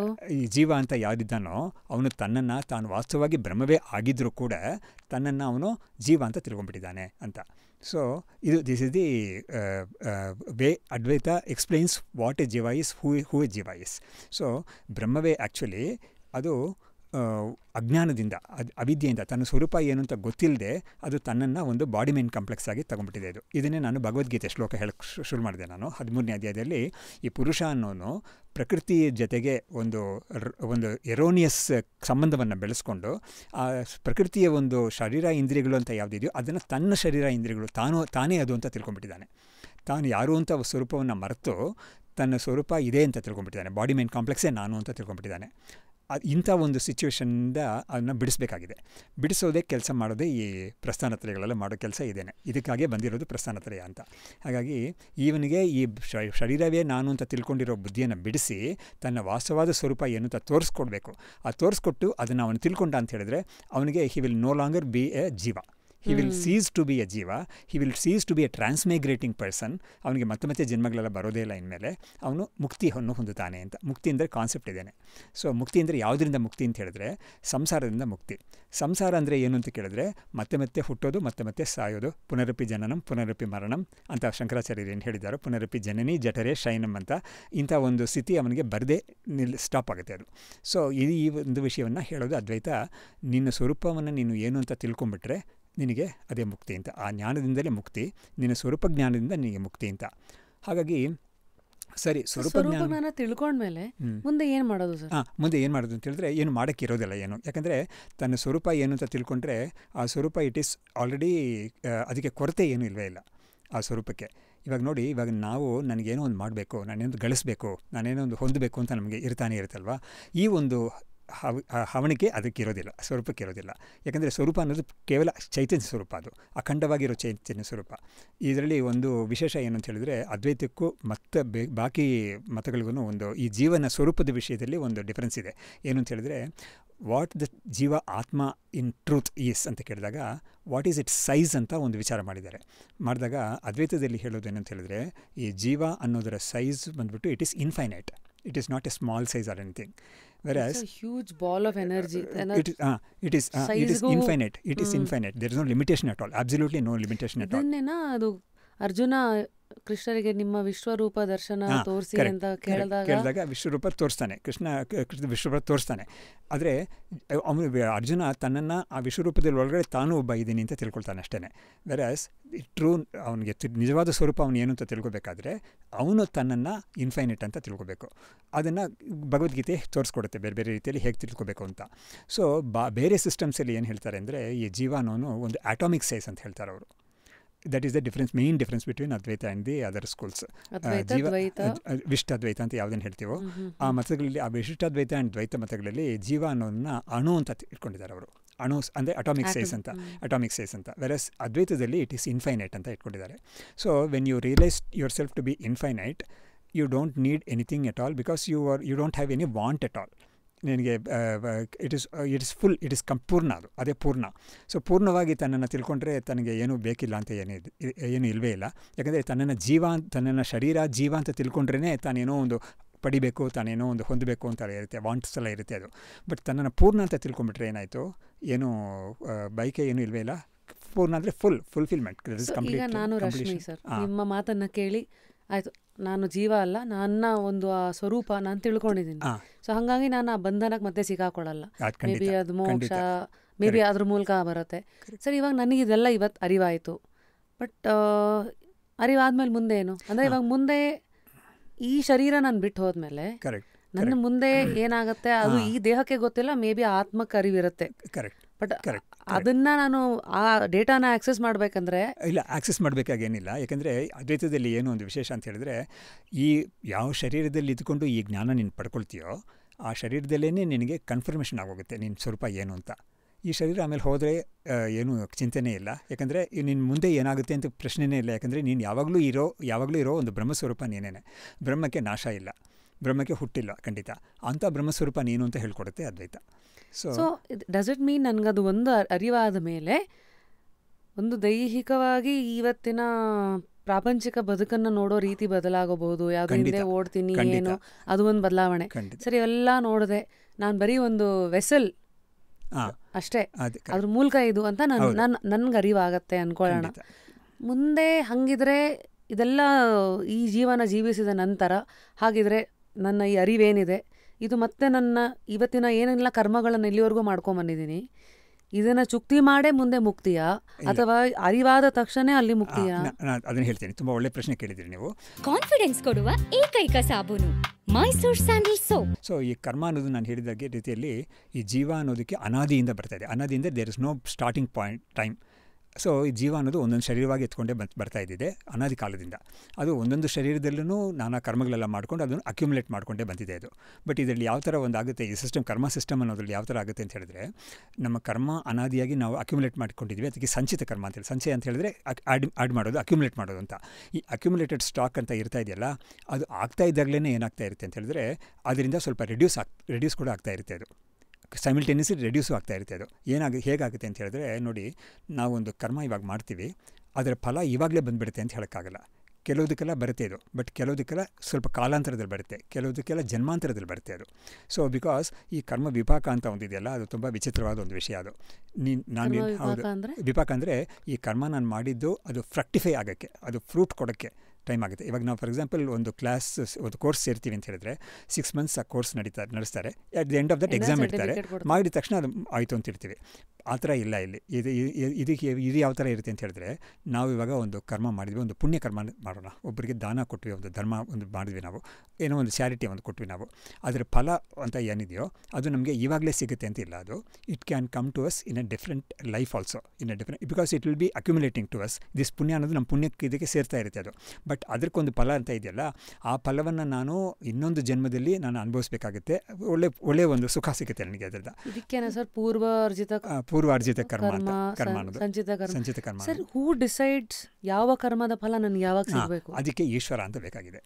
ಸೊ ನಮಗೆ ಡಿಸಿಷನ್ ಮಾಡೋಕ್ಕಾಗಲ್ಲ. ಅದು ಯಾವ ಸಮಯದಲ್ಲಿ ಯಾವ ಕರ್ಮ, ಯಾವ ಜೀವ ಮಾಡಿದ್ದು ಯಾವ ಕರ್ಮ ಅವನಿಗೆ ಯಾವಾಗ ಹೋಗಬೇಕು ಅನ್ನೋದನ್ನು ಈಶ್ವರ ಡಿಸೈಡ್ ಮಾಡ್ತಾನೆ. ಈಶ್ವರ ಅನ್ನೋದು ಸರ್ವಜ್ಞ. ಸೊ ಈಶ್ವರ ಅನ್ನೋ ಕಾನ್ಸೆಪ್ಟ್ ಅದಕ್ಕಾಗಿ ಬರೋದು. ಈ ಕರ್ಮ ಅನ್ನೋದು ಜಡ, ಅದಕ್ಕೆ ತಾನಾಗೆ ಫಲ ಕೊಡೋಕ್ಕೆ ಅದಕ್ಕೆ ಸಾಧ್ಯವಿಲ್ಲ. ಅದು ಕರ್ಮವನ್ನು ಯಾವ ಕರ್ಮ ಯಾವಾಗ ಮಾಡಿದ್ದಾನೆ ಆ ಜೀವಕ್ಕೆ ಯಾವ ಸಮಯದಲ್ಲಿ ಕೊಡಬೇಕು ಅನ್ನೋದು ಈಶ್ವರನಿಗೆ ಗೊತ್ತಿದ್ದು. ಹಾಗೆ ಈಶ್ವರ ಅನ್ನೋದು ಸರ್ವಜ್ಞ. He doesn't need. ಸೊ ಸರ್ವಜ್ಞ ಅಂತ ಈಶ್ವರನ್ನ ಹೇಗೆ ನಾವು ಒಪ್ತೀವಿ ಅಂತ ಹೇಳಿದ್ರೆ, ಇವಾಗ ನಾನೊಂದು ವಿಷಯ ತಿಳ್ಕೊಬೇಕಾದ್ರೆ ನನಗೆ ಒಂದು ಬಾಡಿ ಮೈಂಡ್, ಒಂದು ಇಂದ್ರಿಯ ಬೇಕು, ಒಂದು ಕಾಂಪ್ಲೆಕ್ಸ್ ಬೇಕು, ಒಂದು ಸಮ್ ಮೀನ್ಸ್ ಬೇಕು ನನಗೆ. ಅದಕ್ಕೆ ಪ್ರಮಾಣ ಅಂತ ಹೇಳ್ತೀವಿ ನಾವು. ಪ್ರಮಾಣ ಅಂದರೆ one means to know something ಅಂತ. ಈಶ್ವರನಿಗೆ ಆ ಮೀನ್ಸ್ ಏನು ಬೇಕಿಲ್ಲ. Because he is of such a nature that he knows everything always without the need to use any means or something like that. ಅವನಿಗೆ ಒಂದು ಮನಸ್ಸು ಅಥವಾ ಒಂದು ಇಂದ್ರಿಯಗಳನ್ನ ಸಂಕಲ್ಪ ಮಾಡಿ ಒಬ್ಬರ ವಿಷಯ ತಿಳ್ಕೊಬೇಕು ಅಂತ ಇಲ್ಲ. ಅದು so that is the concept of Ishvara in the Veda. So ಅವನು ನಿತ್ಯ ಸರ್ವಜ್ಞ. ಅದು ಹಾಗಾಗಿ ಆ ಸರ್ವಜ್ಞನಿಗೆ ಎಲ್ಲ ಜೀವಗಳ ಬಗ್ಗೆನೂ ಅವರ ಪಾಸ್ಟ್ ಪ್ರೆಸೆಂಟ್ ಫ್ಯೂಚರ್ ಎಲ್ಲರೂ ಗೊತ್ತಿರುತ್ತೆ ಅವನಿಗೆ. ಅದಕ್ಕೆ ತಕ್ಕನಾಗಿ ಅವನು ಇವ್ರ ಕರ್ಮಗಳೆಲ್ಲ ಗೊತ್ತಿರುತ್ತೆ ಅವನಿಗೆ. ಹಾಗಾಗಿ ಹೇಳೋದು ಎಲ್ಲ ನೋಡ್ತಾ ಇದ್ದಾನೆ, ನೋಡ್ತಾ ಇದ್ದಾನೆ ಅಂತ ಹೇಳ್ತೀವಲ್ಲ, ಅದೇನೆ. ಸೊ ಹೀಸ್ ರೆಕಾರ್ಡಿಂಗ್ ಅಂತ ಹೇಳ್ತೀವಲ್ಲ, ಬಟ್ ಅದೆಲ್ಲ ಸ್ವಲ್ಪ ಸಿಂಬಾಲಿಕಾಗಿ ಹೇಳೋದಷ್ಟೇ. ಅವ್ನು ಚಿತ್ರಗುಪ್ತ ಎಲ್ಲ ಬರ್ಕೊಳ್ತಾ ಇದ್ದಾನೆ ಅಂತೆಲ್ಲ ಹೇಳ್ತೀವಲ್ಲ, ಸಿಂಬಾಲಿಕಾಗಿ ಸ್ವಲ್ಪ ಈಸಿಯಾಗಿ ಅಂಡರ್ಸ್ಟ್ಯಾಂಡ್ ಮಾಡ್ಕೊಳ್ಳಿ ಅಂತ ಹೇಳ್ತಾ ಇದ್ದೀವಿ. ಬಟ್ ಇದೆಲ್ಲ from the ultimate standpoint it is all happening in a very very very mysterious way it happens. But then it is all very logically also clarified in the shastras. So ಏನಾಗುತ್ತೆ ಅಂದರೆ, ನೀವು ಇವಾಗ ಕೇಳಿದ್ರಲ್ಲ, ಈ ನನ್ನ ಎಷ್ಟೋ ಕರ್ಮಗಳೆಲ್ಲ ನನಗಿದ್ದಿದೆ, ಅದು ಅದರಲ್ಲಿ ಸ್ವಲ್ಪ ಎಲ್ಲ ಖರ್ಚಾಗ್ತಾನೂ ಬರ್ತಾ ಇದೆ. ಬಟ್ ನಾವು ಅಕ್ಯುಮುಲೇಟ್ ಆಡು ಮಾಡ್ಕೊಳ್ತಾ ಇರ್ತೀವಿ ಯಾವಾಗಲೂ. ಸೊ ನಾವು ಸುಮ್ಮನೆ ಇರೋದಿಲ್ಲವಲ್ಲ, ಏನಾದ್ರು ಒಂದು ಕರ್ಮ ಮಾಡ್ತೀವಿ, ಅದ್ರ ಪ್ರಕಾರ ನಮಗೆ ಧರ್ಮವೋ ಅಧರ್ಮವೋ ಆಗುತ್ತೆ ಅದು. ಬಟ್ ಇದು ಈ ಒಬ್ಬ ತನ್ನ ಸ್ವರೂಪ ಏನು ಅಂತ ತಿಳ್ಕೊಂಡಾಗ ಅವನಿಗೇನಾಗುತ್ತೆ ಅಂತ ನೀವು ಕೇಳಿದ್ರಿ, ಅದನ್ನು ಈ ಕರ್ಮಗಳೆಲ್ಲ ಏನಾಗುತ್ತೆ ಅಂತ. ಅದಕ್ಕೆ ಉಪನಿಷತ್ತೆಲ್ಲ ಏನು ಹೇಳುತ್ತೆ ಅಂತ ಹೇಳಿದ್ರೆ, ನೀನು ಈ ಆತ್ಮಸ್ವರೂಪವನ್ನು, ತನ್ನ ಸ್ವರೂಪವನ್ನು ಏನು ತಿಳ್ಕೊಂಡಿದ್ದಾಗಲೇ ಅವನಿಗೆ ಈ ಸಂಚಿತ ಕರ್ಮ ಅಂತ ಯಾವುದಿದೆಯೋ, ಅಂದರೆ ಫಲ ಕೊಡದೆ ಏನು ಉಳ್ಕೊಂಡಿರೋ ಕರ್ಮ, ಆ ಕರ್ಮ ಅದು ಪೂರ್ತಿ ನಾಶವಾಗೋಗುತ್ತೆ. ಅಂದರೆ it will all become zero balance. ಯಾವುದಕ್ಕೆ ಅಂತ ಹೇಳಿದ್ರೆ, ಅದಕ್ಕೆ ಮತ್ತೆ ಕರ್ಮವನ್ನು ಮತ್ತೆ ಫಲವನ್ನು ಕೊಡೋ ಸಾಮರ್ಥ್ಯ ಅದಕ್ಕೆ ಇರೋದಿಲ್ಲ. ಅದಕ್ಕೆ ಯಾವುದಕ್ಕೆ ಅಂತ ಹೇಳಿದ್ರೆ, ನೋಡಿ, ಈ ಆತ್ಮಜ್ಞಾನವನ್ನು ಒಬ್ಬ ಪಡ್ಕೊಳ್ತಾನೆ ಅಂತ ಹೇಳಿದ್ರೆ, ಅವನು ತನ್ನನ್ನು ಹೇಗೆ ತಿಳ್ಕೊಳ್ತಾನೆ ಅಂತ ಹೇಳಿದ್ರೆ, ನಾನು ಇವಾಗ ಸಾಮಾನ್ಯವಾಗಿ ನಾನು ಒಂದು ಕೆಲಸ ಮಾಡಿದೆ ಅಂತ ಹೇಳಿದ್ರೆ, ನಾನು ಅದನ್ನು ಮಾಡಿದ್ದೇನೆ ಅಂತ ನಾನು ತಿಳ್ಕೊಳ್ತೀನಿ. ಅದನ್ನು ನಾನು ಯಾವುದಾದ್ರು ಮಾಡಿದೆ ಆದರೆ ನಾನು ಅದು ಮಾಡಿಲ್ಲ ಅಂತ ನಾನು ಹೇಳ್ತೀನಿ. ಸೊ ಈ ಥರ ನಾನು ಮಾಡಿದ್ದೀನಿ ಅಂತ ಹೇಳುವಾಗ ನನಗೆ ಒಂದು ಅಹಂಕಾರ ಇದೆ ನನಗೆ. ಅಂದರೆ ನಾನು ಮಾಡಿದ್ದೀನಿ ಇದನ್ನು ಅಂತ. ಈ ಬುದ್ಧಿ ಅಹಂಕಾರ ಅನ್ನೋದು ಒಂದು ಅಜ್ಞಾನದಿಂದ ಬಂದಿದೆ ನಮಗೆ. ಸೊ ಭಗವದ್ಗೀತೆ ಏನು ಹೇಳುತ್ತೆ ಅಂತ ಹೇಳಿದ್ರೆ, ಆ್ಯಕ್ಚುಲಿ ಏನೇನು ಕರ್ಮ ಆಗ್ತಾ ಇದೆಯೋ ಅದೆಲ್ಲ ಪ್ರಕೃತಿ ಮಾಡ್ತಾ ಇದೆ. ಪ್ರಕೃತಿ ಅಂದರೆ ಒಂದು ತತ್ವ ಅಂತ ಹೇಳಿದ್ನಲ್ಲ, ಒಂದು ಶಕ್ತಿ, ಅದು ಮಾಡ್ತಾ ಇದೆ. ಸೊ ನಮ್ಮ ಬಾಡಿ ಮೈಂಡ್ ಕಾಂಪ್ಲೆಕ್ಸ್ ಎಲ್ಲ ಪ್ರಕೃತಿ ಕೊಡುಗೆಗಳದೆಲ್ಲ, ಆತ್ಮನ ಕೊಡುಗೆಗಳೆಲ್ಲ ಇದು. ಸೊ ತನ್ನ ಸ್ವರೂಪ ಏನಂತ ಗೊತ್ತಿಲ್ಲದೆ ಇರೋನು ಏನು ಮಾಡ್ತಾನೆ, ಅಜ್ಞಾನಿಯಾಗಿರೋನು ನಾನು ಮಾಡಿದೆ ಅಂತ ತಿಳ್ಕೊಳ್ತಾನೆ. ಕೈ ಕಾಲು ಮನಸ್ಸು ಅದೇ ಮಾಡಿರುತ್ತೆ, ಆದರೆ ತಾನು ಕೈ ಕಾಲು ಮನಸ್ಸು ಅಂತ ತನ್ನನ್ನು ತಪ್ಪಾಗಿ ತಿಳ್ಕೊಂಡು ನಾನು ಮಾಡ್ತೀನಿ ಅಂತ ಹೇಳಿ ತಿಳ್ಕೊಳ್ತಾನೆ ಅವನು. ಭಗವದ್ಗೀತೆ ಏನು ಹೇಳುತ್ತೆ ಅಂತ ಹೇಳಿದ್ರೆ, ಅಹಂಕಾರದಿಂದ ಮೌಢ್ಯದಿಂದ ಒಬ್ಬ ಏನು ಮಾಡ್ತಾನೆ, ತಾನು ಮಾಡಿದ್ದೀನಿ ಅಂತ ತಿಳ್ಕೊಳ್ತಾನೆ. ಆದರೆ ಯಾರು ಸರಿಯಾದ ಜ್ಞಾನವನ್ನು ಇಟ್ಕೊಂಡಿದ್ದಾನೋ ಅವನು ಪ್ರಕೃತಿಯೇ ಮಾಡ್ತಾ ಇದೆ, ನಾನು ಮಾಡ್ತಾ ಇಲ್ಲ ಅಂತ ತಿಳ್ಕೊಳ್ತಾನೆ ಅಂತ ಹೇಳ್ತಾ ಇದೆ ಅದು. ಅವಾಗೇನಾಯಿತು, ನನ್ನ ಸ್ವರೂಪ ಏನು ಅಂತ ತಿಳುವಳಿಕೆ ಬಂದಿದ್ದ ತಕ್ಷಣ ಅವನಿಗೇನಾಗುತ್ತೆ ಅಂತ ಹೇಳಿದ್ರೆ, ಇದಕ್ಕೆ ಮುಂಚೆ ಕೂಡ ಏನೇನು ಜನ್ಮಗಳಲ್ಲಿ ಏನೇನು ಮಾಡಿರ್ತೀನೋ ಅದು ನಾನು ಮಾಡಿದಲ್ವೇ ಅಲ್ಲ ಅಂತ. ನೋಡಿ, ಇವಾಗ ಒಬ್ಬ ನಾನು ಮಾಡಿದ್ದೀನಿ ಅಂತ ಹೇಳಿದ್ರೆ ಅವನಿಗೆ ಬಂದು ತಗಲುತ್ತೆ, ಅದು ಅವನ ಕರ್ಮ ತಗಲುತ್ತೆ. ನಾನು ಮಾಡೇ ಇಲ್ಲ ಅಂತ ಹೇಳಿದ್ರೆ ಅವ್ನಿಗೆ ತಗಲೋದೇ ಇಲ್ಲ ಅದು ಬಂದು. ಹಾಗಾಗಿ ಏನಾಗುತ್ತೆ, you don't credit for it. So this is the crux of karmayoga. ಕರ್ಮಯೋಗ ಅಂತ ಯಾವುದನ್ನು ಭಗವದ್ಗೀತೆ ಹೇಳುತ್ತೋ ಅದು ನೀನೇನು ಏನೇನು ಮಾಡ್ತೀಯೋ ಇದೆಲ್ಲ ಭಗವಂತನಿಗೆ ಸೇರಿದ್ದು, ನಾನು ಮಾಡಿದ್ದೆಲ್ಲ ಇದು ಅವ್ನು ಮಾಡಿಸಿದಾನನ್ನು ಅದಕ್ಕೆ ಅವ್ನಿಗೆ ಸೇರಿದ್ದು ಅಂತ ನೀನು ಈ ಥರ ಒಂದು ಪಳಗ್ತಾ ಬಂದರೆ, ಈ ಥರ ಒಂದು ಪ್ರಾಕ್ಟೀಸ್ ಮಾಡ್ತಾ ಬಂದರೆ, it will lead to a situation where you will realise yourself to be the non doer at any time at all. ನಾನು ಏನು ಮಾಡೇ ಇಲ್ಲ ಅಂತ ಒಂದು ಬುದ್ಧಿ ಆವಾಗ ಬರುತ್ತೆ, ತುಂಬ ದೃಢವಾಗಿ ಬರುತ್ತೆ. ಅದಕ್ಕೆ ಪ್ರಾಕ್ಟೀಸೇ ಕರ್ಮಯೋಗ ಅನ್ನೋದು. ಸೊ ನಾನು ಕರ್ತ ಅಂತ ನನ್ನ ಬುದ್ಧಿ ಇಟ್ಕೊಂಡು ನಾನು ಮಾಡಿದ್ದೀನಿ ಅವಾಗೆಲ್ಲ. ಬಟ್ ಇವಾಗ ನಾನು ಏನು ಮಾಡ್ತಾಯಿದ್ದೀನಿ, ನಾನು ಯಾವತ್ತೂ ಕರ್ತ ಅಲ್ಲ ಅಂತ ನಾನು ತಿಳ್ಕೊಂಡಾಗ ಏನಾಗುತ್ತೆ, ಆ ಹಿಂದೆ ಆಗಿದ್ದ ಕರ್ಮಗಳೆಲ್ಲ ಇದೆಯಲ್ಲ ಅದಕ್ಕೆ ಕರ್ತ ಅಂತ ಯಾರೂ ಇಲ್ಲದೆ ಅದು ತಾನಾಗೆ ಸತ್ತು ಬಿದ್ದುಬಿಡುತ್ತೆ. ಆ ಕರ್ಮಗಳೆಲ್ಲ ತಾನಾಗೆ ನಿರ್ವೀರ್ಯ ಆಗೋಗುತ್ತೆ. ಅದು it won't have the power to give you another birth at all. ನೋಡಿ, ಇವಾಗ ಒಬ್ಬನಿಗೆ ಇನ್ನೊಂದು ಜನ್ಮ ಬರಬೇಕು ಅಂತ ಹೇಳಿದ್ರೆ ಇವನಿಗೆ ಕರ್ಮ ಇರಬೇಕು. ಕರ್ಮ ಇದ್ರೇ ಜನ್ಮ ಬರುತ್ತೆ. ಯಾಕಂದರೆ ಜನ್ಮ ಅನ್ನೋದಕ್ಕೆ ಕರ್ಮ ಇದ್ರೇ ಜನ್ಮ ಬರುತ್ತೆ. ಯಾಕಂದರೆ ನನಗೆ ಯಾವುದಾದ್ರೂ ಪುಣ್ಯ ಪಾಪ ಕರ್ಮಗಳು ನನಗೆ ಅಕ್ಯುಮುಲೇಟೆಡ್ ಆಗಿದ್ದು ಅದನ್ನು ನಾನು ಅನುಭವಿಸ್ಬೇಕು ಅಂತ ಬರುತ್ತಲ್ವ, ಅನುಭವಿಸೋಕ್ಕಾಗಿ ನಾನು ಶರೀರ ಪಡ್ಕೊಳ್ಳೇಬೇಕಾಗುತ್ತೆ. ಸೊ ಈ ಶರೀರಕ್ಕೆ ನಮಗೆ ಒಂದು ಟೈಮ್ ಫ್ರೇಮ್ ಇರುತ್ತೆ. ಅದಕ್ಕೆ ಒಂದು 80 ವರ್ಷನೋ 90 ವರ್ಷನೋ, ಅಥವಾ ಕೆಲವು ಮಕ್ಕಳಲ್ಲೇ ಕೆಲವುದು ತೀರ್ಕೊಂಡ್ಬಿಡ್ತಾರೆ. ಈ ಥರ ಎಲ್ಲ ಆಗುತ್ತೆ ಅದು. ಸೊ ಈ ಟೈಮ್ ಸ್ಪ್ಯಾನ್ ಅನ್ನೋದು ಈ ಬಾಡಿಗೆ ಮಾತ್ರ ಇರುತ್ತೆ. ವೆರಸ್ ನಾನು ಸೂಕ್ಷ್ಮ ಶರೀರ ಅಂತ ಹೇಳಿದ್ನಲ್ಲ, ಅದಕ್ಕೆ ಟೈಮ್ ಸ್ಪ್ಯಾನ್ ಇರೋದಿಲ್ಲ. ನಾನು ಮಾಡಿದ ಎಲ್ಲ ಕರ್ಮಗಳು ಎಲ್ಲಿ ಇರುತ್ತೆ ಅಂತ ಕೇಳಿದ್ರೆ ಆ ಸೂಕ್ಷ್ಮ ಶರೀರದಲ್ಲಿ ಇರುತ್ತೆ. ಅದು it will be in a very very subtle form, it will be there. ಅದು ಏನು ಮಾಡುತ್ತೆ, ನನ್ನದು ವಿಪಾಕ ಅಂತ ಹೇಳಿದ್ನಲ್ಲ, ಆ ಕರ್ಮ ಯಾವಾಗ ಫ್ರಕ್ಟಿಫೈ ಆಗಬೇಕೋ ಆ ಟೈಮ್ ಬಂದಾಗ ಅದು ಅದರ ಕೆಲಸ ಮಾಡುತ್ತೆ. ಅದು ನನಗೆ ಆ ಒಂದು ಜನ್ಮವನ್ನು ಕೊಡುತ್ತೆ, ಆ ಥರ ಜೀವವನ್ನು ಕೊಡುತ್ತೆ, ಆ ಥರ ಸನ್ನಿವೇಶಗಳನ್ನ ಉಂಟು ಮಾಡುತ್ತೆ, ಇದೆಲ್ಲ ಮಾಡುತ್ತೆ ಅದು. ಇವಾಗ ನೋಡಿ, ಸಾಮಾನ್ಯವಾಗಿ ನಮಗೆ ರಾತ್ರಿ 9 ಗಂಟೆಗೆ ಮನೆಗೆ ಹೋದ್ಮೇಲೆ ಊಟ ಮಾಡ್ತೀವಿ ಅಂತ ಅಂದ್ಕೊಂಡಿದ್ದೀವಿ ನಾವು. That is common thing. So ಅಕಸ್ಮಾತ್ ಇವನಿಗೆ ಆ ರಾತ್ರಿ 9 ಗಂಟೆಗೆ ಆ ಊಟ ಇವನಿಗೆ ಸಿಗಬಾರ್ದು ಅಂತಿದ್ರೆ ಏನಾಗುತ್ತೆ ಅಂತ ಹೇಳಿದ್ರೆ, ನೀವು ಹೋಗೋ ಸಮಯಕ್ಕೆ ಏನೋ ಒಂದು ನ್ಯೂಸ್ ಬರ್ಬೋದು ನಿಮಗೆ, ಯಾರೋ ತುಂಬ ಬೇಕಾದವ್ರು ತೀರ್ಕೊಂಡ್ಬಿಟ್ಟಿದ್ದಾರೆ ಅಂತ ಏನೋ ಆಗ್ಬೋದು. ಆವಾಗ ಏನಾಗುತ್ತೆ, ಇವನಿಗೆ ಆ ಟೈಮಲ್ಲಿ ಆ ಊಟ ಮಾಡೋಕ್ಕಾಗೋದಿಲ್ಲ, ಈ ಥರ ಆಗೋಗುತ್ತಲ್ವ. ಅದು ನಾವು ಲೋಕದಲ್ಲಿ ಎಷ್ಟೋ ನೋಡ್ತೀವಿ, ನಾವು ಈ ಟೈಮಿಗೆ ಇದನ್ನು ಮಾಡೋಣ ಅಂತ ಅಂದ್ಕೊಳ್ತೀವಿ, ಬಟ್ ಅದು ಆ ಸಮಯ ಬರೋಕ್ಕೆ ಮುಂಚೆ ಏನೋ ಒಂದು ಸಿಚುವೇಶನ್ ಬಂದುಬಿಡುತ್ತೆ, ಅದು ಮಾಡದೆ ಬಿಟ್ಬಿಡುತ್ತೆ ಅದು. ಸೊ ಈ ಒಂದು ಸನ್ನಿವೇಶ ಅಂತ ಒಂದಿದೆಯಲ್ಲ, ಈ ಸನ್ನಿವೇಶ ಅನ್ನೋದು ಕೂಡಿ ಬಂದ್ರೇ ಒಬ್ಬನಿಗೆ ಏನಾದರೂ ಒಂದು ಮಾಡೋಕ್ಕಾಗುತ್ತೆ. ಇವಾಗ ನಾವಿವತ್ತು ಈ ಒಂದು ಇಂಟರ್ವ್ಯೂ ಮಾಡಬೇಕು ಅಂತ ನಾವು ಒಂದು ಇಟ್ಕೊಂಡಿದ್ದೀವಿ, ಅದು ಸನ್ನಿವೇಶ ಕೂಡಿ ಬಂತು, ಅದರಿಂದ ಆಯ್ತದು. ಏನೋ ಕಾರಣದಿಂದ ಈ studio it's not available at the last ಮೊಮೆಂಟಲ್ಲಿ, ಏನೋ ಇಲ್ಲಿ ಟೆಕ್ನಿಕಲ್ ಪ್ರಾಬ್ಲಮ್ಸ್ ಎಲ್ಲ ಬಂದುಬಿಡ್ತು ಅಂತ ಹೇಳಿದ್ರೆ ನೀವು ಫೋನ್ ಮಾಡಿ ಹೇಳ್ತಾ ಇದ್ರಿ ಇಟ್ಸ್ ನಾಟ್ ಪಾಸಿಬಲ್ ಟುಡೇ ಅಂತ ಹೇಳ್ತಾ ಇದ್ರಿ ನೀವು. ಅಥವಾ ನನಗೇನೋ ಡಿಫಿಕಲ್ಟಿ ಬಂದು ನಾನು ಇವತ್ತು ಬರೋಕ್ಕೂ ಆಗೋಲ್ಲ ಮೇಡಮ್ ಅಂತ ಹೇಳಿದ್ರೆ ನೀವು ಇದು ಆಗ್ತಾ ಇರಲಿಲ್ಲ. ಸೊ ಎಲ್ಲದಕ್ಕೂ ಒಂದು ಕೂಡಿ ಬರಬೇಕು, ಕಾಲ ಕೂಡಿ ಬರಬೇಕು ಅಂತ ಹೇಳ್ತೀವಲ್ಲ, ಅದಕ್ಕೆ ತುಂಬ ಅರ್ಥ ಇದೆ. ಅದಕ್ಕೆ ಎಲ್ಲದಕ್ಕೂ ಅಷ್ಟು ಸಣ್ಣ ವಿಷಯಕ್ಕೂ ಅದಕ್ಕೆ ಖಂಡಿತ ಇದೆ, ದೊಡ್ಡ ವಿಷಯಕ್ಕೂ ಆ ಕಾಲ ಕೂಡಿ ಬರಬೇಕು ಅನ್ನೋದು ಇದ್ದೇ ಇದೆ. ಕಾಲ ಕೂಡಿ ಬರಬೇಕು. Is that equal to destiny? Yes, surely. Destiny ಅಂತ ಹೇಳಿದ್ರೆ ನಮ್ಮ ಕರ್ಮ ಏನನ್ನು ನಮಗೆ ಕೊಟ್ಟಿದೆಯೋ ಅದ್ರ ಪ್ರಕಾರ ಆಗಬೇಕು ಅಂತ ಇದ್ದರೆ ಅದು ಆಗೇ ಆಗುತ್ತೆ ಅದು. So a person might work for some very good post or something like that, ತುಂಬ ಕೆಲಸ ಮಾಡಿರ್ತಾನೆ, ಬಟ್ ಅವನಿಗೆ ಬರಬೇಕು ಅಂತಿದ್ರೆ ಖಂಡಿತ ಸಿಗುತ್ತೆ. ಅದು ಅವನಿಗೆ ಬರಬಾರ್ದು ಅಂತ ಅವ್ನ ಡೆಸ್ಟಿನಿಲಿ ಇದ್ದರೆ ಅದು ತಪ್ಪೋಗ್ಬಿಡುತ್ತೆ, ಅವನ ಕೈಯಿಂದ ತಪ್ಪೋಗ್ಬಿಡುತ್ತೆ ಅದು. ಸೊ ಈ ತರಹದ ಕಾನ್ಸೆಪ್ಟ್ಸ್ಗಳಲ್ಲಿ, ಯಾಕಂದರೆ ಇವು ತುಂಬ ಡೀಪ್ ವಿಚಾರಗಳಿವೆಲ್ಲ, ಅಂದರೆ ಇದನ್ನು ಕನೆಕ್ಟ್ ಮಾಡ್ಕೊಂಡು ಆ ಫ್ರೀಕ್ವೆನ್ಸಿಗೆ ಏನು ಹೇಳ್ತಾ ಇದ್ದಾರೆ ಆಳಕ್ಕೆ ಇಳಿದು ಅದನ್ನು ವಿವೇಚನೆಯಿಂದ ನೋಡಿ ವಿಚಾರ ವಿಮರ್ಶೆ ಮಾಡೋರ್ಗೆ ಇದು ಓಕೆ. ಈ ಮಧ್ಯ ಕೆಲವರು ಆಸ್ಟ್ರಾಲಜಿ ಹಂಗಿದ್ರೆ ನಮ್ಮ ಕರ್ಮ, ನಮ್ಮ ಪೂರ್ವ ಸಂಚಿತ ಕರ್ಮ ಪಾಪ ಫಲಗಳಿಗೆಲ್ಲಾನು ಆಸ್ಟ್ರಾಲಜಿನಲ್ಲಿ ಅದ್ರ ಮೂಲಕ ಇದೆಲ್ಲ ಚೇಂಜಸ್ ಎಲ್ಲ ಮಾಡ್ಬೋದಾ ಅನ್ನೋ ಒಂದು ಜ್ಯೋತಿಷ ಶಾಸ್ತ್ರ ಅನ್ನೋದೊಂದು ಸರಿಯಾದ ಒಂದು ಶಾಸ್ತ್ರ, ವೈದಿಕ ಯಾಕಂದರೆ ಅದು ವೈದಿಕ ವೇದ ಅಂಗ ಅದು. ಹಾಗಾಗಿ ಜ್ಯೋತಿಷ ಶಾಸ್ತ್ರದಲ್ಲಿ ನಮಗೆ ನಮ್ಮ ಒಂದು ಪ್ರಾರಬ್ಧ ಕರ್ಮದಲ್ಲಿ ಕೆಲವು ಅಂಶಗಳನ್ನ ಅದು ಹೇಳೋಕ್ಕೆ ಸಾಧ್ಯವಾಗುತ್ತೆ. ಅದಕ್ಕೆ ಖಂಡಿತ ಸರಿಯಾಗಿ ಅವರು ಕಲ್ತ್ಕೊಂಡು, ಆ ಶಾಸ್ತ್ರವನ್ನು ಸರಿಯಾಗಿ ಕಲ್ತ್ಕೊಂಡವರು, ಕ್ವ್ಯಾಕ್ಸ್ ಅಂತ ಎಲ್ಲದರಲ್ಲೂ ಕ್ವ್ಯಾಕ್ಸ್ ಇರ್ತಾರೆ, ಬಟ್ ಈ ಸರಿಯಾದ ಅಧ್ಯಯನ ಮಾಡಿದ್ದವರು ಅವರಿಗೆ ಅವರಿಗೆ ಸರಿಯಾದ ಅನುಷ್ಠಾನವನ್ನು ಇಟ್ಕೊಂಡಿದ್ರೆ ಅವರಿಗೆ ಒಂದು ಶಕ್ತಿ ಇರುತ್ತೆ, ಅವರಿಗೆ ಅವ್ರು ಹೇಳಿದ್ದು ನಡೆಯುತ್ತೆ ಅದು. ಹಾಗಾಗಿ ನಮ್ಮ ಜಾತಕ ಕರೆಕ್ಟಾಗಿದ್ದು ನಾವು ತೋರಿಸ್ತಾರೆ ಅವರಿಗೆ, ಅವರು ಅದನ್ನು ನೋಡಿ ಅವರಿಗೆ ಒಂದು ತೀರ್ಮಾನ ಮಾಡಿ ಹೇಳ್ತಾರಲ್ಲ ನಮಗೆ, ಅವರು ಸರಿಯಾದ ಒಂದು ವ್ಯಕ್ತಿ ಆದರೆ ನಮಗೆ ಅದು ಸರಿಯಾಗಿ ಇರುತ್ತೆ. ಅವ್ರು ಹೇಳೋ ಒಂದು ಡಯಾಗ್ನೋಸಿಸ್ ಅಂತ ಯಾವುದು ಡಾಕ್ಟರ್ ಹತ್ರ ಹೇಳ್ತೀವೋ ಆ ಥರ ಇವರು ಒಂದು ಡಯಾಗ್ನೋಸಿಸ್ ಮಾಡಿ ಹೇಳ್ತಾರೆ ಅದನ್ನು. ಸೊ ಹಾಗಾಗಿ ಸಾಮಾನ್ಯವಾಗಿ ನಮಗೆ ಬರಬಹುದಾದ ಒಂದು ತೊಂದರೆಯನ್ನು ಸೂಚಿಸುತ್ತೆ, ನಮ್ಮ ಜಾತಕವನ್ನು ಸೂಚಿಸುತ್ತೆ. ಆವಾಗ ಅದಕ್ಕಿಂತ ಒಂದು ಪರಿಹಾರ ಮಾಡಿ ಅಂತ ಅವ್ರು ಹೇಳ್ತಾರೆ. ಒಂದು ಪರಿಹಾರ ಮಾಡಿ ಅದನ್ನು ನಾವು ತಪ್ಪಿಸ್ಕೊಳ್ಳೋಕ್ಕೆ ಪಾಸಿಬಿಲಿಟೀಸ್ ಖಂಡಿತ ಇದೆ ಅದು. So it is definitely it is link to the prarabdha karma of the person and the way it has been shown to him. So ಈ ಥರ ಇರುತ್ತೆ ಅದು. ಬಟ್ ನಾನು ಈ ಕರ್ಮ ಅನ್ನೋದ್ರ ಬಗ್ಗೆ, ಜ್ಞಾನ ಅನ್ನೋದು ಹೇಗೆ ಕರ್ಮವನ್ನು ನಾಶ ಮಾಡುತ್ತೆ ಅದ್ರ ಬಗ್ಗೆ ಹೇಳ್ತಾ ಇದ್ದೆ ನಾನು. ಸೊ ನಾವು ಈ ಆತ್ಮಜ್ಞಾನ, ನಾನು ಯಾವತ್ತೂ ಕರ್ತ ಅಲ್ಲ ನಾನು, ಭೋಗ್ತಾ ಅಲ್ಲ ನಾನು ಅಂತ ಒಂದು ತಿಳುವಳಿಕೆ ನನಗೆ ಬಂದಾಗ, ನಾನು ಹಿಂದೆ ಮಾಡಿದ ಕರ್ಮಗಳೆಲ್ಲ ಏನಾಗುತ್ತೆ ಅಂತ ಕೇಳಿದ್ರೆ, ಇವನು with retrospective effect he will no that he has not been a ಕರ್ತ ಅಟ್ ಆಲ್ ಅಂತ. ಆವಾಗ ಆ ಕರ್ಮಗಳಿಗೆಲ್ಲ ಏನೋ ವೀರ್ಯ ಇಲ್ಲ, ಬಿದ್ದೋಗ್ಬಿಡುತ್ತೆ ಅದು, ಮುಂದೆ ಜನ್ಮ ಕೊಡೋದಿಲ್ಲ ಅಂತಾಗುತ್ತೆ. ಸೊ ಯಾವ ಒಂದು ಪ್ರಾರಬ್ಧ ಕರ್ಮ ಅಂತ ಯಾವುದನ್ನು ಹೇಳ್ತೀವಿ ಅಂದರೆ, ಈ ಸಂಚಿತ ಕರ್ಮನೇ ಒಂದು ಭಾಗ ನಮಗೆ ಫಲವನ್ನು ಕೊಡೋಕ್ಕೆ ಶುರುವಾಗಿರುತ್ತಲ್ಲ, ಅದು ಶುರುವಾಗಿದ್ದಾಗ ಏನಾಗುತ್ತೆ ಅಂದರೆ ಒಬ್ಬನಿಗೆ ಒಂದು ಜನ್ಮ ಸಿಗುತ್ತೆ ಅಂತ. ನೋಡಿ ಇದು ಯಾವ ಥರ ಒಂದು ಸಿಸ್ಟಮ್ ಯಾವ ಥರ ಇದೆ ಅಂತ ಹೇಳಿದ್ರೆ, ನಾನು ಯೂಶ್ವಲಿ ಇದಕ್ಕೆ ಒಂದು ಕೊಡೋ ಎಕ್ಸಾಂಪಲ್ ಯಾವುದು ಅಂದರೆ, ಒಂದು ಬ್ರೆಡ್ ಮೇಕಿಂಗ್ ಮಿಷಿನ್ ಅಂತ. ಒಂದು ಮಿಷಿನ್ ಒಂದು ಕಡೆ ಇನ್ಪುಟ್ಸ್ ಆಗಿ ನೀವು ಹಿಟ್ಟು ಇದೆಲ್ಲ ಹಾಕ್ತಾ ಇರ್ತೀರ, ಇನ್ನೊಂದು ಕಡೆ ಬ್ರೆಡ್ ಲೋಫ್ ಆಗಿ ಬರ್ತಾ ಇರುತ್ತೆ ಅದು. ಸೊ ಈ ಕರ್ಮಗಳೆಲ್ಲ ನಾವು ಏನೇನು ಮಾಡ್ತಾ ಇದ್ದೀವೋ ಅದು ಒಂದೊಂದು ಲೋಫಾಗಿ ಬರ್ತಾ ಇರ್ತಲ್ಲ, ಒಂದು ಲೋಫ್ನ ನಾವು ಒಂದು ಪರ್ಸನ್ ಜನ್ಮ ಅಂತ ತೊಗೋಬೋದು, ಒಂದು ಪರ್ಸನ್ಸ್ ಲೈಫ್ ಅಂತ ತೊಗೋಬೋದು. ಸೊ ಸುಮ್ಮನೆ ಒಂದು ಅನಾಲಜಿ ಅಷ್ಟೇ. ಸೊ ಈ ಥರ ಏನಾಗುತ್ತೆ, ಒಂದು ಲೈಫ್ ಅನ್ನೋದು ಅವನ ಒಂದು ಪ್ರಾರಬ್ಧ ಕರ್ಮ ಈ ಲೈಫಲ್ಲಿ ಭೋಗ ಮಾಡಿ ಮುಗಿಸ್ಬೇಕು ತಕ್ಕನಾಗಿ ಒಂದು ಅಂಶ ಮಾತ್ರ ಬಂದಿದೆ, ಅದು ಇನ್ನೂ ಬೇಕಾದಷ್ಟು ಉಳ್ಕೊಂಡಿದೆ. ಸೊ ಇದಾದಮೇಲೆ ಏನಾಗುತ್ತೆ, ಅವನಿಗೆ ಇನ್ನೊಂದು ಅಂಶ ರೆಡಿಯಾಗಿರುತ್ತೆ ಇವನಿಗೆ ಕೊಡೋಕ್ಕೆ, ಅವಾಗ ಇನ್ನೊಂದು ಜನ್ಮ ಅವನು ಪಡಿತಾನೆ.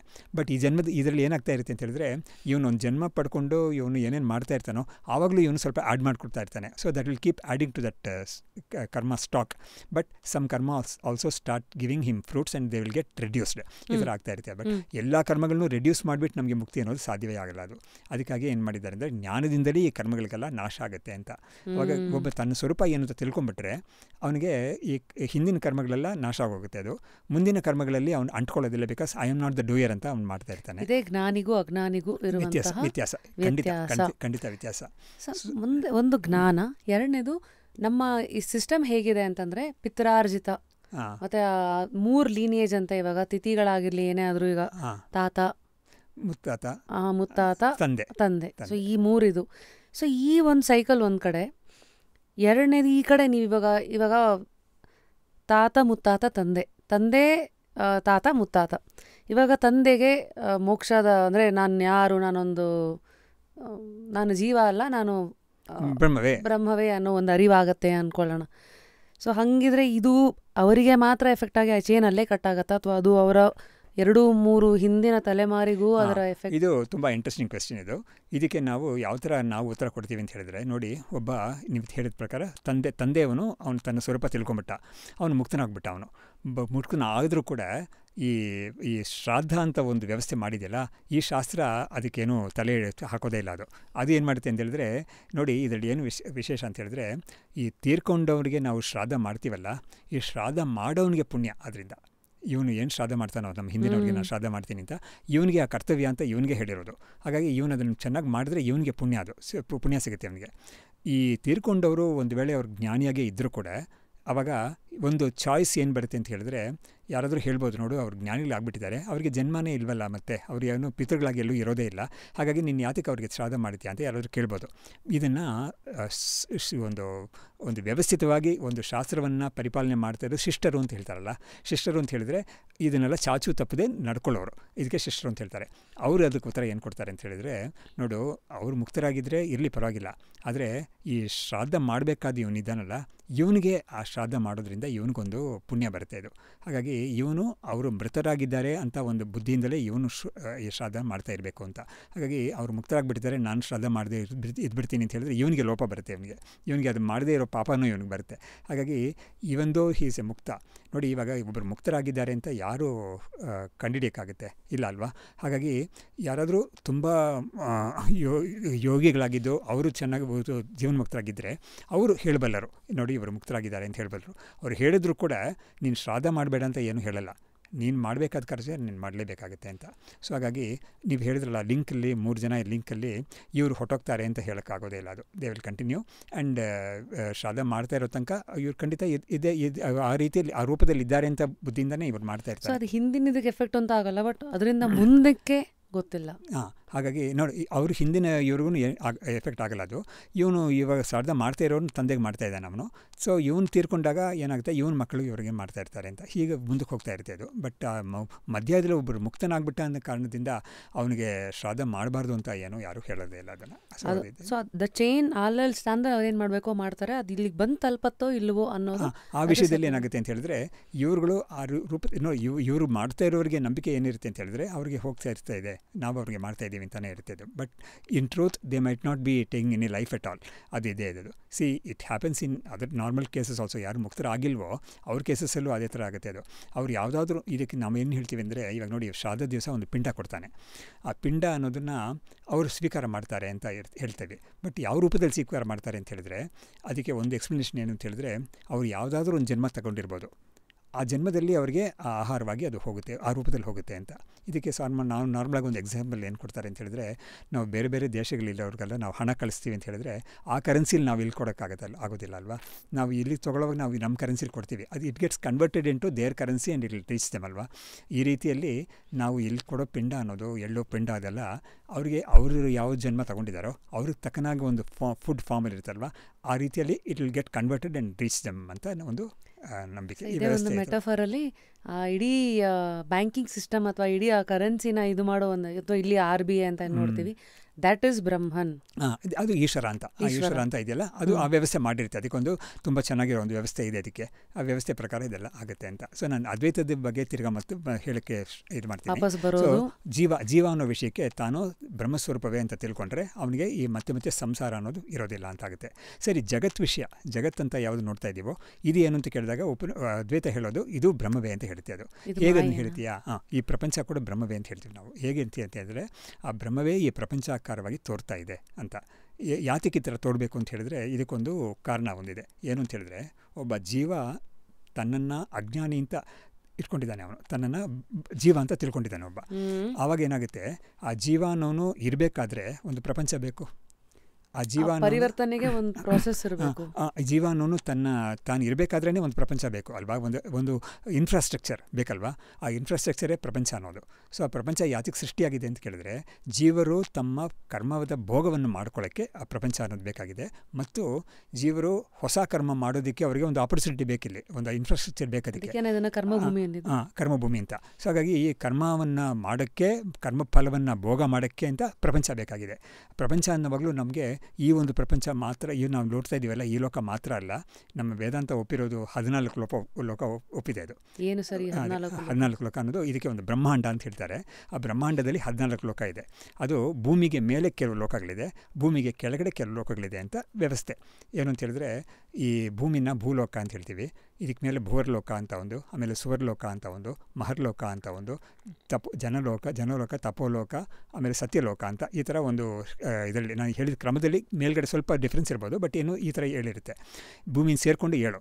ಆಮೇಲೆ ಭೂಮಿ ಕೆಳಗಡೆ ಅತಲ, ವಿತಲ, ಸುತಲ, ರಸತಲ, ತಲಾತಲ, ಪಾತಾಳ ಅಂತ ಅಲ್ಲಿ ಒಂದು 7 ಲೋಕಗಳಿರುತ್ತೆ. ಅದು ಸೊ ಈ ಜೀವ ಅಂತ ಇರೋನು ಎಲ್ಲಿ ಬೇಕಾದ್ರೂ ಇರ್ಬೋದು. ಅವನ ಕರ್ಮ ಪ್ರಕಾರ ಅವನು ಎಲ್ಲಿ ಬೇಕಾದ್ರೂ he can land in any of this 14 ಲೋಕಾಸ್ ಆ್ಯಂಡ್ ಕಂಟಿನ್ಯೂ ಹಿಸ್ ಲೈಫ್ ಇದರಾಗುತ್ತೆ. ಸೊ ಹಾಗಿದ್ರೆ ಈ ಜೀವ ಆ ಒಂದು ಶಕ್ತಿ ಇಡೀ 14 ಲೋಕಗಳಲ್ಲೇ ಫುಲ್ ಸೈಕಲ್ ಇಲ್ಲೇ ಇರುತ್ತೆ.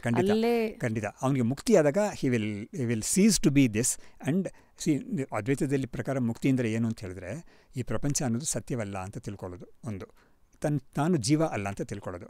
ಯಾತಕ್ಕೆ ಸತ್ಯ ಅಲ್ಲ ಅಂತ ಹೇಳಿದ್ರೆ, ನೋಡು, ನಾನು ಜೀವನಾಗಿದ್ರೇ ಈ ಪ್ರಪಂಚ ಅಲ್ಲ ನನಗೆ ಬೇಕಾಗಿದೆ. ಜೀವನೇ ಅಲ್ಲ, ನಾನು ಬ್ರಹ್ಮವೇ ಅಂತ ಹೇಳಿದಾಗ ಯಾರಿಗಾಗಿ ಪ್ರಪಂಚ ಅಂತ ಇರುತ್ತೆ. ಸರಿ, ಅವಾಗ ಒಂದು ಪ್ರಶ್ನೆ ಬರುತ್ತೆ, ಸರಿ ನೀನೇನೋ ಮುಕ್ತನಾಗ್ಬಿಟ್ಟೆ, ಬಾಕಿಯವರೆಲ್ಲ ಇದ್ದಾರಲ್ಲ ಅಂತ ಕೇಳಿದಾಗ ಆ ಒಂದು ಸ್ಟ್ಯಾಂಡ್ ಪಾಯಿಂಟ್ ಆಫ್ ವ್ಯೂಯಿಂದ ಅವ್ರುಗಳಿಗಾಗಿ ಪ್ರಪಂಚ ಇರುತ್ತೆ. ಬಟ್ ನನ್ನ ಪಾಯಿಂಟ್ ಆಫ್ ವ್ಯೂಯಿಂದ ಬೇರೆ ಯಾರೂ ಇಲ್ಲವೇ ಇಲ್ಲ. ನನ್ನ ಪಾಯಿಂಟ್ ಆಫ್ ವ್ಯೂಯಿಂದ ಬೇರೆ ಅಂತ ನೀನು ಯಾವುದನ್ನು ಹೇಳ್ತೀಯೋ, ಇದು ಒಂದು ಇಂಟ್ರೆಸ್ಟಿಂಗ್ ಪಾಯಿಂಟ್ ಇನ್ ಅದ್ವೈತ. ಅದನ್ನು ಕೂಡ ನಾನು ಹೇಳಬೇಕು ಅಂತ ಬಯಸ್ತೀನಿ. ನೋಡಿ, ಇವಾಗ the whole universe which includes the people and other things, all life forms, people and all that, and the objects, ಗಿರಿ, ನದಿ, ಸಮುದ್ರ ಎಲ್ಲವನ್ನೂ ಸೇರಿಕೊಂಡು ಅದರ ಗ್ಯಾಲಕ್ಸೀಸ್ ಎಲ್ಲವನ್ನೂ, ಯಾಕಂದರೆ ಬ್ರಹ್ಮಾಂಡ ಅಂತ ಹೇಳಿದಾಗ ಎಲ್ಲೋ ಸೇರ್ಕೊಂಡ್ಬಿಡುತ್ತೆ ಅದರಲ್ಲಿ. ಸೊ ಇದನ್ನು ನೋಡ್ತಾ ಇರೋದು ನಾನು. ನೀನು ನೋಡ್ತಾ ಇದೆಯಾ ಅಂತ ಯಾರಾದರೂ ಇನ್ನೊಬ್ರು ನೋಡ್ತಾ ಇದ್ದಾರೆ ಅಂತ ಹೇಳ್ಬೋದು. ಬಟ್ ಇನ್ನೊಬ್ರು ನೋಡ್ತಾ ಇರೋದನ್ನು ಕೂಡ ನಾನು ನೋಡ್ತಾ ಇದ್ದೀನಿ ಅಷ್ಟೇ. ಹಾಗಾಗಿ ಇದಕ್ಕೆ ನಾವು ಕೊಡೋ ಎಕ್ಸಾಂಪಲ್ ಅಂತ ಹೇಳಿದ್ರೆ ಒಂದು ಡ್ರೀಮ್ ಎಕ್ಸಾಂಪಲ್. ಎಲ್ಲರಿಗೂ ಕನಸು ಅನುಭವ ಎಲ್ಲರಿಗೂ ಇದ್ದೇ ಇದೆ ಖಂಡಿತ. ಸೊ ಕನಸಲ್ಲಿ ನನಗೆ ರಾತ್ರಿ ಆದ ಕನಸಲ್ಲಿ, if I can remember that ಕನಸು, ನಾನು ಏನು ಹೇಳ್ತೀನಿ, ನಾನು ಟ್ರೈನಲ್ಲಿ ಹೋಗ್ತಾ ಇದ್ದಾಗ ಕನಸು ಬಂತು. ಅಮ್ಮ ಅಪ್ಪ ಇದ್ದರು ನನ್ನ ಜೊತೆಗೆ, ನನ್ನ ಫ್ರೆಂಡ್ಸ್ ಎಲ್ಲ ಇದ್ದರು, ಕೆಲವರು ರಿಲೇಟಿವ್ಸ್ ಎಲ್ಲ ಇದ್ದರು. ನಾವೆಲ್ಲ ಒಂದು ಕಡೆ ಹೋಗ್ತಾ ಇದ್ವಿ ಟ್ರೈನಲ್ಲಿ. ಏನೋ ಒಂದು ಮನೆಯಿಂದ ತೊಗೊಂಬಂದಿದ್ವಿ ಐಟಮ್ಸ್ ಎಲ್ಲ, ಅದೆಲ್ಲ ಬಿಚ್ಚಿ ತಿಂತಾ ಇದ್ವಿ ನಾವು. ಇಂಥ ಒಂದು ಕನಸು ಬಂದಿದೆ ಅವನಿಗೆ. ಅದನ್ನು ಇವಾಗ ಅವ್ನು ಯೋಚನೆ ಮಾಡಿ ನೋಡ್ಕೊಳ್ತಾ ಇದ್ದಾನೆ, ನೆನಪು ಬರ್ತಾ ಇದೆ ಅವನಿಗೆ. ಆ ಕನಸು ನಿಮಗೆ ನೆನಪಾಗ್ತಾ ಇದೆ ಇವಾಗ ಈ ಕನಸಲ್ಲಿ ಅವನ ಬ್ರದರ್ಸು ಸಿಸ್ಟರ್ಸ್ ಇದ್ದಿರ್ಬೋದು, ಅವನ ಮನೇಲೇ ಅವರೆಲ್ಲ ಇದ್ದಿರ್ಬೋದು, ಬಟ್ ಅವ್ರಿಗೆಲ್ಲ ಈ ಕನಸು ಆಗಲಿಲ್ಲ, ಇವನು ಮಾತ್ರನೇ ಆಗಿರೋದು. So it is subjective. This dream is always subjective to himself. So ಇಲ್ಲೇನಾಗುತ್ತೆ ಅಂದರೆ, ನನ್ನ ಕನಸಲ್ಲಿ ಯಾರ್ಯಾರೆಲ್ಲ ಇದ್ದರು, ಅಮ್ಮ ಅಪ್ಪ ಇದ್ದರು, ಟ್ರೈನ್ ಇತ್ತು, ಎಲ್ಲೆಲ್ಲ ಹೋಗ್ತಾ ಇದ್ವಿ, ಫುಡ್ ಇತ್ತು, ಎಲ್ಲ ಆ್ಯಕ್ಟಿವಿಟೀಸ್ ಇತ್ತು, ಟೇಸ್ಟ್ ಇತ್ತು, ಎಲ್ಲ ಇತ್ತು ಅದರಲ್ಲಿ. ಅದೆಲ್ಲ ನನ್ನ ಒಳಗಡೆ ಆಗಿದ್ದದು, ಹೊರಗಡೆ ಯಾರಿಗೂ ಇಲ್ಲವೇ ಇಲ್ಲ ಅದು. ಸೊ ಇದೇ ಥರನೇ ಇವಾಗ ನೀನು ನೋಡ್ತಾ ಇರೋ ಪ್ರಪಂಚ ಕೂಡ ಅಂತ ಅದ್ವೈತ ಹೇಳುತ್ತೆ. ಸೊ ಇವಾಗ ನೀನು ನೋಡ್ತಾ ಇರೋ ಪ್ರಪಂಚ ಕೂಡ ನಿನ್ನ ಕಲ್ಪನೆಯಲ್ಲಿರೋ ಪ್ರಪಂಚ ಇದು ಅಂತ. ಸೊ ನೀನು ಯಾರ್ಯಾರನ್ನ ನೋಡ್ತಾ ಇದೆಯೋ ಅವರೆಲ್ಲ ನಿಜವಾಗ್ಲೂ ಇದ್ದಾರೆ ಅಂತ ಕೇಳಿದ್ರೆ, ನೀನು ಒಪ್ಕೊಂಡ್ರೆ ಇದ್ದಾರೆ, ಇಲ್ಲದವರೇ ಇಲ್ಲ. ನೀನು it's your choice. You can conclude that nobody is there, including this body mind complex. So ಹಾಗಾದರೆ ನೋಡಿ, ಇವಾಗ ನಮಗೆ ಕನಸು ಕೂಡ ಹೇಗಾಗುತ್ತೆ ಅಂತ ಹೇಳಿದ್ರೆ, ನಾವು ಮಲ್ಕೊಳ್ತೀವಿ, ಸುಸ್ತಾಗಿ ಮಲ್ಕೊಂಡು ನಮಗೆ ಡೀಪ್ ಸ್ಲೀಪ್ ಅಂತ ಒಂದು ಎಕ್ಸ್ಪೀರಿಯನ್ಸ್ ಇದೆಯಲ್ಲ, ಆ ಕನಸು ಇಲ್ಲದೇ ಇರೋ ಗಾರ್ಡನ್ ಇದ್ದರೆ ಅಂತ, ಅದಲ್ಲದೆ ಕನಸು ಅಂತ ಒಂದು ಅನುಭವ ಇದೆ. ಅದು ಆ ಕನಸು ಅಂತ ಅನುಭವ, ನಾನು ಹಾಸಿಗೆಯಲ್ಲಿ ಮಲಗಿದ್ದೀನಿ, ಆದರೆ ನನಗೆ ಬರೋ ಕನಸಲ್ಲಿ ಏನಾಗಿರ್ತೀನಿ ಕೆಲವು ಸತಿ ನಾನು ಒಂದು 20 ವರ್ಷ ಚಿಕ್ಕವನಾಗಿ ಕೂಡ ಇರ್ಬೋದು. ನಾನು ಸ್ಕೂಲಲ್ಲಿದ್ದಾಗ ಥರ ಒಂದು ಕನಸು ಬರ್ಬೋದು ನನಗೆ. ಅದು ಪಾಸಿಬಿಲಿಟಿ ಇದೆ. ಅಥವಾ ನಾನು ಭೂಮಿ ಮೇಲೆ ಹೋಗೋಕ್ಕಾಗಿಲ್ದಿರೋ ಜಾಗಗಳೆಲ್ಲ ಎಲ್ಲೆಲ್ಲೋ ಹೋಗಿರ್ತೀನಿ. ಅದೆಲ್ಲ ಸ್ವಲ್ಪ ನೆನಪು ಬಂದು ನಮಗೆ ಅದು ಆ ಸಮಯದಲ್ಲಿ ಒಂದು ಕನಸಾಗಿ ನಮಗೆ ಮುಂದೆ ಕಾಣಿಸ್ತಿದೆ ಅದು. ಸೊ ಈ ಕನಸು ಅನ್ನೋದು ನಾವು ಪ್ರೀ ಪ್ಲ್ಯಾನ್ ಮಾಡದೇ ಬರೋದು ಅದು.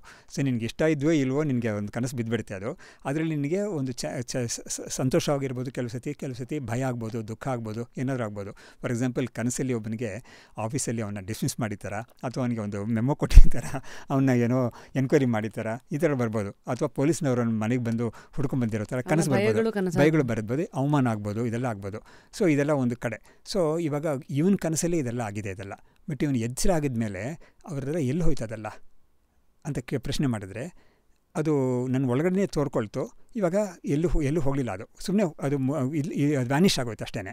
ಸೊ ಹಾಗಾದರೆ ಹೊರಗಡೆಯಿಂದ ಬಂದು ಏನೂ ಬರಲಿಲ್ಲ, ಟ್ರೈನ್ಸೆಲ್ಲ ಏನು ಹೊರಗಡೆಯಿಂದ ಬರಲಿಲ್ಲ ನನ್ನ ಕನಸಲ್ಲಿ. ಇದೇ ಥರನೇ ಈ ಪ್ರಪಂಚ ಕೂಡ ಅಂತ ಹೇಳೋದು ಅದ್ವೈತ.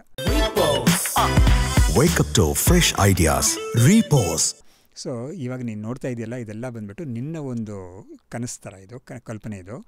ಈ ಜನಗಳೆಲ್ಲ ವ್ಯಕ್ತಿಗಳು ವಸ್ತುಗಳೆಲ್ಲ ನೋಡ್ತಾ ಇದೆಯಲ್ಲ, ಅದೆಲ್ಲ ನಿನ್ನ ಕಲ್ಪನೆ ಅಷ್ಟೇ ಅದು ಅಂತ ಅದ್ವೈತ ಹೇಳೋದು. ಸೊ ಇದನ್ನು ಒಪ್ಕೊಳ್ಳೋದು ಅಥವಾ ಅಂಡರ್ಸ್ಟ್ಯಾಂಡ್ ಮಾಡ್ಕೊಳ್ಳೋದು ಸ್ವಲ್ಪ ಕಷ್ಟ ಆಗುತ್ತೆ. ಬಟ್ ಸ್ವಪ್ನ ಅಂತ ಒಂದು ದೃಷ್ಟಾಂತ ಕೊಟ್ಟು ನಾವು ನೋಡಿದಾಗ ಅಷ್ಟೇನು ಕಷ್ಟ ಆಗೋದಿಲ್ಲ ಅದು. ಸೊ ಸರಿ, ಬಾಕಿಯವ್ರು ನೋಡಿ, ಇವಾಗ ಒಂದು ಇವೆಂಟ್ ಆಗ್ತಾಯಿದೆ, 100 ಜನ ನೋಡ್ತಾ ಇದ್ದೀವಿ ಒಂದು ಇವೆಂಟ್ನ ಅಂತ ನೋಡಿದಾಗ, ಆ್ಯಕ್ಚುಲಿ 100 ಜನ ನೋಡ್ತಾ ಇದ್ದಾರೆ ಅಂತ ನಾನು ಹೇಳ್ತಾ ಇದ್ದೀನಿ ಅಷ್ಟೇ. ಸರಿ, ಅವರೆಲ್ಲ ಕೂಡ ಹೇಳ್ತಾ ಇದ್ದಾರೆ ಅಂತ ಹೇಳಿದ್ರೆ, ಅವರೆಲ್ಲ ಹೇಳ್ತಾ ಇದ್ದಾರೆ ಅಂತ ನೀನು ಹೇಳ್ತಾ ಇದೆಯಾ. ಕೊನೆಯಲ್ಲಿ ಏನಾಗುತ್ತೆ ಅಂತ ಹೇಳಿದ್ರೆ, it will reduce to one person, one conscious entity who is experiencing so many things which are happening and so many other conscious entities also in his own consciousness is experiencing this. ಇದೇನಾ sir inception ಅಂತ? ಕನಸಲ್ಲಿ ಕನಸು ಅದು ಕೂಡ ಹೇಳ್ಬೋದು ಬೇಕಾದ್ರೆ. ಅದು ಅದೇ ಯಶೋದೆಗೆ ಆಯ್ತಲ್ಲ, ಅದು ಕೃಷ್ಣ ಅವನಿಗೆ ಮಣ್ಣು ತಿಂದಿದ್ಯಾ ಅಂತ ಕೇಳಿದಾಗ ಅವನ ಬಾಯಿ ತೆಗೆದು ತೋರಿಸಿದಾಗ ಯಶೋದೆ ಅವನ ಬಾಯಲ್ಲಿ ಒಂದು ದೊಡ್ಡ ಬ್ರಹ್ಮಾಂಡವನ್ನೇ ನೋಡಿದ್ಲು ಅವಳು. ಅದು ನೋಡಿದಾಗ ಅವಳು ತನ್ನನ್ನು ಅದರಲ್ಲಿ ನೋಡಿದ್ಲು. ಆಮೇಲೆ ಅಲ್ಲೊಂದು ಕೃಷ್ಣ ಇದ್ದಾನೆ, ಪುಟ್ಟ ಕೃಷ್ಣ, ಅವನ ಬಾಯಿ ತೆಗೆದಿದ್ದಾನೆ, ಅದರಲ್ಲೊಂದು ಯಶೋದೆ ನೋಡ್ತಾ ಇದ್ದಾಳೆ, ಅದರಲ್ಲಿ ಯಶೋದೆ ಕಾಣಿಸ್ಕೊಳ್ತಾ ಇದ್ದಾಳೆ ಅಂತ ಅವಳಿಗೇನೆ ತಾನೇ ಬೇಕಾದಷ್ಟು ಲೇಯರ್ಸಲ್ಲಿ ಕಾಣಿಸ್ಕೊಳ್ಳೋಕೆ ಶುರು ಆಯ್ತು. ಅದರಲ್ಲಿ ತಲೆ ಸುತ್ತಿ ಅವಳು ಬಿದ್ದುಬಿಟ್ಲು ಅಂತ ಎಲ್ಲ ಹೇಳ್ತಾರೆ ಅದನ್ನು. ಸೊ ಹೀಗೆ ಭಾಗವತದಲ್ಲಿ ಇರುತ್ತೆ ಅದು. ಸೊ ಇಟ್ ಈಸ್ ಇನ್ಕನ್ಸೀವಬಲ್ ಅಂತ. So it is something mind boggling ಅಂತೆಲ್ಲ ಹೇಳ್ತೀವಲ್ಲ, ಆ ಥರ ಇದೆ ಅದು. ಸೊ ಅದ್ವೈತ ಹೇಳೋದು ಸಿಂಪಲಾಗಿ ಇಷ್ಟೇ, ನೋಡು, ಈ ಪ್ರಪಂಚ ಅನ್ನೋದು ನಿನ್ನ ಕನಸು ಥರ ಇದೆ ಅಷ್ಟೇ. ಇದು ನಿನ್ನ ಕನಸಿಂದ ನೀನು ಎಚ್ಚರ ಆಗೋದ್ರೆ ನಿನಗೆ ಅದೆಲ್ಲ ಏನೂ ಇಲ್ಲ. ಅದೇ ಥರನೇ ಎಚ್ಚರ ಆಗೋದ್ರೆ ಏನು ಅಂತ ಹೇಳಿದ್ರೆ ನಿನ್ನ ಸ್ವರೂಪ ಏನು ಅಂತ ತಿಳ್ಕೊಳ್ಳೋದು ಅಂತ. ಸೊ ನಿನ್ನ ಬ್ರಹ್ಮಸ್ವರೂಪ ಅಂತ ತಿಳ್ಕೊಂಡ್ರೆ ನಿನಗೆ ನಿನ್ನ ಜೀವತ್ವನೂ ಹೋಯ್ತು, ಈ ಪ್ರಪಂಚ ಅನ್ನೋದು ಸತ್ಯ ಅನ್ನೋದು ಹೋಯ್ತು. ಅದಕ್ಕೆ ಅವತ್ತು ದೊಡ್ಡವರು ಒಂದು ಮಾತು, ಅಲ್ಲಿದೆ ನಮ್ಮನೆ, ಇಲ್ಲಿ ಬಂದೆ ಸುಮ್ಮನೆ. ಕರೆಕ್ಟ್. ಹಾಗಾಗಿ ಇಲ್ಲಿ ಬರೋದು ಸುಮ್ಮನೆ ಅಂತ ಹೇಳಿದ್ರೆ ಇದು ತೋರಿಕೆ ಅಷ್ಟೇ ಅಂತ ಒಂದು ಬುದ್ಧಿ ಇಟ್ಕೊಂಡು ನೋಡಿದಾಗ ನಮಗೆ ಇದ್ರ ಮೇಲೆ ಒಂದು ನೋಡಿ, ಇದರಿಂದ ಏನು ಅಡ್ವಾಂಟೇಜ್ ಅಂತ ಎಲ್ಲಾದರೂ ಕೇಳ್ಬೋದು. ಏನು ಅಡ್ವಾಂಟೇಜ್ ಅಂತ ಹೇಳಿದ್ರೆ, ಇವಾಗ ನೋಡಿ, ನಮಗೆ ಒಂದು ವಸ್ತು ನಿಜವಾಗೂ ಇದೆ ಅಂತ ಹೇಳಿದ್ರೇ ನಮಗೆ ಅದರಲ್ಲಿ ಒಂದು ಬಯಕೆ ಬರುತ್ತೆ, ಅಥವಾ ಒಂದು ಅವರ್ಷನ್ ಬರುತ್ತೆ. ಲೈಕಿಂಗ್, ಡಿಸ್ಲೈಕ್ ಆರ್ ಲೈಕ್ ಎರಡೂ ಬರುತ್ತೆ. ನನಗೆ ಇಷ್ಟ ಇಲ್ಲದಿರೋ ವಸ್ತು ಆದರೆ ನನಗೆ ಡಿಸ್ಲೈಕ್ ಬರುತ್ತೆ. ಅದು ಲೈಕ್ ಅಂತ ಹೇಳಿದ್ರೆ ನನಗೆ ಇಷ್ಟವಾದ ವಸ್ತು ಅಂತ ಬರುತ್ತೆ ಅದು. ಬಟ್ ಆ ವಸ್ತು ಸತ್ಯ ಅಲ್ಲ ಅಂತ ಬಂದಾಗ ನಮಗೆ ಅದರಲ್ಲಿ ಲೈಕ್ಸ್ ಆ್ಯಂಡ್ ಡಿಸ್ಲೈಕ್ ಬರೋಕ್ಕೆ ಚಾನ್ಸಸ್ಸೇ ಇಲ್ಲ. ಆ ಥರ ಒಂದು ಇದು that is the benefit of this kind of thinking. So ಒಬ್ಬನಿಗೆ ಆತ್ಮಜ್ಞಾನ ಬಂತು ಅಂತ ಹೇಳಿದ್ರೆ, ಅವನು ತನ್ನ ಸ್ವರೂಪ ಏನು ಅಂತ ತಿಳ್ಕೊಂಡ ಅಂತ ಹೇಳಿದ್ರೆ ಅವನಿಗೆ ಜೀವತ್ವ ಅನ್ನೋದು ಹೊಟ್ಟೋಗುತ್ತೆ. I am no longer a jiva and I was also not a jiva ಅಂತ. that is also important thing. that is retrospective effect ಇಂತ ಇದು ಬರುತ್ತೆ. ಅದು ಹಿಂದೆ ಕೂಡ ನಾನು ಜೀವನಾಗಿದ್ದಿದ್ದೇ ಇಲ್ಲ, ನಾನು ಯಾವತ್ತೂ ಕೂಡ ಬ್ರಹ್ಮಸ್ವರೂಪವಾಗಿ ಇದ್ದಿದ್ದೀನಿ, ಯಾವತ್ತೂ ಬ್ರಹ್ಮಸ್ವರೂಪವಾಗಿ ಇರ್ತೀನಿ. ಆಮೇಲೆ ಆ ಬ್ರಹ್ಮಕ್ಕೆ ಅಳಿವು ಅಂತ ಇಲ್ಲವೇ ಇಲ್ಲ, ಅದು ಎಲ್ಲ ಉಪನಿಷತ್ತುಗಳು ಒಪ್ಕೊಳ್ಳುತ್ತೆ ಅದು. ಸೊ ಭಗವದ್ಗೀತೆಯೂ ಹೇಳುತ್ತೆ, ಅದು 2ನೇ ಅಧ್ಯಾಯದಲ್ಲಿ ಹೇಳುತ್ತೆ ಅದು. ನಾಸುತೋ ವಿದ್ಯತೆ ಭಾವೋ ನಾಭಾವೋ ವಿದ್ಯತೆ ಸತಃ ಅಂತ ಒಂದು ಶ್ಲೋಕ ಇದೆ 2ನೇ ಅಧ್ಯಾಯದಲ್ಲಿ, 14ನೇ ಶ್ಲೋಕ ಅದು. ಹೀಗೆ ಅದು ಈ ಬ್ರಹ್ಮ ಅಂತ ಯಾವುದಿದೆಯೋ ಅದಕ್ಕೆ ಹುಟ್ಟು ಇಲ್ಲ, ಅಳಿವೂ ಇಲ್ಲ ಅಂತ ಇದೆ. ಅಂಥ ಸ್ವರೂಪ ನಾನು ಅಂತ ತಿಳ್ಕೊಳ್ತೀವಿ ನಾವು. ಇನ್ಫಿನೈಟ್. ಇನ್ಫಿನೈಟ್ ಅದು. It doesn't have it is beyond time, it is beyond space, it is beyond causality. There is no end. Yeah, there is no start and no end. Whereas this body has start and end. An event has a start and end. Anything in the world has a start and date of manufacture, date of experience ಇರುತ್ತೆ. ಎಲ್ಲ ವಸ್ತುಗಳಿಗೂ ಇರುತ್ತೆ ಅದು, ಎಲ್ಲ ಈವೆಂಟ್ಸ್ಗೂ ಇರುತ್ತೆ ಅದು. ಈ ಶರೀರ ಕೂಡ ಒಂದು ವಸ್ತುನೇ, ಹಾಗಾಗಿ ಇದಕ್ಕೊಂದು ಡೇಟ್ ಆಫ್ ಬರ್ತ್ ಇದೆ, ಒಂದು ಡೇಟ್ ಆಫ್ ಡೆತ್ ಇದೆ. ವೆರಸ್ ಬ್ರಹ್ಮಕ್ಕೆ ಮಾತ್ರ ಆ ಡೇಟ್ ಆಫ್ ಅದು origin and date of expiry ಅನ್ನೋದು ಇಲ್ಲವೇ ಇಲ್ಲ. ಅಂಥ ಬ್ರಹ್ಮ ನಾನು ಅಂತ ತಿಳ್ಕೊಳ್ಳೋದು ಅದ್ವೈತದಲ್ಲಿ. ಹಾಗಾದರೆ ಏನಾಯಿತು, ಈ ಪ್ರಪಂಚ ಅನ್ನೋದು ಕೂಡ ಈ ಜೀವನಗಾಗಿ ಬಂದಿರೋದು ಪ್ರಪಂಚ, ಜೀವನಗೋಸ್ಕರ ಬಂದಿರೋದು ಪ್ರಪಂಚ. ಇವಾಗ ನೋಡಿ, ಒಂದು ಕಡೆ ಒಂದು ಲೇಔಟ್ ಯಾರಾದರೂ ಮಾಡ್ತಾರೆ ಅಂತ ಹೇಳಿದ್ರೆ, ಒಂದು 100 sites ಮಾಡ್ತೇವೆ ಇದು ಲೇಔಟ್ ಅಂದರೆ, they keep in mind so many people will come and live there ಅಂತ. ವೆರಾಸ್ ಅದೇ ಥರನೇ ಈ ಈಶ್ವರ ಕೂಡ ಈ ಪ್ರಪಂಚ ಸೃಷ್ಟಿ ಮಾಡಿರೋದು ಈ ಜೀವಗಳಿಗಾಗಿ ಸೃಷ್ಟಿ ಮಾಡಿದ್ದಾನೆ ಇದನ್ನು ಅಂತ ಹೇಳುವಾಗ ಈ ಜೀವರುಗಳಿಗೆ ಇನ್ಫ್ರಾಸ್ಟ್ರಕ್ಚರ್ ಬೇಕು ಅವ್ರಿಗೆ ಕರ್ಮ ಭೋಗವನ್ನು ಅನುಭವಿಸೋಕ್ಕೆ, ಹೊಸ ಕರ್ಮ ಮಾಡೋದಕ್ಕೆ ಅಂತ. ಬಟ್ ಇವನು ಯಾವಾಗ ತನ್ನನ್ನು ಕರ್ತಾನೆ ಅಲ್ಲ ಭೋಗ್ತಾ ಅಂದರೆ ಎಂಜಾಯ್ ಮಾಡೋನು ಆ ಕರ್ಮ. ಇವಾಗ ನೋಡಿ, ನಮಗೆ 12 ಗಂಟೆಗೆ ಹಸುವಾಗುತ್ತೆ ಅಂತ ಹೇಳ್ಬಿಟ್ಟು 8 ಗಂಟೆಗೆ ಅಡುಗೆ ಮಾಡೋಕ್ಕೆ ಶುರು ಮಾಡಿದ್ದೀವಿ ನಾವು. ಸೊ ಅಡುಗೆ ಮಾಡೋದು ಅಂತಂದು ಕರ್ತೃತ್ವ, ಅದು ಕರ್ಮ ಮಾಡ್ತೀವಿ. ಬಟ್ 12 ಗಂಟೆಗೆ ಊಟ ಮಾಡೋದಂದರೆ ಭೋಗ ಮಾಡ್ತೀವಿ ಅದನ್ನು. ಸೊ ನಾನು ಭೋಗ್ತಾ ಆಗ್ತೀನಿ ಅಂತ ಒಂದು ಉದ್ದೇಶದಿಂದಲೇ ಒಬ್ಬ ಕರ್ತ ಆಗ್ತಾನೆ. ಇಲ್ಲೇನಾಗುತ್ತೆ, ನಾನು ಇನ್ಫೈನೈಟ್ ಬ್ರಹ್ಮಸ್ವರೂಪ ಪೂರ್ಣಸ್ವರೂಪ ಅಂತ ಇವನಿಗೆ ತಿಳುವಳಿಕೆ ಬಂದಾಗ ನನಗೆ ಕರ್ತೃತ್ವನೂ ಇಲ್ಲ, ಭೋಕ್ತೃತ್ವನೂ ಇಲ್ಲ. ಯಾಕಂದರೆ ಕರ್ಮ ಮಾಡಿದ್ರೆ ಅದನ್ನು ಮಾಡಿದುಣ್ಣು ಮಹಾರಾಯ ಅಂತ ತಿನ್ನಬೇಕು ಅದನ್ನು. ಬಟ್ ನನಗೆ ಕರ್ಮನೇ ನಾನು ಮಾಡಲ್ಲ, ಕರ್ಮನೇ ಮಾಡೋನೇ ಅಲ್ಲ ನಾನು ಅಂತ ತಿಳ್ಕೊಂಡಾಗ ಇವನಿಗೆ ಯಾವುದೂ ಇಲ್ಲವೇ ಇಲ್ಲ ಇವನಿಗೆ. ಹಾಗಾಗಿ he will become totally free from this bondage. ಯಾಕಂದರೆ ನೋಡಿ, ನಾವು ಏನೇನು ಮಾಡ್ತಾಯಿದ್ದೀವೋ ದುಡಿಯೋದೆಲ್ಲ ಕೂಡ ಈ ಹೊಟ್ಟೆಗಾಗಿ, ಗೇಣು ಬಟ್ಟೆಗಾಗಿ ಅಂತ ಹೇಳ್ತಾರಲ್ಲ, ಅದಕ್ಕಾಗಿ ನಾವು ಮಾಡ್ತಾಯಿರ್ತೀವಿ. ಬಟ್ ವಾಸ್ತವವಾಗಿ ನೋಡಿದ್ರೆ ಅದು ನಮ್ಮ ಸ್ವರೂಪ ದೃಷ್ಟಿಯಿಂದ ನೋಡಿದಾಗ ಇದು ಮೀನಿಂಗ್ಲೆಸ್ ಅಂತ ಗೊತ್ತಾಗುತ್ತೆ. ಸೊ ಯಾರಿಗೆ ಅದು ಮೀನಿಂಗ್ಲೆಸ್ ಅಂತ ಗೊತ್ತಾಗಿದೆಯೋ ಅವನೇನು ಮಾಡ್ತಾನೆ ಅಂತ ಹೇಳಿದ್ರೆ, he will start slowly withdrawing himself from the materialistic world and trying to get deeper and deeper into his true nature.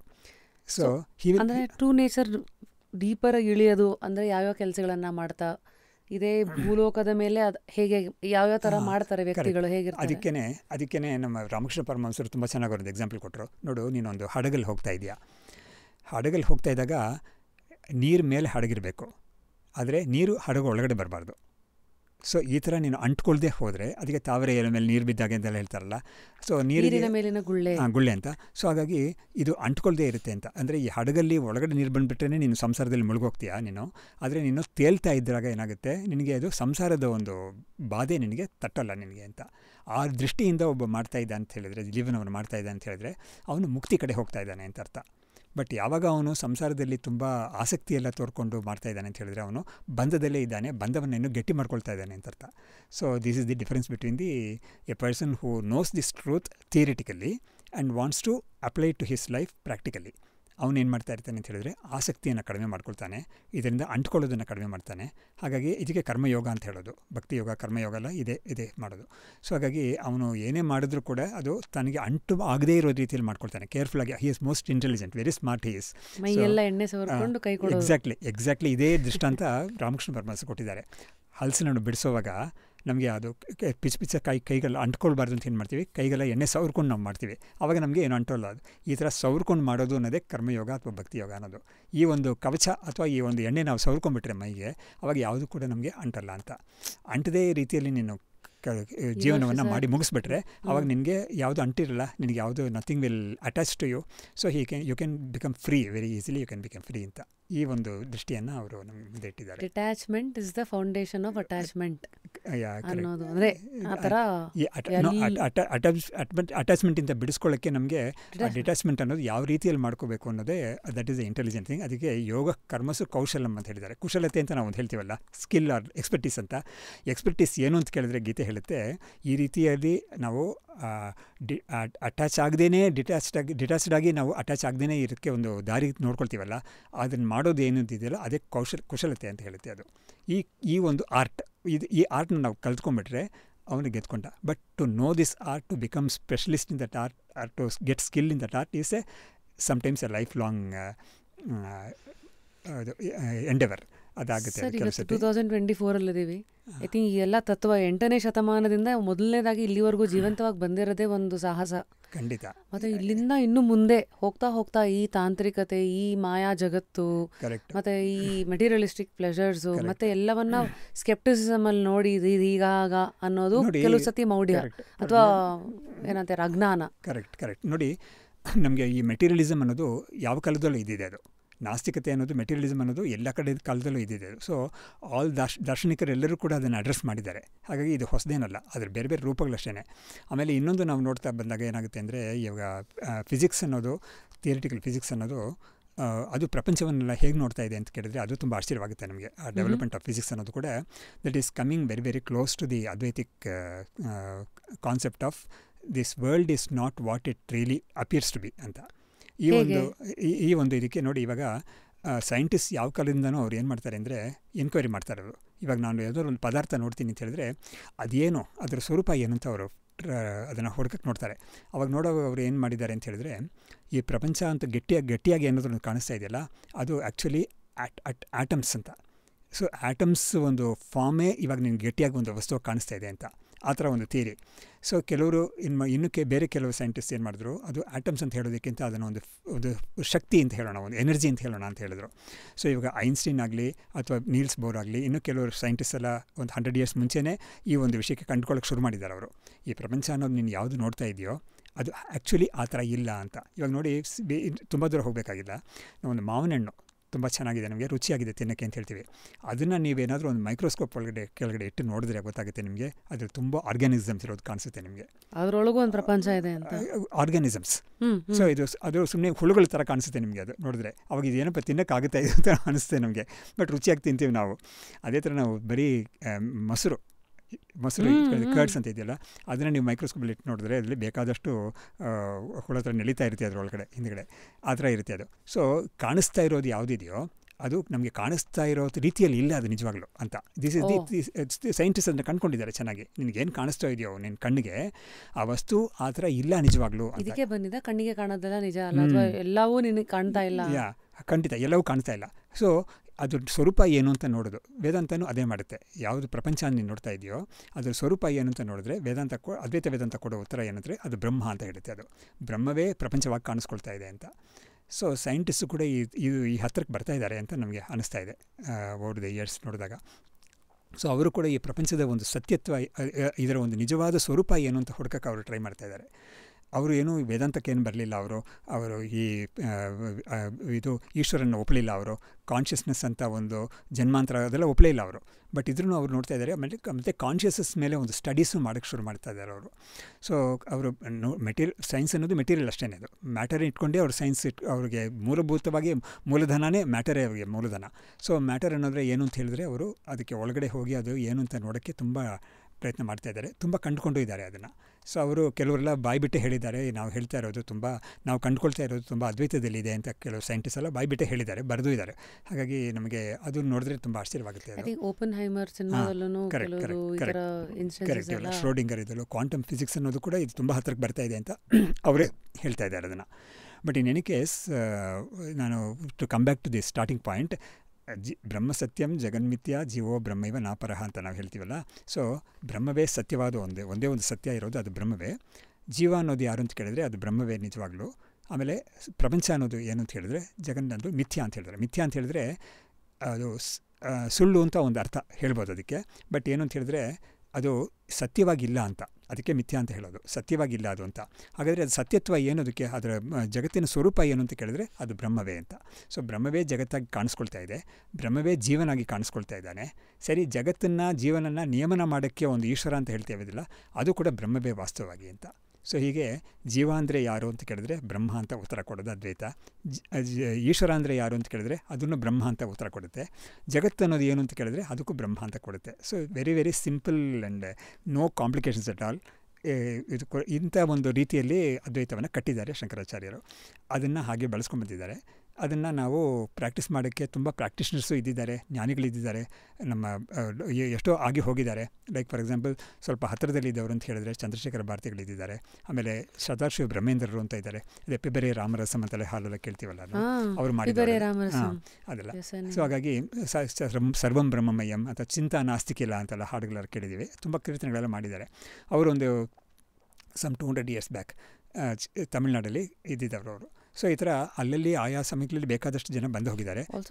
Ramakrishna ಪರಮಹಂಸರು ಇದ್ದಿದ್ದಾರೆ. ಹಾಗಾಗಿ ಕೆಲವರೆಲ್ಲ ಗೊತ್ತಾಗಿದ್ದಾರೆ ಪ್ರಪಂಚಕ್ಕೆ, ಕೆಲವರು ಪ್ರಪಂಚಕ್ಕೆ ಗೊತ್ತಾಗ್ದೇ ಹೋಗಿದ್ದಾರೆ. ಸೊ ಹೀಗಾಗಿ ಈ ಪರಂಪರೆ ಬರ್ತಾನೇ ಇದೆ. ಖಂಡಿತ ಯಾತಿಗೆ ಬರ್ತಾ ಇದೆ ಅಂತ, ಅದು ಬಂದಿದ್ದು ನಮಗೆ ಏನು ಪ್ರಯೋಜನ ಅಂತ ಹೇಳಿದ್ರೆ, ಇದು ಸತ್ಯ ಅಂದರೆ ಈ ಅದ್ವೈತ ವೇದಾಂತ ಅಂತ ಒಂದು ಯಾವುದನ್ನು ಹೇಳ್ತಾ ಇದೆಯೋ ಅದು ಬರೀ ಗ್ರಂಥದಲ್ಲಿ ಮಾತ್ರ ಇರೋದು ವಸ್ತುವಲ್ಲ, ಅದು ಪ್ರಾಕ್ಟಿಕಲಾಗಿ ಅನುಭವವನ್ನು ಪಡ್ಕೊಂಡಿರೋರು ಕೂಡ ಇದ್ದಿದ್ದಾರೆ ಅಂತ ನೋಡಿದಾಗ ನಮಗೆ ಅದೊಂದು ಜೀವಂತವಾದ ಒಂದು ತತ್ವ ಅಂತ ನಮಗೆ ಗೊತ್ತಾಗುತ್ತೆ. ಅದು ಆ ಜೀವಂತವಾದ ಒಂದು ಸಿದ್ಧಾಂತ ಅಂತ ಗೊತ್ತಾಗುತ್ತೆ ನಮಗೆ. ಅದ್ವೈತ ತತ್ವ ಅನ್ನೋದು ಅದು ಕ್ರೀಮ್ ಅಂತ ನನ್ನ ಪ್ರಕಾರ. ಅಂದರೆ ಅದಕ್ಕೆ ಹೇಗೆ ಹಾಲೆಲ್ಲ ಉಕ್ಕಿ ಕೊನೆಯದಾಗಿ ಒಂದು ತಿಳಿ ಅರ್ಥ ಆಗತ್ತಲ್ಲ, ಇದನ್ನು ನಾವು ಜನಸಾಮಾನ್ಯರಿಗೆ ಎಲ್ಲರಿಗೂ ಈಸಿಯಾಗಿ ಅರ್ಥ ಆಗೋ ಹಾಗೆ ಅದನ್ನು ಹರಡಿಸೋದು ಹೇಗೆ? ಹೌದು, ಅದಕ್ಕೆ ಒಂದು ಜನಸಾಮಾನ್ಯರಿಗೆ ಫಸ್ಟು ತನ್ನ ಸ್ವರೂಪ ಏನು ಅಂತ ತಿಳ್ಕೊಳ್ಳೋಕ್ಕೆ ಒಂದು ಆಸೆ ಬರಬೇಕು, ಜಿಜ್ಞಾಸೆ ಬರಬೇಕು. ಅದು ಆ ಜಿಜ್ಞಾಸೆಯನ್ನು ಉಂಟು ಮಾಡೋಕ್ಕೆ ಆಗುತ್ತೆ ಖಂಡಿತ.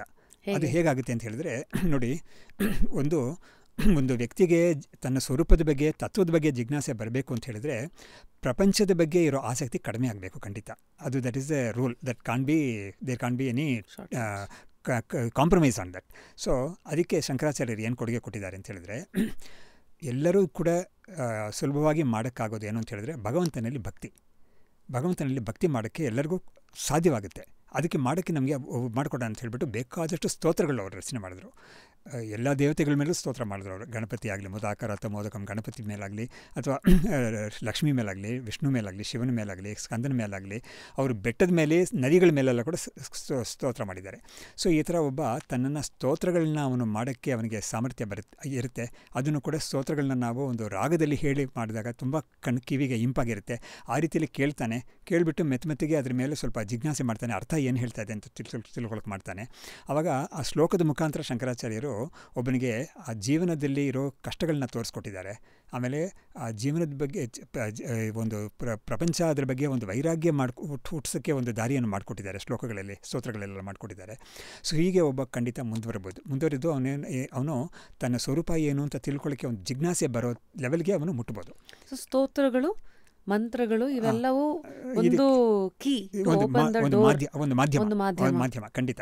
ಹಾಗಾಗಿ ಈ ಸ್ತೋತ್ರಗಳು ಅನ್ನೋ ಮಾಧ್ಯಮದಿಂದ ಶಂಕರಾಚಾರ್ಯರು ಇದನ್ನು ಮಾಡಿದ್ದಾರೆ. ಅದಕ್ಕೆ ಶಂಕರಾಚಾರ್ಯರು ಒಂದು ವಾಂಗ್ಮಯ ಅಂದರೆ ಕಂಪ್ಲೀಟ್ ವರ್ಕ್ಸ್ ಅಂತ ಯಾವುದನ್ನು ಹೇಳ್ತೀವೋ ಅವರು ರಚನೆ ಮಾಡಿದ್ದು, ಅದನ್ನು ನಾವು 3 ಭಾಗಗಳಲ್ಲಿ ಮಾಡ್ಬೋದು. ಒಂದು ಈ ಭಾಷ್ಯ ಗ್ರಂಥಗಳು ಅಂತ, ಅಂದರೆ ಭಗವದ್ಗೀತೆಗೆ ಭಾಷ್ಯ ಬರೆದಿದ್ದು, ಉಪನಿಷತ್ತುಗಳಿಗೆ ಭಾಷ್ಯ ಬರೆದಿದ್ದು, ಬ್ರಹ್ಮಸೂತ್ರಕ್ಕೆ ಭಾಷ್ಯ ಬರೆದಿದ್ದು ಅಂತ ಭಾಷ್ಯ ಗ್ರಂಥ ಅಂತ. ಇನ್ನೊಂದು ಪ್ರಕರಣ ಗ್ರಂಥ ಅಂತ. ಪ್ರಕರಣ ಗ್ರಂಥ ಅಂತ ಹೇಳಿದ್ರೆ ಏನು ಅಂತ ಹೇಳಿದ್ರೆ, ಈ ಬ್ರಹ್ಮಸೂತ್ರ, ಈ ಪ್ರಸ್ಥಾನತ್ರಯ ಭಾಷೆಗಳಲ್ಲಿ ಯಾವುದನ್ನ ವಿಷಯವನ್ನು ಹೇಳಿದ್ದಾರೋ ಅದು ಸ್ವಲ್ಪ ಜಾಸ್ತಿ ಅಂದರೆ ಹೆಚ್ಚಿನ ಒಂದು ಸಿದ್ಧತೆ ಪಡ್ಕೊಂಡಿರೋರಿಗೆ ಮಾತ್ರ ಅದು ಸಿಗುತ್ತೆ. ಅವ್ರು ಮಾತ್ರ ಅದನ್ನು ಅಪ್ರೋಚ್ ಮಾಡ್ಬೋದು. ಬಟ್ ಅದನ್ನು ಇವರೇನು ಮಾಡಿದ್ದಾರೆ, ಸ್ವಲ್ಪ ಸುಲಭವಾಗಿ ಜನಗಳಿಗೆ ತಲುಪೋ ರೀತಿಯಲ್ಲಿ ಪ್ರಕರಣ ಗ್ರಂಥಗಳು ಅಂತ ಮಾಡಿದ್ದಾರೆ. ಅದೇ ಇವಾಗ ನೀವು ನೆನಪಿಸ್ಕೊಂಡ್ರಲ್ಲ, ಮನೋಬುದ್ಧಿ ಅಹಂಕಾರ ಚಿತ್ತಾನಿ ನಾಹಂ ಅಂತ ಹೇಳಿದ್ದು, ಇಂಥ ಸ್ತೋತ್ರಗಳೆಲ್ಲ ಬೇಕಾದಷ್ಟು ಮಾಡಿದ್ದಾರೆ. ಇದು ಸ್ವಲ್ಪ ತತ್ವದ ಕಡೆಗೆ ಒಬ್ಬನ ಕರ್ಕೊಂಡು ಹೋಗುತ್ತೆ. ಬಟ್ ಈ ಪ್ರಕರಣ ಗ್ರಂಥಗಳನ್ನೂ ಓದಿ ಅರ್ಥ ಮಾಡ್ಕೊಳ್ಳೋಕ್ಕೆ ಸ್ವಲ್ಪ ಕಷ್ಟ ಇರೋರಿಗೆ ಸ್ತೋತ್ರ ಗ್ರಂಥಗಳು ಅಂತ ಮಾಡಿದರು. ಸ್ತೋತ್ರ ಗ್ರಂಥಗಳು ಮಾಡಿದ್ರೆ ಭಗವಂತನ ಸ್ತುತಿ ಮಾಡೋದು ಎಲ್ಲರಿಗೂ ರುಚಿ ಇರುತ್ತೆ ಅದರಲ್ಲಿ. ಹಾಗಾಗಿ ಅದನ್ನು ಮಾಡ್ತಾ ಒಬ್ಬನಿಗೆ ಏನಾಗುತ್ತೆ, ಮನಸ್ಸಿಗೆ ಒಂದು ಪರಿಣಾಮ ಉಂಟಾಗುತ್ತೆ. ಏನು ಪರಿಣಾಮ ಉಂಟಾಗುತ್ತೆ ಅಂತ ಹೇಳಿದ್ರೆ, ಅವನಿಗೆ ಮನಸ್ಸಿಗೆ ಒಂದು ಶುದ್ಧತೆ ಸಿಗುತ್ತೆ. ಅವನಿಗೆ ಆ ಶುದ್ಧತೆಯಿಂದ ಅವನು ಏನು ಮಾಡ್ತಾನೆ, ಅವನು ಯಾವುದನ್ನು ಅವನು ಒಂದು ಬೇಕಾಬಿಟ್ಟಿ ಥರ ಒಂದು ಅರಿವಿಲ್ಲದೆ ಮಾಡ್ತಾ ಇದ್ನೋ ಅದನ್ನೆಲ್ಲ ಸರಿಯಾದ ಒಂದು ದೃಷ್ಟಿಯಿಂದ ನೋಡೋಕ್ಕೆ ಶುರು ಮಾಡ್ತಾನೆ. ಮಾಡಿದಾಗ ಅವನು ಏನು ಮಾಡ್ತಾನೆ, ಯಾವುದು ಮಾಡಿದ್ರೆ ಪ್ರಯೋಜನ ಇಲ್ವೋ ಅದನ್ನು ಬಿಡ್ತಾನೆ, ಯಾವುದು ಮಾಡಿದ್ರೆ ಮಾತ್ರ ಒಳ್ಳೆಯದಾಗುತ್ತೋ ಅದನ್ನು ಮಾತ್ರ ಮಾಡೋಕ್ಕೆ ಪ್ರಾರಂಭ ಮಾಡ್ತಾನೆ. ಆವಾಗ ಅವನು ಒಂದು ಮಾರ್ಗದಲ್ಲಿ ಬರ್ತಾನೆ. ಈ ಮಾರ್ಗದಲ್ಲಿ ಬರ್ತಾ ಅವನಿಗೆ ತತ್ವ ಜಿಜ್ಞಾಸೆ ಉಂಟಾಗುತ್ತೆ. ಅದು ಉಂಟಾಗ್ತಾ ಅವನು ಈ ತತ್ವದ ಕಡೆ ಅವನು ತಿರುಗ್ತಾನೆ. ಇದೇನು ಅಂತ ತಿಳ್ಕೊಳ್ಳೋಕ್ಕೆ ಪ್ರಾರಂಭ ಮಾಡ್ತಾನೆ. ಈ ಪ್ರಪಂಚ ಅಂದರೆ ಏನು, ನಾನು ಯಾರು ಅಂತ ಅವನು ಪ್ರಶ್ನೆಗಳೆಲ್ಲ ಅವನಿಗೆ ಬರುತ್ತೆ. ಬಂದಾಗ ಅವನು ಮುಂದಕ್ಕೆ ಹೋಗಿ ಈ ಜ್ಞಾನವನ್ನು ಪಡ್ಕೊಂಡು ಮುಕ್ತನಾಗ್ತಾನೆ ಅಂತ. ಇದ್ರ ಜೊತೆಗೆ ಒಂದು ಪ್ರತಿಯೊಂದು ವ್ಯಕ್ತಿಗೂ ಕೂಡ ನಮ್ಮ ಶಾಸ್ತ್ರದಲ್ಲಿ ಅವನು ಯಾರೇ ಆಗಲಿ ಪರವಾಗಿಲ್ಲ, ಅವನು ಯಾರು ಒಂದು ಹೆಂಗಸರಾಗಲಿ ಗಂಡಸರಾಗಲಿ ಎಲ್ಲರಿಗೂ ಕೂಡ ಅವ್ರು ಏನೇನು ಮಾಡಬೇಕು, ವಾಸ್ತವವಾಗಿ ಏನೇನು ಮಾಡಬಾರ್ದು ಅನ್ನೋ ವಿಷಯವನ್ನು ತೋರಿಸ್ಕೊಟ್ಟಿದೆ. ಅದು ಅದಕ್ಕೆ ಒಂದು ಡೂಸ್ ಆ್ಯಂಡ್ ಡೋಂಟ್ಸ್ ಎಲ್ಲರಿಗೂ ಕೊಟ್ಟಿದೆ. ಅದು ಅಂದರೆ ಸಾಮಾನ್ಯ ಧರ್ಮ ಅಂತ ಒಂದು, ಅಂದರೆ ಸುಳ್ಳು ಹೇಳಬಾರ್ದು ಅನ್ನೋದು, ಇಂಥದ್ದೆಲ್ಲ ಇದೆಯಲ್ಲ, ಅದು ಚೀಟ್ ಮಾಡಬಾರ್ದು ಅನ್ನೋದು, ಇಂಥದ್ದೆಲ್ಲ ಇದೆಯಲ್ಲ, ಅಂಥದ್ದನ್ನೆಲ್ಲ ಎಲ್ಲರಿಗೂ ತೋರಿಸ್ಕೊಟ್ಟಿದೆ. ಅದು ಇದನ್ನು ಒಬ್ಬ ಚೆನ್ನಾಗಿ ಪರಿಪಾಲನೆ ಮಾಡ್ತಾ ಬರ್ತಾನೆ ಅಂತ ಹೇಳಿದ್ರೆ ಆವಾಗ ಏನಾಗುತ್ತೆ, ಅವನೇ ಒಂದು ಶುದ್ಧತೆ ಪಡ್ಕೊಳ್ತಾನೆ ಒಳಗಡೆ. ಆವಾಗ ಅವನು he raises his intellect also becomes very sharp and his emotions also becomes very very regulated. ಅವನೇನು ಮಾಡ್ತಾನೆ, ಅವನಿಗೆ ಹೈಯರ್ ಒಂದು ಲೆವೆಲ್ಗೆ ಹೋಗೋಕ್ಕೆ ಪ್ರಾರಂಭ ಮಾಡ್ತಾನೆ ಅವನು. ಅಂದರೆ ಇವಾಗ ನಾನು ಇರೋ ಸ್ಥಿತಿಲೇ ಇರೋದಕ್ಕಿಂತ ನಾನು ಇನ್ನೂ ಏನು ಆಗ್ಬೋದು ಅಂತ ನಮಗೆ ತೋರಿಸ್ಕೊಡ್ತಾ ಇದೆ, ಈ ಗ್ರಂಥಗಳೆಲ್ಲ ತೋರಿಸ್ಕೊಡ್ತಾ ಇದೆ. ಅದು ಮುಟ್ಟಕ್ಕೆ ನಾನು ಟ್ರೈ ಮಾಡ್ತೀನಿ. ಇವಾಗ ನಮಗೆ ಒಳ್ಳೆ ಕೋರ್ಸ್ ಒಂದು ಇದೆ ಅಂತ ಹೇಳಿದ್ರೆ, how I my eligible for that ಅಂತ ನಾವು ನೋಡ್ತೀವಿ. If I am eligible I will sign up for that course. ಅದೇ ಥರ ತನ್ನನ್ನು ಎಲಿಜಿಬಿಲಿಟಿ ಇನ್ಕ್ರೀಸ್ ಮಾಡ್ಕೊಡ್ತಾನೆ ಈ ರೀತಿಯಲ್ಲಿ. ಅದಕ್ಕೆ ಒಂದು ಮಾಧ್ಯಮ ಸ್ತೋತ್ರ ಅನ್ನೋದು. ಶಂಕರಾಚಾರ್ಯರು ಮಾಡಿದ ಸ್ತೋತ್ರ ಗ್ರಂಥಗಳು ಆ ಎಲಿಜಿಬಿಲಿಟಿನ ಪಡ್ಕೊಳ್ಳೋಕ್ಕೆ ಅಥವಾ ಅದನ್ನು ಇನ್ನೂ ಶಾರ್ಪನ್ ಮಾಡ್ಕೊಳ್ಳೋಕ್ಕೆ ಒಂದು ಮಾಧ್ಯಮ, ಅದು ಟೂಲ್. ಅದನ್ನು ಮಾಡ್ಕೊಂಡು ಹೋದ ಅಂತ ಹೇಳಿದ್ರೆ ಅವನು ತತ್ವದ ಕಡೆ ಬರ್ತಾನೆ. ತತ್ವಜ್ಞಾನವನ್ನು ಪಡ್ಕೊಳ್ಳೋಕ್ಕೆ ಅವನಿಗೆ ಈ ಪ್ರಕರಣ ಗ್ರಂಥಗಳು, ಭಾಷೆ ಗ್ರಂಥಗಳೆಲ್ಲ ಯೂಸ್ ಆಗುತ್ತೆ. ಅದು ನೋಡಿ, ಅದರಲ್ಲೂ ಕೂಡ ಏನು ವಿಶೇಷ ಅಂತ ಹೇಳಿದ್ರೆ, ನಮಗೆ ಸಂಸ್ಕೃತದಲ್ಲಿ ಇದೆಲ್ಲ ಇದೆ ಖಂಡಿತ. ಒಂದು ವೇಳೆ ನಮಗೆ ಸಂಸ್ಕೃತದಲ್ಲಿ ಕಲಿತು ನಮಗೆ ಮಾಡೋಕ್ಕಾಗ್ತಾ ಇಲ್ಲ, ಬಟ್ ಜಿಜ್ಞಾಸೆ ಮಾತ್ರ ಬರ್ತಾ ಇದೆ ಅಂತ ಹೇಳಿದ್ರೆ ನಿನ್ನ ಭಾಷೆಯಲ್ಲೇ ಕೊಟ್ಟಿದ್ದಾರೆ ಅದನ್ನು, ಎಲ್ಲ ಭಾಷೆಗಳಲ್ಲೂ ಅದನ್ನು ನಮಗೆ ಸಿಗ್ತಾ ಇದೆ ಅದನ್ನು. ಸೊ ಒಬ್ಬನಿಗೆ ಒಂದು ಉಪನ್ಯಾಸ ಕೇಳ್ತಾನೆ, ಕೇಳಿದಾಗ ಅವನಿಗೆ ಒಂದು ಜಿಜ್ಞಾಸೆ ಹೆಚ್ಚಾಗುತ್ತೆ, ಅದನ್ನು ಫರ್ದರ್ ನೆಕ್ಸ್ಟ್ ಲೆವೆಲ್ಗೆ ಹೇಗೆ ತೊಗೊಂಡೋಗ್ಬೇಕು ಅಂತ ಹೇಳ್ತಾನೆ. ದಾರಿ ಇದೆ, ಹುಡುಗಿದವನಿಗೆ ಖಂಡಿತ ಸಿಗುತ್ತೆ. ಬಾಗಿಲು ತಟ್ಟಿದ್ರೆ ನಿನಗೆ ಓಪನ್ ಆಗುತ್ತೆ ಅಂತ ಹೇಳ್ತೀವಲ್ಲ, ಆ ಥರ ನಾವು ತಟ್ಟಕ್ಕೆ ಅಥವಾ ಪ್ರಶ್ನೆ ಮಾಡೋಕ್ಕೆ ನಾವು ತಯಾರಾಗ್ತಾ ಇದ್ದರೆ ಆವಾಗ ನಮಗೆ ಖಂಡಿತ ಲೋಕದಲ್ಲಿ ಅದೇ ಉತ್ತರ ಸಿಗುತ್ತೆ, ಅದಕ್ಕೆ ಮಾರ್ಗ ಸಿಗುತ್ತೆ, ನಮಗೆ ಮಾರ್ಗದರ್ಶನವೂ ಸಿಗುತ್ತೆ. ಅದಕ್ಕೆ ಬೇಕಾಗಿರೋ ವ್ಯಕ್ತಿಗಳಿಗಿದ್ದಾರೆ. ಖಂಡಿತ ಒಬ್ಬನಿಗೆ ಇದರಲ್ಲಿ ಮುಂದಕ್ಕೆ ಹೋಗಬೇಕು ಅಂತ ಹೇಳಿದ್ರೆ ಅವನಿಗೆ ಖಂಡಿತ ದಾರಿ ಇದ್ದೇ ಇದೆ ಅನ್ನೋದನ್ನು ನಾವು ತಿಳ್ಕೊಬೋದು. ಇದರಲ್ಲಿ ತುಂಬ ವಿಚಾರಗಳನ್ನು ಮುಟ್ಟಿದ್ದೀರಾ ಸರ್, ತುಂಬ ಚೆನ್ನಾಗಿ. ಈಗ ಕೆಲವು ಒಂದಷ್ಟು ಡೌಟ್ಸ್ಗಳು. ಅದ್ವೈತ ವೇದಾಂತದಲ್ಲಿ ಓಂ ಅಂದರೆ ಏನು? ಓಂ ಅನ್ನೋದು ಒಂದು ಶಬ್ದ, ಒಂದು ಸೌಂಡ್ ಅದು. ಸೊ ಓಂ ಅನ್ನೋದು ಒಂದು ಸಿಂಬಲ್. ಅದು ಆ ಸಿಂಬಲ್ ಏನು ಪ್ರಯೋಜನ ಅಂತ ಹೇಳಿದರೆ ಉಪನಿಷತ್ತೆ ಅದಕ್ಕೆ ಹೇಳುತ್ತೆ. ಅದನ್ನು ನಾವು ಜಪ ಮಾಡ್ತಾ ಓಂಕಾರವನ್ನು ಜಪ ಮಾಡ್ತಾ ನಮಗೆ ತುಂಬ ಒಳ್ಳೆಯ ಕೆಲವು ಪರಿಣಾಮಗಳೆಲ್ಲ ಉಂಟಾಗುತ್ತೆ. ನಮ್ಮ ಅಂತಃಕರಣದಲ್ಲೇ ಪರಿಣಾಮ ಉಂಟಾಗುತ್ತೆ. ಏನು ಪರಿಣಾಮ ಅಂತ ಹೇಳಿದ್ರೆ ಮನಸ್ಸಿಗೆ ಒಂದು ಶುದ್ಧತೆ ಸಿಗುತ್ತೆ, ಆಮೇಲೆ ಮನಸ್ಸಿಗೆ ಒಂದು ಏಕಾಗ್ರತೆ ಸಿಗುತ್ತೆ. ಸೊ ಚಿತ್ತ ಶುದ್ಧಿ ಆಗುತ್ತೆ, ಚಿತ್ತ ಏಕಾಗ್ರತೆಯೂ ಸಿಗುತ್ತೆ ಈ ಓಂಕಾರ ಜಪ ಮಾಡೋದ್ರಿಂದ. ಚಿತ್ತ ಅಂದರೆ ಏನು? ಚಿತ್ತ ಅಂದರೆ ಮನಸ್ಸು ಅಂತ. ಚಿತ್ತ ಅಂದರೆ ನಮ್ಮ ಎಮೋಷನ್ಸು, ಥಾಟ್ಸ್ ಎಲ್ಲ ಯಾವುದ್ರಲ್ಲಿದೆ ಅಂತ ಹೇಳ್ತೀವಲ್ಲ, ಆ ಕಂಟೈನರ್ಗೆ ಚಿತ್ತ ಅಂತ ಹೇಳೋದು. ಸೊ ಆ ಚಿತ್ತ ಅನ್ನೋದು ಕಲುಷಿತವಾಗಿರುತ್ತೆ. ಯಾತಕ್ಕೆ ಅಂತೇಳಿ ನೋಡಿ, ಇವಾಗ ಒಂದು ವಸ್ತುವನ್ನು ನೋಡಿದಾಗ ಎಲ್ಲ ವ್ಯಕ್ತಿಗಳಿಗೂ ಒಂದೇ ಭಾವನೆ ಬರುತ್ತೆ ಅಂತ ಹೇಳೋಕ್ಕಾಗಲ್ಲ. ಇವಾಗ ಒಂದು ಬೆಲೆ ಬಾಳುವಂಥ ವಸ್ತು ಇದೆ, ಬಟ್ ಒಬ್ಬನಿಗೆ ಮಾತ್ರ ಹೇಗೆ ಅದನ್ನು ಲಪಟಾಯಿಸೋಣ ಅಂತ ಅವನಿಗೆ ಮನಸ್ಸು ಬರುತ್ತೆ. ಅವನಿಗೆ ಹೇಗೆ ಯಾವುದಾದ್ರೂ ಮಾಡಿ ಅದನ್ನು ನಾವು ತೊಗೊಂಡ್ಬಿಡ್ಬೇಕು ಅಂತ, ಕೆಲವರಿಗೆ ಅದನ್ನು ರಕ್ಷಣೆ ಮಾಡಬೇಕು ಅಂತ ಇರುತ್ತೆ, ಅಥವಾ ಕೆಲವರಿಗೆ ಮಾಡಿ ಅದನ್ನು ನಾವು ಅದನ್ನು ಅನುಭವಿಸೋಕ್ಕೆ ಚೆನ್ನಾಗಿದೆ ಅದು ನೋಡಿ ಅಂತ ಅಪ್ರಿಷಿಯೇಟ್ ಮಾಡೋಕ್ಕಾಗುತ್ತೆ. ಅದು ಈ ಥರ ನಾನಾ ವ್ಯಕ್ತಿಗಳಿಗೆ ನಾನಾ ದೃಷ್ಟಿಗಳಿದೆಯಲ್ಲ, ಆ ನಾನಾ ದೃಷ್ಟಿಗಳಿಗೆ ಏನು ಕಾರಣ ಅಂತ ಹೇಳಿದ್ರೆ ಒಬ್ಬೊಬ್ಬನಿಗೂ ಒಂದು ರೀತಿಯಾದ ಸಂಸ್ಕಾರ ಇರುತ್ತೆ. ಆ ಸಂಸ್ಕಾರದ ಮೇಲೆ ಅವನು ಭಾವನೆಗಳೆಲ್ಲ ಬರುತ್ತೆ. ಸೊ ಅವನ ಬಾಡಿ ಲ್ಯಾಂಗ್ವೇಜ್ ಸಂಸ್ಕಾರ ಅಂದರೆ ನೋಡಿ, ಒಂದು ತುಂಬ ಡೀಪಾಗಿರೋ ಕ್ವೆಶ್ಚನ್ ಅದು. ಸೊ ಸಂಸ್ಕಾರ ಅಂದರೆ ನಾವು ಏನಾದರೂ ಒಂದು ಕೆಲಸ ಮಾಡಿದ್ರೆ ಆ ಮಾಡಿದ್ದು ನಮಗೆ ತಕ್ಷಣ ಒಂದು ಇಮಿಡಿಯೇಟಾಗಿ ಒಂದು ರಿಸಲ್ಟ್ ಕೊಡುತ್ತೆ. ಅನ್ಸೀನ್ ಒಂದು ಎಫೆಕ್ಟಿವ್ ಮಾಡಿರುತ್ತೆ ಅದು. ಇವಾಗ ಫಾರ್ ಎಕ್ಸಾಂಪಲ್ ಒಬ್ಬರು ತುಂಬ ಚೆನ್ನಾಗಿರೋ ಒಂದು ಜಾಮೂನು ಕೊಟ್ಟರು ಅಂತ ಇಟ್ಕೊಳ್ಳೋಣ, ನನಗದು ಇಷ್ಟ ಆಗಿರೋ ಪದಾರ್ಥ ಅಂತ ಇಟ್ಕೊಳ್ಳೋಣ. ಅದನ್ನು ನಾನು ತಿಂದಿದ ತಕ್ಷಣ ನನಗೇನಾಗುತ್ತೆ, ತುಂಬ ಸಂತೋಷ ಆಗುತ್ತೆ, ನನಗೆ ಆನಂದವಾಗುತ್ತೆ. ತಿಂದಿದ ತಕ್ಷಣ ಮತ್ತೆ ಒಂದು ಸತಿ ಜಾಮೂನು ಪಡ್ಕೊಳ್ಳೋಕ್ಕೆ ಒಂದು ಆಸೆನೂ ಬರುತ್ತೆ ಅದು. ಸೊ ಈ ಮತ್ತೆ ತಿನ್ನಬೇಕು ಅಂತ ಒಂದು ಆಸೆ ಇರುತ್ತೆ ಅಲ್ವ, ಅದು ಸಂಸ್ಕಾರ ಅಂತ ಹೇಳೋದು. ಅದೇನಾಗುತ್ತೆ, ಅದು ನಮ್ಮ ಕಣ್ಣು ಕಾಣಿಸಲ್ಲ ಇಮಿಡಿಯೇಟಾಗಿ. ಅದು ಏನಾಗುತ್ತೆ, ಒಳಗಡೆ ಕೂತಿರುತ್ತೆ. ಅದು ನನಗೆ ಜಾಮೂನು ತಿನ್ನೋಕ್ಕೆ ಒಂದು ಆಸೆ ಅಂತ ಒಂದು ಇದೆಯಲ್ಲ, ಅದು ಇಟ್ ವುಡ್ ಹವ್ ಬಿಕಮ್ ಇನ್ನೂ ಸ್ವಲ್ಪ ಗಟ್ಟಿಯಾಗಿರುತ್ತೆ ಆಸೆ. ಸೊ ನೆಕ್ಸ್ಟ್ ಟೈಮ್ ನನಗೆ ಜಾಮೂನು ಎಲ್ಲಾದರೂ ಒಂದು ಕಡೆ ಚಾಯ್ಸ್ ಕೊಟ್ಟರೆ ನಾನು ಏನು ಮಾಡ್ತೀನಿ, ಜಾಮೂನೇ ತೊಗೊಳ್ತೀನಿ. ಅಥವಾ ಯಾರಾದರೂ ಅಂಗಡಿಗೆ ಹೋಗ್ತಾ ಇದ್ದಾರೆ, ತೊಗೊಂಬರ್ತಾ ಇದೆ ಅಂತ ಹೇಳಿದ್ರೆ ಜಾಮೂನು ತೊಗೊಬೇಕು ಅಂತ ಆ ಥರ ಹೇಳ್ಬೋದು ನಾನು. ಅಥವಾ ಪ್ಯಾಕೆಟ್ ಸಿಗಿದ್ರೆ ಅದನ್ನ ತೊಗೊಂಡು ಮನೇಲಿ ಮಾಡೋಣ ಅಂತ ಅನ್ಸುತ್ತೆ. So conditioning. ಸೊ ಇವಾಗ ಏನಾಗುತ್ತೆ ಅಂದರೆ ಈ ಒಬ್ಬನಿಗೆ ಯಾವುದೇ ಕೆಲಸ ಆಗಲಿ, ಯಾವುದೇ ಒಂದು ಕರ್ಮ ಆಗಲಿ ಅವನು ಮಾಡಿದ್ರಿಂದ ಅವನಿಗೆ ಒಂದು ಸಂಸ್ಕಾರ ಉಂಟಾಗುತ್ತೆ. ಅದು ಒಳ್ಳೆಯದಕ್ಕೂ ಆಗುತ್ತೆ, ಕೆಟ್ಟದಕ್ಕೂ ಆಗುತ್ತೆ, ಎರಡಕ್ಕೂ ಆಗುತ್ತೆ ಅದು. ಸೊ ಈ ಥರ ಆಗುತ್ತಲ್ಲ, ಈ ಸಂಸ್ಕಾರ ಅನ್ನೋದು ಏನು ಮಾಡುತ್ತೆ ಅಂತ ಹೇಳಿದ್ರೆ ಒಳಗಡೆ ಅದು ಇದಕ್ಕೆ ಏನು ಹೇಳ್ತಾರೆ ಅಂದರೆ ಲೇಟೆಂಟಾಗಿರುತ್ತೆ. ಅದು ಒಳಗಡೆ ಲೇಟೆಂಟಾಗಿರುತ್ತೆ. ಅದು ಇದಕ್ಕೆ ಸಬ್ಕಾನ್ಷಿಯಸ್ ಮೈಂಡಲ್ಲಿ ಇರುತ್ತೆ ಅದಕ್ಕೆ ಸಂಸ್ಕಾರ ಅನ್ನೋದು. ಬಟ್ ಅದಕ್ಕೆ ಬೇಕಾಗಿರೋ ಒಂದು ಸನ್ನಿವೇಶ ಹೊರಗಡೆ ಸೃಷ್ಟಿಯಾದಾಗ ಅದು ಹೊರಗಡೆ ತೋರ್ಕೊಳ್ಳುತ್ತೆ ಅದು. ಸೊ ಇವಾಗ ಫಾರ್ ಎಕ್ಸಾಂಪಲ್ ಹೊರಗಡೆ ಇಟ್ಟಿದ್ದಾರೆ, ಬೇಕಾದಷ್ಟು ಐಟಮ್ಸ್ ಇಟ್ಟಿದ್ದಾರೆ, ಆವಾಗ ಅವನಿಗೆ ಇದನ್ನು ತಿನ್ನೋಣ ಅಂತ ಅವನಿಗೆ ಆಸೆ ಬರುತ್ತೆ. ಅವನಿಗೆ ಆವಾಗ ಅದರವರೆಗೂ ಅವನಿಗೆ ಆಸೆ ಬಂದಿರಲ್ಲ ಅದನ್ನು ತಿನ್ನೋಣ ಅಂತ. ಬಟ್ ಎಲ್ಲ ಅದನ್ನು ನೋಡಿದ ತಕ್ಷಣ ಅವನಿಗೆ ಈ ಥರ ಒಳಗಡೆಯಿಂದ ಬರುತ್ತೆ, ಅದು ತಗೊಳ್ಳೋಣ ಅಂತ ಆಸೆ ಬರುತ್ತೆ ಅದು. ಸೊ ಇದಕ್ಕೆ ಸಂಸ್ಕಾರ ಅಂತ ಹೇಳ್ತಾರೆ. ಸೊ ಈ ಸಂಸ್ಕಾರ ಅನ್ನೋದು ಶುದ್ಧವಾಗಬೇಕು, ಅದು ಪ್ರಯೋಜನಕಾರಿಯಾಗಬೇಕು, ಹಾನಿಕಾರಿ ಆಗಬಾರ್ದು, ಇಂಥದ್ದೆಲ್ಲ ಇರುತ್ತೆ ಅದು. ಅದಕ್ಕಾಗಿ ತುಂಬ ಒಬ್ಬ ಲೈಫಲ್ಲಿ ಪ್ರಾಕ್ಟೀಸ್ ಮಾಡಬೇಕಾಗುತ್ತೆ. ಅದಕ್ಕೆ it is not an easy job. So ಅವನು ಪ್ರತಿಯೊಂದು ಮಾಡೋವಾಗ್ಲೂ ಇದು ಯಾತಕ್ಕಾಗಿ ಮಾಡ್ತೀನಿ, ಏನಕ್ಕಾಗಿ ಮಾಡ್ತೀನಿ ಅಂತ ಮಾಡಬೇಕು. ಭಗವದ್ಗೀತೆಯಲ್ಲಿ ಅದಕ್ಕೆಲ್ಲ ಬೇಕಾದಷ್ಟು ಹೇಳಿದ್ದಾರೆ. ನೋಡು, ನೀನು ಏನೇನು ಕೆಲಸ ಮಾಡಿದ್ರೂ ಸರಿ, ನೀನು ತಿಂದರೂ ಕುಡಿದ್ರೂ ಅಥವಾ ಏನೇ ಕೆಲಸ ಮಾಡಿದ್ರೂ ಅದರಲ್ಲಿ ನನಗಾಗಿ ಮಾಡು, ನೀನು ನನ್ನ ನೆನಪು ಮಾಡ್ಕೊಂಡು ನೀನು ಮಾಡು ಅಂತ ಕೃಷ್ಣ ಹೇಳ್ತಾನೆ. ಅದು ಯತ್ಕರೋಷಿ ಯದಶ್ನಾಸಿ ಅಂತ ಹೇಳುವಾಗ ನೀನು ಏನು ಮಾಡ್ತೀಯೋ, ಏನು ತಿಂತೀಯೋ ಎಲ್ಲವನ್ನೂ ಕೂಡ ನನಗೆ ಅರ್ಪಣೆ ಮಾಡು ಅಂತ ಹೇಳ್ತಾನೆ. ಆವಾಗ ಈ ಒಂದು ಬುದ್ಧಿ ಬಂದಾಗ ಏನು ಮಾಡ್ತಾನೆ, ಒಬ್ಬ ಇದ್ರ ಪ್ರಕಾರ ನಾನು ನಡ್ಕೋಬೇಕು ಅಂತ ಹೇಳಿದ್ರೆ ಒಬ್ಬ ಏನು ಮಾಡ್ತಾನೆ, ಅದನ್ನು ಅವನು ಜಾರಿಗೆ ತರ್ತಾನೆ. ಅವನು ತಂದು ಮಾಡ್ತಾ ಏನಾಗುತ್ತೆ, ಅವನಿಗೆ ಆ ಸಂಸ್ಕಾರ ಅನ್ನೋದು ಎಷ್ಟು ಚೆನ್ನಾಗಾಗುತ್ತೆ ಅಂತ ಹೇಳಿದ್ರೆ, ನಾನು ನನಗಾಗಿ ಇದನ್ನು ತಗೊಳ್ತೀನಿ ಅಂತ ಬುದ್ಧಿ ಹೋಗಿ ಅವನಿಗಾಗಿ ಮಾಡ್ತಾಯಿದ್ದೀನಿ ಅಂತ ಬರುತ್ತೆ ಅದು. ಸೊ ಈ ಥರ ಒಂದು ದಾರಿ ಅವನಿಗೆ ಸಿಕ್ಕಿದಾಗ ಅವನು ಇದರಲ್ಲಿ ಇಂಪ್ರೂವ್ ಆಗ್ತಾನೆ, ಅವನು ಚೆನ್ನಾಗಿ ಅದನ್ನು ಮುಂದಕ್ಕೆ ಹೋಗ್ತಾನೆ. ಅದರಲ್ಲಿ ಮುಂದಕ್ಕೆ ಹೋಗಿ ಇದು it will reach A very high level. ಆವಾಗ ಅವನು ಶುದ್ಧ ಸಂಸ್ಕಾರ ಉಳ್ಳವನು ಆಗ್ತಾನೆ. ಅವನು ಇದಕ್ಕೆ ಚಿತ್ತಶುದ್ಧಿ ಅಂತ ಹೇಳೋದು. ಇದ್ರ ಜೊತೆಗೆ ನೀವು ಓಂಕಾರ ಕೇಳಿದ್ರಲ್ಲ, ಓಂಕಾರವನ್ನು ಜಪ ಮಾಡ್ತಾ ಮಾಡ್ತಾ ಚಿತ್ತಶುದ್ಧಿನೂ ಆಗುತ್ತೆ, ಚಿತ್ತಕ್ಕೆ ಏಕಾಗ್ರತೆನೂ ಬರುತ್ತೆ. ಏಕಾಗ್ರತೆ ಅಂದರೆ ಒನ್ ಪಾಯಿಂಟೆಡ್ನೆಸ್ ಬರುತ್ತೆ ಅದು. ಸೊ ಇವಾಗ ಎಲ್ಲರೂ ಒಂದು ಪರೀಕ್ಷೆ ಓದಬೇಕು ಅಂತ ಹೇಳಿದ್ರೆ ಎಲ್ಲರೂ ಕೂಡ ಆ ಟೈಮಲ್ಲಿ ಬಾಕಿದನ್ನೆಲ್ಲ ಬಿಟ್ಬಿಟ್ಟು ಆ ಬುಕ್ ಮೇಲೆ ಅವ್ರಿಗೆ ಫೋಕಸ್ ಆಗಿರುತ್ತೆ ಅಲ್ವಾ. ಅವ್ರಿಗೆ ಟಿ ವಿ ಇಷ್ಟ ಆಗಿರ್ಬೋದು ಅಥವಾ ಗೇಮ್ ಇಷ್ಟ ಆಗಿರ್ಬೋದು, ಬಟ್ ಇದ್ರೂ ಕೂಡ ಇದು ಇಂಪಾರ್ಟೆಂಟ್ ಅಂತ ಹೇಳ್ಬಿಟ್ಟು ಏನು ಮಾಡ್ತಾನೆ, ಅದನ್ನೆಲ್ಲ ಬಿಟ್ಬಿಟ್ಟು ಇದ್ರ ಮೇಲೆ ಫೋಕಸ್ ಮಾಡ್ತಾನೆ. ಸೊ ಇವನು ಏನು ಮಾಡ್ತಾನೆ, ಇದ್ರ ಮೇಲೆ ಫೋಕಸ್ ಮಾಡ್ತಾನೆ.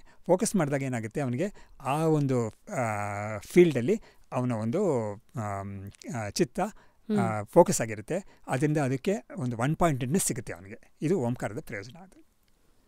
ಸೊ ಈ ಓಂಕಾರದಿಂದ ಅವನು ಉಪನಿಷತ್ತು ಹೇಳುತ್ತೆ, ನಿನಗೆ ಇಹಲೋಕದಲ್ಲಿ ಪರಲೋಕದಲ್ಲಿ ಬೇಕಾದಷ್ಟು ಕೂಡ ನೀವು ಓಂಕಾರದಿಂದ ಪಡಿಬೋದು, ಮುಕ್ತಿಯನ್ನು ಕೂಡ ಪಡಿಬೋದು ಅಂತ ಹೇಳುತ್ತೆ ಅದು. ಸೊ ಎರಡು ಕೂಡ ಅದು ಆ ಪ್ರಯೋಜನ ಪಡುತ್ತೆ ಅಂತ ಹೇಳುತ್ತೆ ಅದು. This is the about Omkara. Sir, ಈಗ ಪ್ರಚನ್ನ ಬುದ್ಧರು ಅನ್ನೋದು ಅದ್ವೈತಿಯರ ಮೇಲೆ ಒಂದು ಆಪಾದನೆ ಒಂದಿದೆ, ಖಂಡಿತ. ಒಂದು ಆಪಾದನೆ ಶಂಕರಾಚಾರ್ಯರ ಮೇಲೆ ಒಂದು ಆಪಾದನೆ ಮಾಡಿದ್ದಾರೆ. ಶಂಕರಾಚಾರ್ಯರ ಸಿದ್ಧಾಂತಕ್ಕೆ ವ್ಯತಿರಿಕ್ತವಾಗಿ ಅದಕ್ಕೆ ಅಪೋಸ್ ಮಾಡಿರೋ ವ್ಯಕ್ತಿಗಳು ಏನು ಮಾಡಿದ್ದಾರೆ, ಶಂಕರಾಚಾರ್ಯರನ್ನ ಪ್ರಚನ್ನ ಬೌದ್ಧರು ಅಂತ ಹೇಳಿದ್ದಾರೆ. ಅವರು ಇದಕ್ಕೆ ಏನು ಕಾರಣ ಅಂತ ಹೇಳಿದರೆ, ಶಂಕರಾಚಾರ್ಯರ ಒಂದು ಅದ್ವೈತ ವೇದಾಂತ ಪ್ರಚನ್ನ ಬೌದ್ಧರು ಅಂದರೆ ಏನು ಅರ್ಥ ಅಂತ ಹೇಳಿದ್ರೆ, ಬುದ್ಧಿಸ್ಟ್ ಇನ್ ಡಿಸ್ಗೈಸ್ ಅಂತ. ಬೌದ್ಧ ಅಂತ ಯಾವುದಿದೆ, ಬೌದ್ಧ ಅಂತ ಒಂದು ಮತ ಇದ್ದಿದೆ. ಗೌತಮ ಬುದ್ಧ ಅಂತ ಹೇಳಿದ್ರಲ್ಲ, ಅವ್ರು ಮಾಡಿದ ಮತಕ್ಕೆ ಬುದ್ಧಿಸಮ್ ಅಂತ ಹೆಸರದು. ಸೊ ಅದ್ವೈತಕ್ಕೂ ಫಸ್ಟ್ ಅಲ್ಲಿಗೆ ಹೋಗ್ಬೇಕು ನಾವು. ಅದ್ವೈತಕ್ಕೂ ಇದಕ್ಕೂ ಏನು ಅಂತ ಕರೆಕ್ಟ್ ಏನು ಸಾಮ್ಯತೆ ಇದೆ ಅಂತ ನೋಡಬೇಕಾಗುತ್ತೆ. ಅದ್ವೈತದಲ್ಲಿ ಪ್ರಪಂಚ ಮಿಥ್ಯ ಅಂತ ಹೇಳ್ತೀವಿ, ಬ್ರಹ್ಮ ಒಂದೇ ಸತ್ಯ ಅಂತ ಹೇಳ್ತೀವಿ. ಆದರೆ ಬೌದ್ಧದಲ್ಲಿ ಕೂಡ ಪ್ರಪಂಚ ಮಿಥ್ಯ ಅಂತ ಅವರು ಹೇಳ್ತಾರೆ, ಅವರು ಕೂಡ ಪ್ರಪಂಚ ಸತ್ಯ ಅಂತ ಒಪ್ಪೋದಿಲ್ಲ. ಆದರೆ ಅವರು ಏನು ಮಾಡ್ತಾರೆ ಅಂದರೆ, ಬ್ರಹ್ಮ ಅಂತ ನಾವು ಹೇಳೋದಕ್ಕೆ ಬದಲು ಶೂನ್ಯ ಅಂತ ಹೇಳ್ತಾರೆ. ಅವರು ಶೂನ್ಯ ಅಂತ ಒಂದು ಪದ ಯೂಸ್ ಮಾಡ್ತಾರೆ. ನಿಹಿಲಿಸಮ್ ಅಂತ ಹೇಳ್ತಾರೆ, ಶೂನ್ಯತೆ ಅಂತ ಅವ್ರು ಹೇಳ್ತಾರೆ. ನಿಹಿಲಿಸಮ್ ಅಂತ ಹೇಳ್ತಾರೆ, ಅದಕ್ಕೊಂದು ಹೆಸರಿದೆ. ಅಥವಾ ಇದು ಎಂಟಿನೆಸ್ ಅಂತ ಕೆಲವರೆಲ್ಲ ಬೇರೆ ಬೇರೆ ಶಬ್ದಗಳು ಕೊಟ್ಟಿದ್ದಾರೆ. ಬಟ್ ಏನಾಗಿದೆ ಅಂತ ಹೇಳಿದ್ರೆ, ಅದ್ವೈತದಲ್ಲಿ ಹೇಳೋದು, ಈ ಉಪನಿಷತ್ ಪ್ರಕಾರನೇ ಹೇಳೋದು ಅಂದರೆ, ಉಪನಿಷತ್ತಲ್ಲಿ ನೇಹ ನಾನಾಸ್ತಿ ಕಿಂಚನ ಅಂತ ಹೇಳೋದು, ಅಥವಾ ಏಕಮೇವ ಅದ್ವಿತೀಯ ಅಂತ, ಅಂದರೆ ಯಾವುದು ಕೂಡ ಇಲ್ಲವೇ ಇಲ್ಲ, ಇಲ್ಲಿ ನಾನಾತ್ವ ಅನ್ನೋದು ಇಲ್ಲವೇ ಇಲ್ಲ ಅಂತ ಉಪನಿಷತ್ ಹೇಳುತ್ತೆ. ಪ್ರಪಂಚದಲ್ಲಿ ನಾನಾತ್ವ ಇಲ್ಲವೇ ಇಲ್ಲ ಅಂತ. ಆವಾಗ ಎಲ್ಲವನ್ನೂ ನೀನು ನಾನಾತ್ವ ಎಲ್ಲವನ್ನೂ ಕೂಡ ನೀನು ನಿರಾಕರಣೆ ಮಾಡಿದ ಮೇಲೆ ಏನು ಉಳಿಯುತ್ತೆ ಅಂತ ಕೇಳಿದ್ರೆ, ಅದು ಬಾಯಿಂದ ಹೇಳೋಕ್ಕಾಗದೇ ಇರೋ ಒಂದು ವಸ್ತು, ಅದೇ ಬ್ರಹ್ಮ ಅಂತ ಉಪನಿಷತ್ ಹೇಳುತ್ತೆ. ನೇತಿ ಅಂತ ಒಂದು ಸುಮ್ಮನೆ ಕೇಳಿರ್ತೀರಿ ನಾವೆಲ್ಲಾದರೂ. ನೇತಿ ಅಂತ ಹೇಳಿದ್ರೆ ಇದಲ್ಲ ಅಂತ. ಸೊ ನೀನು ಯಾವುದನ್ನೇ ನೋಡಿದ್ರೂ ಕೂಡ ಇದು ಬ್ರಹ್ಮವಲ್ಲ ಅಂತ ನೀನು ಅದನ್ನು ನಿರಾಕರಣೆ ಮಾಡ್ತಾನೆ ಬಂದರೆ, ಯಾವುದನ್ನು ನಿರಾಕರಣೆ ಮಾಡೋಕ್ಕಾಗೋದೇ ಇಲ್ವೋ ಅದು ಯಾವುದು ಅಂತ ಹೇಳಿದ್ರೆ, ನಿರಾಕರಣೆ ಮಾಡ್ತಾ ಇದ್ದಾನಲ್ಲ ಒಬ್ಬ, ಅವನು ಮಾತ್ರ ತನ್ನನ್ನು ನಿರಾಕರಣೆ ಮಾಡ್ಕೊಳ್ಳೋಕ್ಕಾಗೋದೇ ಇಲ್ಲ. ಆ ಸ್ವರೂಪ ಇದೆಯಲ್ಲ, ಆತ್ಮಸ್ವರೂಪ, ಅದನ್ನು ಮಾತ್ರ ನಿರಾಕರಣೆ ಮಾಡ್ಕೊಳ್ಳೋಕ್ಕಾಗೋದೇ ಇಲ್ಲ. ಅದೇ ಬ್ರಹ್ಮ ಅಂತ ಉಪನಿಷತ್ತು ನಮಗೆ ತಿಳಿಸ್ಕೊಡುತ್ತೆ, ಒಂದು ಮೆಥಡಲ್ಲಿ ತಿಳಿಸ್ಕೊಡುತ್ತೆ. ಈ ಬೌದ್ಧರಲ್ಲಿ ಅವರು ಈ ಪ್ರಪಂಚ ಇಲ್ಲ ಅಂತ ಹೇಳಿದ ಮೇಲೆ, ಈ ಜೀವ ಅಂತ ಯಾರು ಅಂತ ಹೇಳಿದ್ರೆ, ಅವನು ಕೂಡ ವಾಸ್ತವವಾಗಿ ಒಂದು ಕ್ಷಣಿಕ ವಿಜ್ಞಾನ ಅಂತ ಹೇಳ್ತಾರೆ. ಕ್ಷಣಿಕ ವಿಜ್ಞಾನ ಅಂತ ಹೇಳಿದ್ರೆ ಒಂದು ಕಾನ್ಷಿಯಸ್ನೆಸ್ ಅದು, but it is momentary consciousness ಅಂತ. ಒಂದು ಕ್ಷಣ ಇರುತ್ತೆ, ಇನ್ನೊಂದು ಕ್ಷಣ ಇರೋದಿಲ್ಲ ಅಂತ. ಈ ಒಂದು ತತ್ವವನ್ನು ಅವರೇ ಹೇಳಿದ್ದು ಅದನ್ನು. ಸೊ ಇದೆಲ್ಲ ನೋಡಿಬಿಟ್ಟು ಏನು ಮಾಡಿದ್ರು, ಅದ್ವೈತದಲ್ಲಿ ಹೇಳ್ತಾ ಇರೋ ಈ ಒಂದು ಜೀವ ಅನ್ನೋನು ವಾಸ್ತವವಾಗಿ ಬ್ರಹ್ಮವೇ ಅಂತ ಹೇಳ್ತಾ ಇರೋದು, ಆಮೇಲೆ ಪ್ರಪಂಚ ಅನ್ನೋದು ವಾಸ್ತವವಾಗಿ ಇಲ್ವೇ ಇಲ್ಲ, ಮಿಥ್ಯ ಅಂತ ಹೇಳ್ತಾ ಇರೋದು, ಇದನ್ನು ಬ್ರಹ್ಮ ಅಂತ ಹೇಳ್ತಾ ಇದ್ದಾರೆ. ಇದಕ್ಕೂ ಆಮೇಲೆ ಬ್ರಹ್ಮ ಅನ್ನೋದಕ್ಕೆ ಮುಖ್ಯವಾಗಿ ಅದ್ವೈತದಲ್ಲಿ ಹೇಳ್ತಿದ್ರು ನಿರ್ಗುಣ ಬ್ರಹ್ಮ ಅಂತ ಹೇಳ್ತಾರೆ. ಅಂದರೆ ನಿರ್ಗುಣ ಬ್ರಹ್ಮ ಅಂತ ಹೇಳಿದ್ರೆ, ಆ ಬ್ರಹ್ಮಕ್ಕೆ ಯಾವುದೇ ಒಂದು ಆಟ್ರಿಬ್ಯೂಟ್ಸ್ ಯಾವುದೂ ಇರೋದಿಲ್ಲ ಅಂತ. ಸೊ ಹಾಗಾಗಿ ಅಂಥ ಒಂದು ಬ್ರಹ್ಮವನ್ನು ಹೇಳ್ತಾ ಇದ್ದಾರೆ. ಇದು ಬೌದ್ಧರು ಹೇಳ್ತಾ ಇರೋ ಶೂನ್ಯಕ್ಕೂ ಇದಕ್ಕೂ ಇನ್ನೂ ವ್ಯತ್ಯಾಸ ಏನೇ ಇಲ್ಲಲ್ಲ. ಹಾಗೆ ಹೇಳಿಬಿಟ್ಟು ಏನು ಮಾಡಿದ್ರು, ಅದ್ವೈತವನ್ನು ಪ್ರಚನ್ನ ಬೌದ್ಧವೇ ಇದು, ಅಥವಾ ಶಂಕರಾಚಾರ್ಯನ ಪ್ರಚನ್ನ ಬೌದ್ಧರೇ ಇವರು ಅಂತ ಹೇಳಿಬಿಟ್ಟು ಆ ಥರ ಒಂದು ಆಪಾದನೆ ಮಾಡಿದ್ರು. ಬಟ್ ಈ ಆಪಾದನೆಗಳಿಗೆಲ್ಲ ಅದ್ವೈತ ಬೇಕಾದಷ್ಟು ಉತ್ತರ ಕೊಟ್ಟಿದೆ, ಉಪನಿಷತ್ತುಗಳಿಂದಲೇ ಉತ್ತರ ಕೊಟ್ಟಿದೆ. ಉದಾಹರಣೆಗೆ ನೋಡಿದ್ರೆ ನಮಗೆ ಆಶ್ಚರ್ಯ ಆಗ್ಬೋದು. ಈ ಶೂನ್ಯ ಅಂತ ಶಬ್ದವನ್ನು ಬೌದ್ಧರು ಉಪಯೋಗಿಸ್ತಾರೆ ಅಂತ ತುಂಬ ಜನ ಹೇಳ್ತಾರೆ. ಬಟ್ ಆ ಶೂನ್ಯ ಅನ್ನೋ ಶಬ್ದವನ್ನು ಬ್ರಹ್ಮಕ್ಕೆ ಉಪನಿಷತ್ತುಗಳು ಹೇಳಿದೆ, ಭಾಗವತಾದಿ ಪುರಾಣಗಳು, ಬೇಕಾದಷ್ಟು ಪುರಾಣಗಳು ಕೂಡ ಬ್ರಹ್ಮವೇನೇ ಶೂನ್ಯ ಅಂತ ಶಬ್ದದಿಂದ ಹೇಳಿದೆ. ಆಮೇಲೆ ನಿರ್ವಿಶೇಷವಾದ್ದು, ಅದ್ವೈತದಲ್ಲಿ ಬ್ರಹ್ಮವನ್ನು ನಿರ್ವಿಶೇಷ ಅಂತ ಹೇಳ್ತಾರೆ, ಅಂದರೆ ಅದರಲ್ಲಿ ಯಾವುದೇ ಡಿಫ್ರೆನ್ಸಸ್ ಇಲ್ವಾ ಅಂತ. ಇದೇ ಶಬ್ದವನ್ನು ಉಪನಿಷತ್ತುಗಳು ಮತ್ತು ಭಾಗವತಾದಿ ಗ್ರಂಥಗಳೆಲ್ಲ ಕೂಡ ಬ್ರಹ್ಮಕ್ಕೆ ಹೇಳಿದೆ ಅದು. ಹಾಗಾಗಿ ಅದ್ವೈತವನ್ನು ಈ ಥರ ಹೇಳೋರು ವಾಸ್ತವವಾಗಿ ಸರಿಯಾಗಿ ಒಂದು ರೀತಿಯಲ್ಲಿ ಹೇಳ್ಬೋದು ಅಂದರೆ, ಅದ್ವೈತ ಅನ್ನೋದನ್ನು ಬೌದ್ಧ ಅನ್ನೋದನ್ನು ಎರಡನ್ನೂ ಕೂಡ ಸರಿಯಾಗಿ ತಿಳ್ಕೊಳ್ದೇ ಇರೋವರೇ ಈ ಥರ ಒಂದು ಆಪಾದನೆ ಮಾಡ್ತಾರೆ. ಇದಕ್ಕೆ ಉದಾಹರಣೆ ಏನಾಗುತ್ತೆ ಅಂತ ಹೇಳಿದ್ರೆ, ಒಂದು ಹಗ್ಗವನ್ನು ನೋಡಿದಾಗ ಒಬ್ಬನಿಗೆ ಯಾವುದೋ ದೋಷಗಳಿಂದ ಅದನ್ನು ಹಾವು ಅಂತ ತಿಳಿತಾನೆ.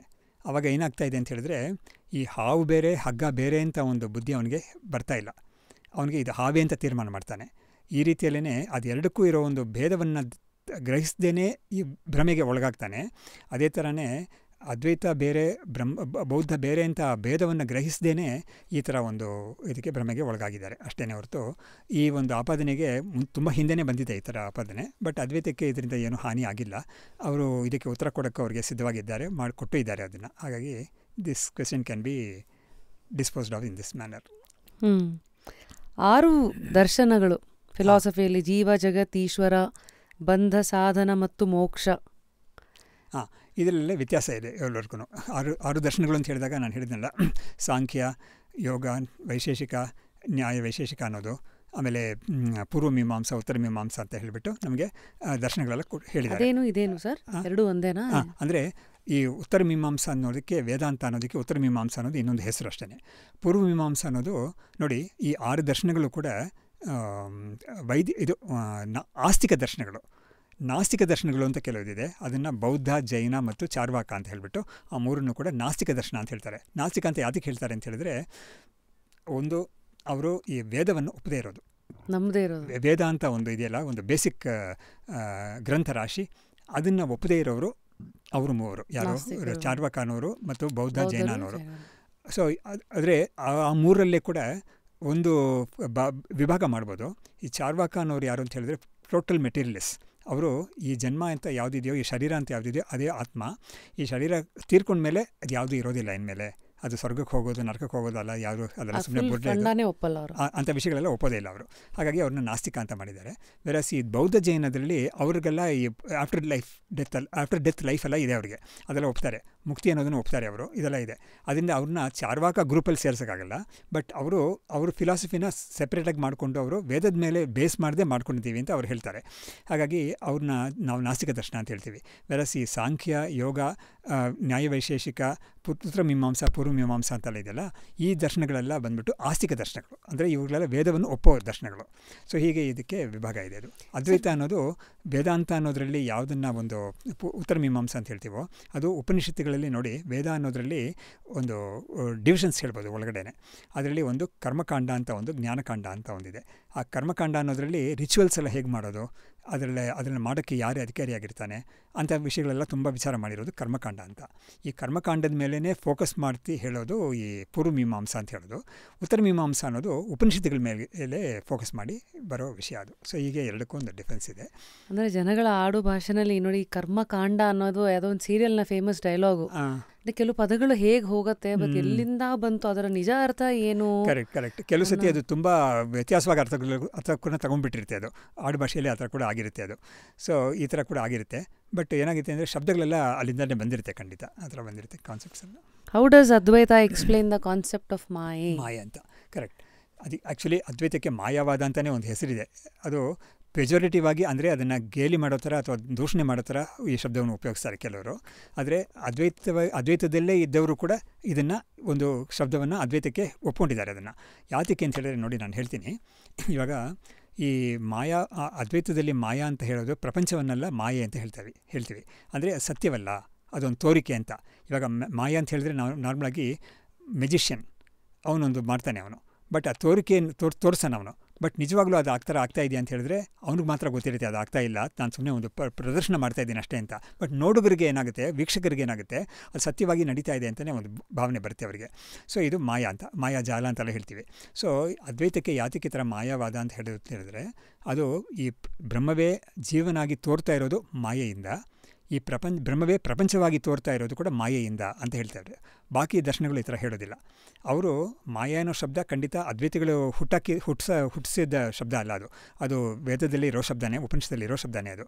ಬಟ್ ಬಾಕಿಯವ್ರು ಏನು ಮಾಡ್ತಾರೆ ಅಂದರೆ, ಮಾಯಾ ಅನ್ನೋದಕ್ಕೆ ಈಶ್ವರನ ಒಂದು ಇಚ್ಛೆ ಅಥವಾ ಈಶ್ವರನ ಒಂದು ಶಕ್ತಿ ಅಂತ ಹೇಳ್ತಾರೆ. ಅದ್ವೈತದಲ್ಲೂ ಅದನ್ನು ಒಪ್ತಾರೆ. ಬಟ್ ಏನು ಅಂತ ಹೇಳಿದ್ರೆ, ಅದ್ವೈತದಲ್ಲಿ ಹೇಳೋದು ಈ ಮಾಯೆ ಅನ್ನೋದನ್ನು ಒಂದು ಶಕ್ತಿ ಅಂತ ಒಪ್ಪಿದ್ದೀವಿ ಅದು. ಬಟ್ ಅದು ಎಂಥ ಒಂದು ಶಕ್ತಿ ಅಂತ ಹೇಳಿದ್ರೆ, ಅದು ನಿಜವಾಗ್ಲೂ ಇದೆಯಾ ಅಂತ ಕೇಳಿದ್ರೆ ಅದು ಇದೆ ಅಂತ ಹೇಳೋಕ್ಕಾಗ್ತಾ ಇಲ್ಲ, ನಿಜವಾಗ್ಲೂ ಇಲ್ವಾ ಅಂತ ಕೇಳಿದ್ರೆ ಇಲ್ಲ ಅಂತಲೂ ಹೇಳೋಕ್ಕಾಗಲ್ಲ, ಆ ಥರ ಇದೆ ಅಂತಲೂ ಹೇಳೋಕ್ಕಾಗಲ್ಲ, ಇಲ್ಲ ಅಂತಲೂ ಹೇಳೋಕ್ಕಾಗಲ್ಲ ಅಂತ ಹೇಳ್ಬಿಟ್ಟು ಅದಕ್ಕೆ ಒಂದು ಶಬ್ದ ಒಂದಿದೆ, ಅನಿರ್ವಚನೀಯ ಅಂತ ಒಂದು ಶಬ್ದ ಇದೆ. ಅದು ಯಾತಕ್ಕೆ ಈ ಥರ ಹೇಳ್ತೀರಿ ಅಂತ ಕೇಳಿದ್ರೆ, ನೋಡು, ಇದೆ ಅಂತ ಹೇಳಿದ್ರೆ ಒಂದು ಡೆಫಿನಿಷನ್ ಇದೆ ಅದಕ್ಕೆ, ಇಲ್ಲ ಅಂತ ಹೇಳಿದ್ರೆ ಅದಕ್ಕೊಂದು ಡೆಫಿನಿಷನ್ ಇದೆ. ಇದೆ ಅಂತ ಹೇಳಿದ್ರೆ ಅದು ಯಾವುದಿದೆ ಅಂತ ಹೇಳಿದ್ರೆ ಬ್ರಹ್ಮ ಇದೆ, ಬ್ರಹ್ಮಕ್ಕೆ ಒಂದು ಅಸ್ತಿತ್ವ ಇದೆ. ಆ ಬ್ರಹ್ಮವನ್ನು ಸತ್ ಅಂತ ಹೇಳ್ತೀವಿ, ಅಸ್ತಿತ್ವ ಇದೆ ಅದಕ್ಕೆ. ಆ ಅಸ್ತಿತ್ವ ಮುಂಚೆ ಇಲ್ಲದೆ ಇವಾಗ ಪಡೆದಿದ್ದು ಅಂತಲ್ಲ, ಇವಾಗ ಪಡ್ಕೊಂಡು ನಾಳೆ ಹೊರಟೋಗುತ್ತೆ ಅಂತ ಅಲ್ಲ. ಇದಕ್ಕೊಂದು ಉದಾಹರಣೆ ಕೊಟ್ಟರೆ ಚೆನ್ನಾಗಿರುತ್ತೆ, ಅದು ನಿಮಗೆ ಗೊತ್ತಾಗುತ್ತೆ. ಇವಾಗ ಒಂದು ಪಾಟ್ ಎಕ್ಸಾಂಪಲ್ ತುಂಬ ಕೊಡ್ತೀವಿ ಇದಕ್ಕೆ. ಒಂದು ಪಾಟ್, ಅದು ಕುಂಬಾರ ತಯಾರು ಮಾಡ್ತಾನೆ.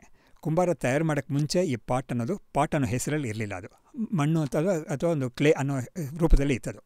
ಪಾಟ್ ಅನ್ನೋ ಹೆಸರು ಮುಂಚೆ ಇರಲಿಲ್ಲ, ಅದಕ್ಕೆ ಪಾಟ್ ಅನ್ನೋ ವ್ಯವಹಾರನೂ ಇರಲಿಲ್ಲ. ಉತ್ಪತ್ತಿ ಆದಮೇಲೆ ಪಾಟ್ ಅಂತ ಅನ್ನಿಸ್ಕೊಂಡಿದೆ. ಆಮೇಲೆ ಎಲ್ಲರೂ ಯೂಸ್ ಮಾಡ್ತೀವಿ ಅದನ್ನು. ಒಂದಾನೊಂದು ಸಮಯದಲ್ಲಿ ಅದು ಹೊಡೆದೋಗುತ್ತೆ ಅಂತ್ಕೊಳ್ಳೋಣ, ನಾಶವಾಗುತ್ತೆ ಅಂತ್ಕೊಳ್ಳೋಣ. ನಾಶವಾದ ಮೇಲೆ ಅದಕ್ಕೆ ಪಾಟ್ ಅಂತ ಹೆಸರಿಲ್ಲ, ಅದಕ್ಕೆ ಪಾಟ್ ಅನ್ನೋ ವಸ್ತು ಇಲ್ಲವೇ ಇಲ್ಲ.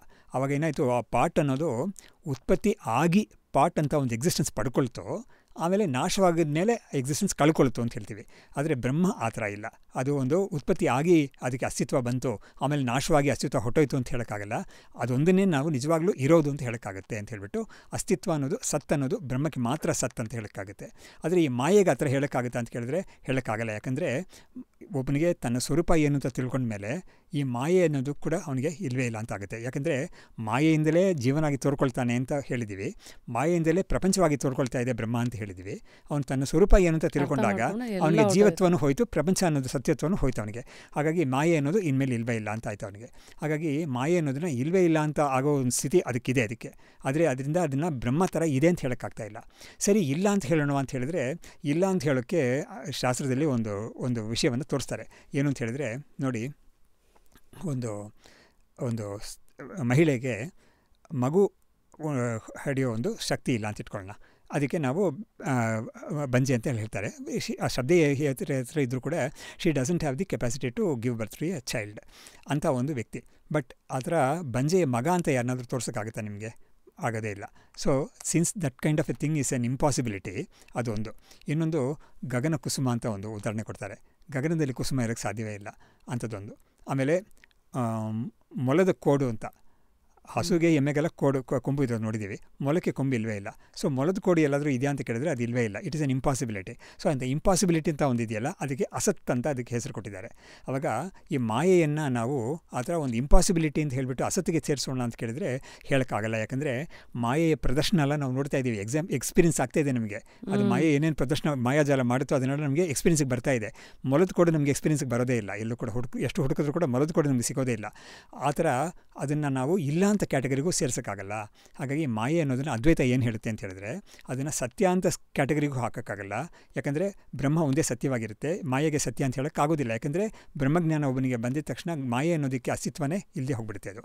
ಅದೇ ಥರ ಈ ಮಾಯೆಗೆ ಟೋಟಲಿ ಇಲ್ಲ ಅಂತ ಈ ಕ್ಯಾಟಗರಿಲಿ ಹಾಕೊಂಡು ಮೊಲದ ಕೋಡು ಕ್ಯಾಟಗರಿಲಿ ಹಾಕೊಂಡು ಅಂತ ಕೇಳಿದ್ರೆ ಅದು ಹಾಕೋಕ್ಕಾಗಲ್ಲ. ಯಾಕಂದರೆ ಅದನ್ನು ನೋಡೋಕ್ಕಾಗಲ್ಲ ನಮಗೆ. ಆದರೆ ಮಾಯೆ ಒಂದು ಎಕ್ಸ್ಪೀರಿಯನ್ಸ್, ಪ್ರದರ್ಶನವೆಲ್ಲ ನಾವು ಎಕ್ಸ್ಪೀರಿಯನ್ಸ್ ಮಾಡ್ತೀವಿ, ಅನುಭವಕ್ಕೆ ಬರ್ತಾ ಇದೆ, ನೋಡ್ತಾ ಇದ್ದೀವಿ. ಅದರಿಂದ ನಾವು ಆ ಕ್ಯಾಟಗರಿಲಿ ಹಾಕೋಕ್ಕಾಗಲ್ಲ.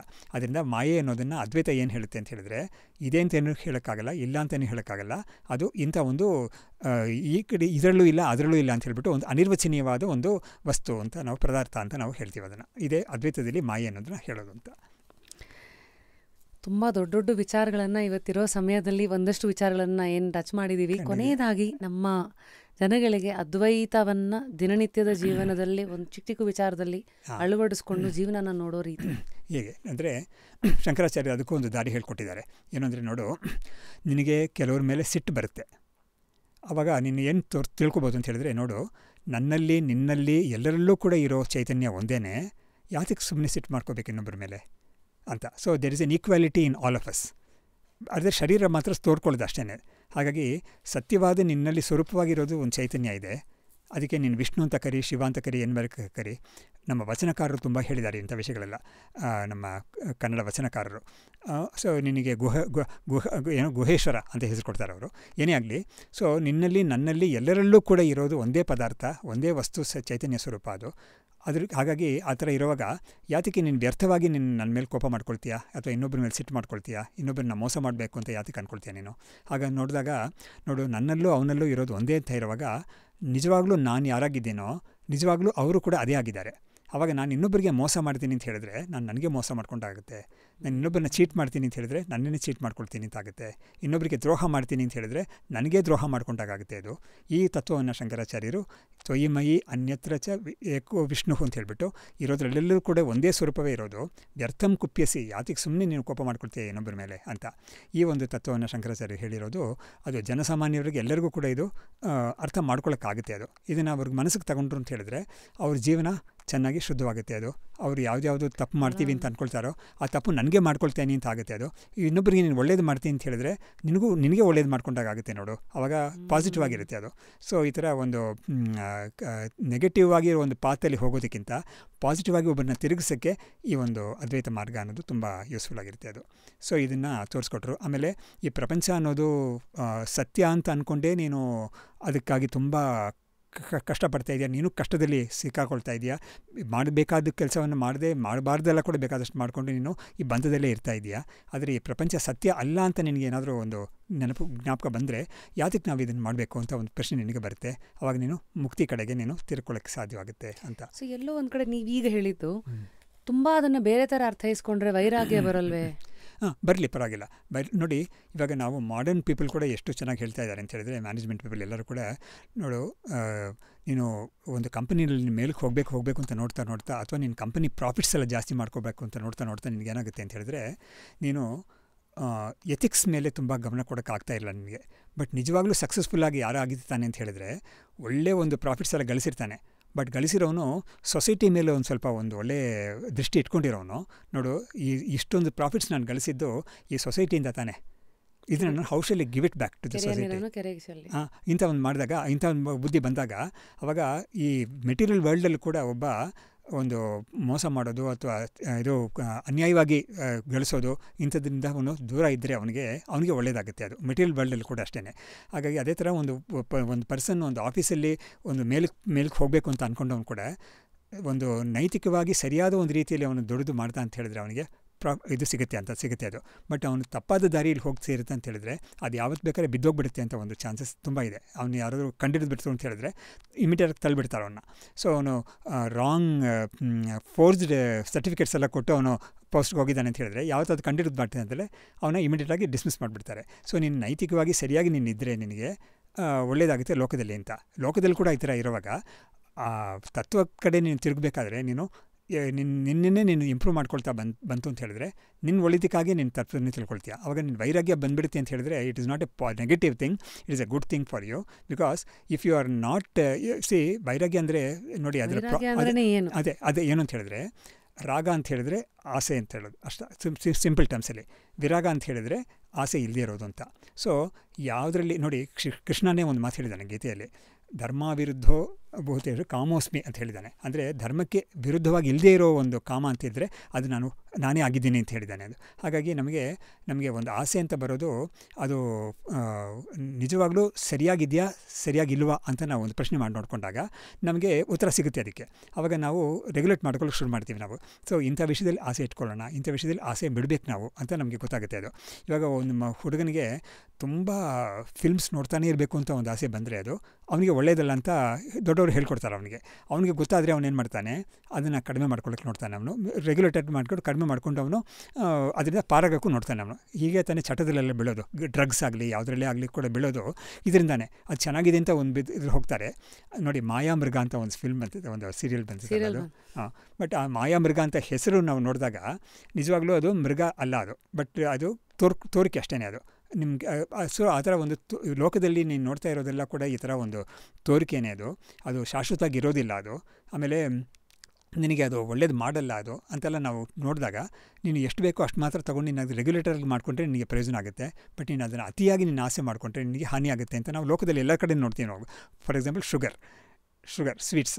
ಸೊ ಡಾಕ್ಟರ್ಸ್ ಎಲ್ಲ ಹೇಳ್ತಾರೆ ನಮಗೆ, ನೋಡು. ಆಮೇಲೆ ಡಯಾಬಿಟಿಸ್ ಎಲ್ಲ ಬಂದಮೇಲೆ ಎಲ್ಲರಿಗೂ ಹೇಳ್ತಾರೆ ಕೊನೆಯಲ್ಲಿ, ನೋಡು ನಿನಗೆ ಇಷ್ಟು ಮಾತ್ರ ತೊಗೋಬೋದು ಅದನ್ನು, ಅಥವಾ ಒಂದು ದಿವಸಕ್ಕೆ ಒಂದು ಏಲಕ್ಕಿ ಬಾಳೆಹಣ್ಣು ತಿನ್ಬೋದು, ನೀನು ಪರವಾಗಿಲ್ಲ ನೀನು ಅದಕ್ಕೆ ಪರ್ಮಿಷನ್ ಕೊಡ್ತಾರೆ. ಅಥವಾ 2 ಹೋಳು ಪಪಾಯ ತಿನ್ಬೋದು ನೀನು ಅಂತೆಲ್ಲ ಪರ್ಮಿಷನ್ ಕೊಡ್ತಾರೆ.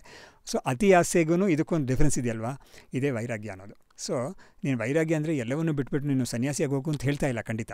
ಆದರೆ ನೀನು ಲೋಕದಲ್ಲೇ ಕೂಡ ನಿನಗೆ ಬೇಕಿಲ್ಲದೇ ಇರೋ ವಿಷಯಗಳಲ್ಲಿ ನೀನು ಆಸೆಯನ್ನು ಇಟ್ಕೊಂಡ್ರೆ ನಿನಗೆ ನೋಡಿ ಒಬ್ಬ ಮನೆಯಲ್ಲಿ ಸಂಪಾದನೆ ಮಾಡ್ತಾ ಇದ್ದಾನೆ ಒಬ್ಬ ತಂದೆ ಅಂತ ಇಟ್ಕೊಳ್ಳೋಣ, ಅಥವಾ both of them husband and wife they are earning, but if they are spending money on something unwanted things, ಆವಾಗ ಫ್ಯಾಮಿಲಿ ಹೆಂಗಿರುತ್ತೆ ಅದು ಖಂಡಿತ. ಸೊ ಅದೇ ಅವರು ರೆಗ್ಯುಲೇಟರಾಗಿ ಯಾವುದ್ರಲ್ಲಿ ನಾವು ಸ್ಪೆಂಡ್ ಮಾಡೋಣ, ಯಾವುದ್ರಲ್ಲಿ ನಾವು ಕಟ್ ಮಾಡೋಣ ಅಂತ ಅವ್ರಿಗೆ ಒಂದು ವ್ಯವಸ್ಥೆ ಮಾಡಿಕೊಂಡ್ರೆ ಅವರಿಗೆ ತಾನೇ ಒಳ್ಳೆಯದಾಗುತ್ತೆ. ಇದೆಲ್ಲ ವೈರಾಗ್ಯನೇ ಖಂಡಿತ. ಸೊ ಅವರು ಎಲ್ಲರಿಗೂ ಮಾಡೋಕ್ಕಾಗುತ್ತೆ ಇದು ಖಂಡಿತ. ಸೊ ಅಧ್ಯಾತ್ಮ ಸಾಧಕನಾಗಿರೋನಿಗೆ ತುಂಬ ಚೆನ್ನಾಗಿ ಮಾಡೋಕ್ಕಾಗುತ್ತೆ. ಅದು ಅವನಿಗೆ ದಾರಿ ಬೇಕಾದಷ್ಟು ತೋರಿಸ್ಕೊಟ್ಟಿದ್ದಾರೆ, ಅದಕ್ಕೆ ಮಾರ್ಗದರ್ಶನ ಎಲ್ಲ ಬೇಕಾದಷ್ಟು ನಮಗಿದೆ. ಸೊ ಈ ಥರ ಮಾಡೋದ್ರಿಂದ ಅವನಿಗೆ ಒಳ್ಳೆಯದಾಗುತ್ತೆ ಅಂತ. ಆಗಲಿ ಸರ್, ಯಾಕೆಂದರೆ ಇಂತಹ ದೊಡ್ಡ ವಿಚಾರನ ಅಫ್ಕೋರ್ಸ್ ಅಂತಹ ಮಹಾಜ್ಞಾನಿಗಳು ಅವರ ಮಧ್ಯ ಇಷ್ಟೊಂದು ವರ್ಷಗಳಾಗಿನೂ ನಾವು ಉಳಿಸ್ಕೊಂಡು ಬಂದಿರೋ ಒಂದು ವಿಚಾರನ ಎಷ್ಟು ಸಾಧ್ಯವೋ ಅಷ್ಟು ಇವತ್ತು ಹೇಳಿದ್ದೀವಿ. ಹೇಗೆ ಒಂದು ಸಾಲಿದೆಯೋ, ಕುದುರೆನ ನೀರವರೆಗೂ ಕರ್ಕೊಂಡು ಹೋಗೋ ಪ್ರಯತ್ನ ನಮ್ಮದು ಖಂಡಿತ. ಮುಂದೆ ಆಗಲ್ಲ ನಾವು ಎಷ್ಟು ಅದಕ್ಕೊಂದು ಹೇಳ್ತಾರಲ್ಲ, ಒಂದು 2-10 ಜನ ಒಂದು ಕುದುರೆನ ಎಳ್ಕೊಂಬಂದು ನೀರ ಹತ್ರ ತೊಗೊಂಬರ್ಬೋದು, 1000 ಜನ ಕೂಡ ಅದನ್ನು ಕುಡಿಯೋಕ್ಕೆ ಮಾಡೋಕ್ಕಾಗಲ್ಲ. ಅದಕ್ಕೆ ಮನಸ್ಸು ಬಂದ್ರೇ ಕುಡಿಯೋಕ್ಕಾಗೋದು. ಸೊ ಈ ವಿಷಯದಲ್ಲಿ ಕೂಡ ಅದೇ ಥರನೇ ಜ್ಞಾನ, ಅರಿವು, ನಂಬಿಕೆಗಳು ಎಲ್ಲವೂ ಕರ್ಮ ವಿಷಯದ್ದು ಇಂಥ ವಿಷಯಗಳೆಲ್ಲ ನಮಗೆ ಪ್ರಶ್ನೆಗಳು ಬೇಕಾದಷ್ಟು ಇರುತ್ತೆ. ಇದರಲ್ಲಿ ನಾವು ಇದನ್ನು ಅಧ್ಯಯನ ಮಾಡೋಕ್ಕೆ ಕಷ್ಟಪಟ್ಟು ಅಧ್ಯಯನ ಮಾಡಬೇಕು, ನಮಗೆ ತುಂಬ ಸಿಗುತ್ತೆ. ಬಟ್ ಇಂಥ ಒಂದು ಮಾಧ್ಯಮದಲ್ಲಿ ನಾವು ಈ ಪ್ರಶ್ನೋತ್ತರ ಅಂತ ಒಂದು ಇಂಟರ್ವ್ಯೂ ಅಂತ ಒಂದು ಸಂದರ್ಶನ ಅಂತ ಒಂದು ಮಾಡ್ತೀವಲ್ಲ, ಅದರಲ್ಲಿ ಎಷ್ಟೋ ವಿಷಯಗಳು ಬರುತ್ತೆ ನಮಗೆ, ಪ್ರಶ್ನೆಗಳು ಇದನ್ನು ವೀಕ್ಷಕರಿಗೆ ತುಂಬ ಇದರಿಂದ ಪ್ರಯೋಜನ ಆಗುತ್ತೆ. ಅದು ಏನಾಗುತ್ತೆ ಅಂತೇಳಿ ನೋಡಿ, ತುಂಬ ಒಳ್ಳೆಯ ಒಂದು ಪ್ರಯೋಜನ ಏನಾಗುತ್ತೆ ಅಂತ ಹೇಳಿದ್ರೆ, ಇದಕ್ಕೆ ಉಪನಿಷತ್ತಲ್ಲೇ ಒಂದು ಕಡೆ ಬರುತ್ತೆ, ನಾರದರು ಸನತ್ ಕುಮಾರರ ಹತ್ರ ಹೋಗ್ತಾರೆ, ನನಗೆ ಆತ್ಮವಿದ್ಯೆ ಕೊಡಿ ನೀವು ಅಂತ. ಆ ನಾರದರು ಯಾವ ಥರ ಅವ್ರ ಪ್ರೊಫೈಲ್ ನೋಡಿದ್ರೆ ತುಂಬ ಆಶ್ಚರ್ಯವಾಗುತ್ತೆ. ಅದು ಎಷ್ಟೆಷ್ಟೋ ವಿದ್ಯೆಗಳು ಕಲಿತಿರ್ತಾರೆ ಅವರು. ಆ ವಿದ್ಯೆಗಳೆಲ್ಲ ಕಲ್ತ್ಕೊಳ್ಳೋದು ಅನ್ನೋದು ತುಂಬ ಕಷ್ಟ, ತುಂಬ ದುರ್ಲಭ. ಆದರೆ ಅವರೆಲ್ಲ ಕಲ್ತಿರ್ತಾರೆ. ಆದರೆ ಅವರಿಗೆ ಗೊತ್ತಾಗಿರುತ್ತೆ, ಇಷ್ಟೆಲ್ಲ ವಿದ್ಯೆ ಕಲ್ತರೂ ಕೂಡ ನಾನು ಯಾರು ಅಂತ ತಿಳ್ಕೊಳ್ದೆ ಹೋದರೆ ಅದು ಪ್ರಯೋಜನ ಇಲ್ಲ ಅಂತ ಅವ್ರಿಗೆ, ನೆಮ್ಮದಿ ಇಲ್ಲ ಅಂತ ಗೊತ್ತಾಗಿರುತ್ತೆ ಅವರಿಗೆ. ಅದು ಹೇಗೆ ಗೊತ್ತಾಯಿತು ಅಂತ ಹೇಳಿದ್ರೆ, ಅವ್ರು ಹೇಳ್ತಾರೆ, ನಾನು ಆತ್ಮಸ್ವರೂಪ ಏನು ಅಂತ ತಿಳ್ಕೊಳ್ರೇ ನೆಮ್ಮದಿ ಇರುತ್ತೆ ಅಂತ ನಾನು ಕೇಳಿದ್ದೀನಿ ಅಂತ ಹೇಳ್ತಾರೆ. ಕೇಳಿದ್ದೀನಿ ಅಂತ ಏನಾಯಿತು, ಎಲ್ಲೋ ಒಂದು ಕಡೆ ಉಪನ್ಯಾಸದಲ್ಲಿ ಕೂತಿದ್ದಾರೆ, ಅವ್ರಿಗೆ ಕೇಳಿದ್ದಾರೆ, ಅಥವಾ ಎಲ್ಲೋ ಒಂದು ಕಡೆ ಪುಸ್ತಕದಲ್ಲಿ ನೋಡಿದ್ದಾರೆ, ಗೊತ್ತಾಗಿದೆ ಅವರು. ಅಥವಾ ಈಗಿನ ಕಾಲದಲ್ಲಿ ಹೇಳಬೇಕಾದ್ರೆ ಒಂದು ಯೂಟ್ಯೂಬ್ ವೀಡಿಯೋನಲ್ಲಿ ನೋಡಿರ್ತೀವಿ ನಾವು, ಆವಾಗ ಅವನಿಗೆ ಜಿಜ್ಞಾಸೆ ಬಂದಿರುತ್ತೆ. ಆವಾಗ ಇಲ್ಲಿಂದ ಅವನು ಮುಂದಕ್ಕೆ ತಗೊಂಡೋಗೋಕ್ಕೆ, ಅದನ್ನು ಮುಂದಕ್ಕೆ ಗೋಯಿಂಗ್ ಫಾರ್ವರ್ಡ್ ಅದಕ್ಕೊಂದು ದಾರಿ ಸಿಗುತ್ತೆ ಅವನಿಗೆ. ಸೊ ಈ ಇನ್ಪುಟ್ಟೇ ಕೂಡ ಅವನಿಗೆ ಸಿಗದೆ ಹೋದರೆ ಎಂತಾಗಿರುತ್ತೆ. ಆ ಇನ್ಪುಟ್ ಕೊಡಿಸೋದ್ರಲ್ಲಿ ಈ ಥರ ಚಾನೆಲ್ಸ್ಗೆ ತುಂಬ ಒಂದು ಕೊಡುಗೆ ಇದೆ ಅಂತ ನಾನು ನಂಬ್ತೀನಿ. ಅದನ್ನು ಇದು ಖಂಡಿತ ಅನುಭವದಲ್ಲೇ ಇದೆ. ಅದು ಎಷ್ಟೋ ಯೂಟ್ಯೂಬ್ ಅನ್ನೋದರಲ್ಲಿ ಎಷ್ಟೊಂದು ವಿಷಯಗಳಿದೆ ಅಲ್ವಾ. ಅದು ನೀವು ಮ್ಯೂಸಿಕ್ ಆಗಿರಲಿ, ಹೆಲ್ತ್ ಆಗಿರಲಿ, ಎಕ್ಸಸೈಸ್ ಆಗಿರಲಿ, ಸ್ಪೋರ್ಟ್ಸ್ ಆಗಿರಲಿ, ಅಥವಾ ಪಾಲಿಟಿಕ್ಸ್ ಆಗಿರಲಿ, ಅಥವಾ ವೇದಾಂತ ಆಗಿರಲಿ, ಯಾವುದಾಗಿರಲಿ ಎಲ್ಲದಕ್ಕೂ ಅದಕ್ಕೆ ಮಾಧ್ಯಮ ಸಿಗುತ್ತೆ. ಒಂಥರ ಒಂದು ಬ್ರಹ್ಮಾನೇ ಸರ್, ಖಂಡಿತ ಜ್ಞಾನದ ಸೋರ್ಸ್. ಈಗೇನು ಮೊದಲು ಪ್ರವಚನ ಅಂತ ಒಂದ್ ಕಡೆ ಸೇರಿ 100 ಜನ ಸೇರ್ತಾ ಇದ್ರು, ಇವತ್ತು ಇದು ನಾವು ಮಾಡ್ತಾ ಇರೋದು ಅದೇ, ಬಟ್ ಪ್ಲಾಟ್ಫಾರ್ಮ್ ಬೇರೆ, ತಲುಪಿಸ್ತಾ ಇರೋ ವಿಚಾರ ಲೈವ್ ಸ್ಟ್ರೀಮಿಂಗು ಮಾಡೋಕ್ಕಾಗ್ತಾ ಇದೆ ಇದರಲ್ಲಿ. ಸೊ ಯಾರ್ಯಾರಿಗೆ ಆಯಾ ಊರುಗಳಲ್ಲಿ ಇದ್ಕೊಂಡು ಅವ್ರವ್ರ ಮನೆಗಳು ಇದ್ಕೊಂಡೇ ಇದನ್ನು ಕೇಳೋಕ್ಕೆ ಒಂದು ಅನುಕೂಲ ಇದೆ. ಸೊ ಆ ಥರ ಈ ಒಂದು ಜ್ಞಾನ ಸತ್ರ ಅಂತ ಹೇಳ್ಬೋದು, ಒಂದು ಜ್ಞಾನದ ಒಂದು ವಿತರಣೆ ಮಾಡೋಕ್ಕೆ ಈ ಒಂದು ಮಾಧ್ಯಮ ಖಂಡಿತ ಅದಕ್ಕೆ ಕೆಲಸ ಮಾಡುತ್ತೆ. ಅದು ಎಷ್ಟು ಜನಕ್ಕೆ ಈ ಯೂಟ್ಯೂಬಿಂದ ಉಪನ್ಯಾಸಗಳನ್ನ ಕೇಳಿ ಎಷ್ಟು ಜನ ಇಂಪ್ರೂವ್ ಮಾಡ್ಕೊಂಡಿದ್ದಾರೆ, ಅಥವಾ ಎಷ್ಟು ಜನಕ್ಕೆ ಅದು ಇಂಪ್ರೂವ್ ಮಾಡ್ಕೊಳ್ಳೋಕೆ ಆಗ್ತಾ ಇದೆ ಅವರಿಗೆ. ಖಂಡಿತ ಅದರಲ್ಲಿ ಎರಡು ಮಾತಿಲ್ವೇ ಇಲ್ಲ. ಎಲ್ಲದರಲ್ಲೂ ಇರೋ ಥರ ಇದರಲ್ಲೂ ಕೂಡ ಬೇಕು ಬೇಡ ಅನ್ನೋದು ಎರಡು ಇರುತ್ತೆ. ಅದು ಅಥವಾ ಯಾವ ಒಳ್ಳೆಯದು ಕೆಟ್ಟದ್ದು ಅಂತ ಇರುತ್ತೆ. ಅದು ನಾವು ಆಯ್ಕೆ ಮಾಡ್ಕೊಳ್ಳೋ ಮೇಲೆ ಹೋಗುತ್ತೆ ಅದು. ಕೊನೆಯ ಪ್ರಶ್ನೆ, ನಿಮ್ಮ ದೇವರ ಬಗ್ಗಿನ ಚಿಂತನೆಗಳು ಹೇಗೆ? ಅಂದರೆ ಇಷ್ಟೊಂದು ನಾನು ಒಂದು ಬ್ರಹ್ಮನ್ ಜೀವ ಇದೆಲ್ಲ ಅರಿವಾದ್ಮೇಲೆ, ಯೂಶಲಿ ಬ್ರಹ್ಮನ್ ಅಂದರೆ ಅದಕ್ಕೆ ಕೆಲವರು ಹೆಸರುಗಳು ಕೊಟ್ಟಿರ್ತಾರೆ, ದೇವರು ಅನ್ನೋದು. ಸೊ ಹಾಗಿದ್ರೆ ನೀವು ಅಹಂ ಬ್ರಹ್ಮಾಸ್ಮಿ ಅಂತ ಹೇಳುವಾಗ ಖಂಡಿತ ನಾನು ದೇವರು ಅಂತ ಅಂದ್ಕೊಳ್ಳೋದಿಲ್ಲ. ಖಂಡಿತ ನೋಡಿ, ದೇವರು ಅಂದರೆ ಯಾರು ಅಂತ ಹೇಳಿದ್ರೆ ಶಿವ, ವಿಷ್ಣು ಅಂತ ಇರೋ ದೇವರುಗಳು, ಅವರಿಗೆಲ್ಲ ದೇವರುಗಳು. ಅವರು ಪ್ರಪಂಚವನ್ನು ನಡೆಸ್ತಾ ಇದ್ದಾರೆ, ಪ್ರಪಂಚವನ್ನು ಸೃಷ್ಟಿ ಮಾಡಿದ್ದಾರೆ, ಅಥವಾ ಅವ್ರಿಗೆ ದೇವರು ಅಂತ ಹೇಳ್ತೀವಿ. ಆದರೆ ಅಹಂ ಬ್ರಹ್ಮಾಸ್ಮಿ ಅಂತ ತಿಳ್ಕೊಳ್ಳೋನು ತನ್ನನ್ನು ದೇವರು ಅಂತ ತಿಳ್ಕೊಳ್ಳಲ್ಲ, ತನ್ನನ್ನು ಆ ನಿರ್ಗುಣ ಬ್ರಹ್ಮ ಚೈತನ್ಯ ಅಂತ ತಿಳ್ಕೊಳ್ತಾನೆ. ಸೊ ಹಾಗಾಗಿ ಬ್ರಹ್ಮ ಅಂತ ಶಬ್ದಕ್ಕೇ ಈ ಥರ ಅರ್ಥಗಳಿದೆ. ನೋಡಿ, ನಮ್ಮ ಅದ್ವೈತದಲ್ಲಿ ಒಂದು ತುಂಬ ಚೆನ್ನಾಗಿರೋ ಒಂದು ಶ್ಲೋಕ ಇದೆ. ಅದು ಹೇಗಿರುತ್ತೆ ಅಂತ ಹೇಳಿದ್ರೆ, ಈ ಬ್ರಹ್ಮ ಅಂತ ಒಂದು ಹೇಳ್ತೀವಲ್ಲ, ಅದು ಕೂಡ ಅದು ಒಂದು ಹೆಸರಷ್ಟೇ, ಒಂದು ತತ್ವಕ್ಕೆ ನಾವು ಕೊಟ್ಟಿರೋ ಹೆಸರು ಅಷ್ಟೇ. ಹಾಗಾಗಿ ಅದಕ್ಕೆ ಶ್ಲೋಕ ಏನು ಹೇಳುತ್ತೆ ಅಂತ ಹೇಳಿದ್ರೆ, ಋತಂ ಆತ್ಮ ಪರಂ ಬ್ರಹ್ಮ ಸತ್ಯಂ ಇತ್ಯಾದಿಕ ಬುಧೈಹಿ ಕಲ್ಪಿತಾ ವ್ಯವಹಾರಾರ್ಥಂ ತಸ್ಯ ಸಂಜ್ಞಾ ಮಹಾತ್ಮನಃ ಅಂತ ಒಂದು ಶ್ಲೋಕ ತುಂಬ ಚೆನ್ನಾಗಿದೆ. ಅರ್ಥವನ್ನು ಸಂಕ್ಷೇಪವಾಗಿ ಹೇಳ್ತೀನಿ ನಾನು. ನೋಡಿ, ಋತಂ ಅಂತ ಒಂದು ಶಬ್ದ ಇದೆ, ಸತ್ಯಂ ಅಂತ ಒಂದು ಶಬ್ದ ಇದೆ, ಆತ್ಮ ಅಂತ ಒಂದಿದೆ, ಬ್ರಹ್ಮ ಅಂತ ಒಂದಿದೆ.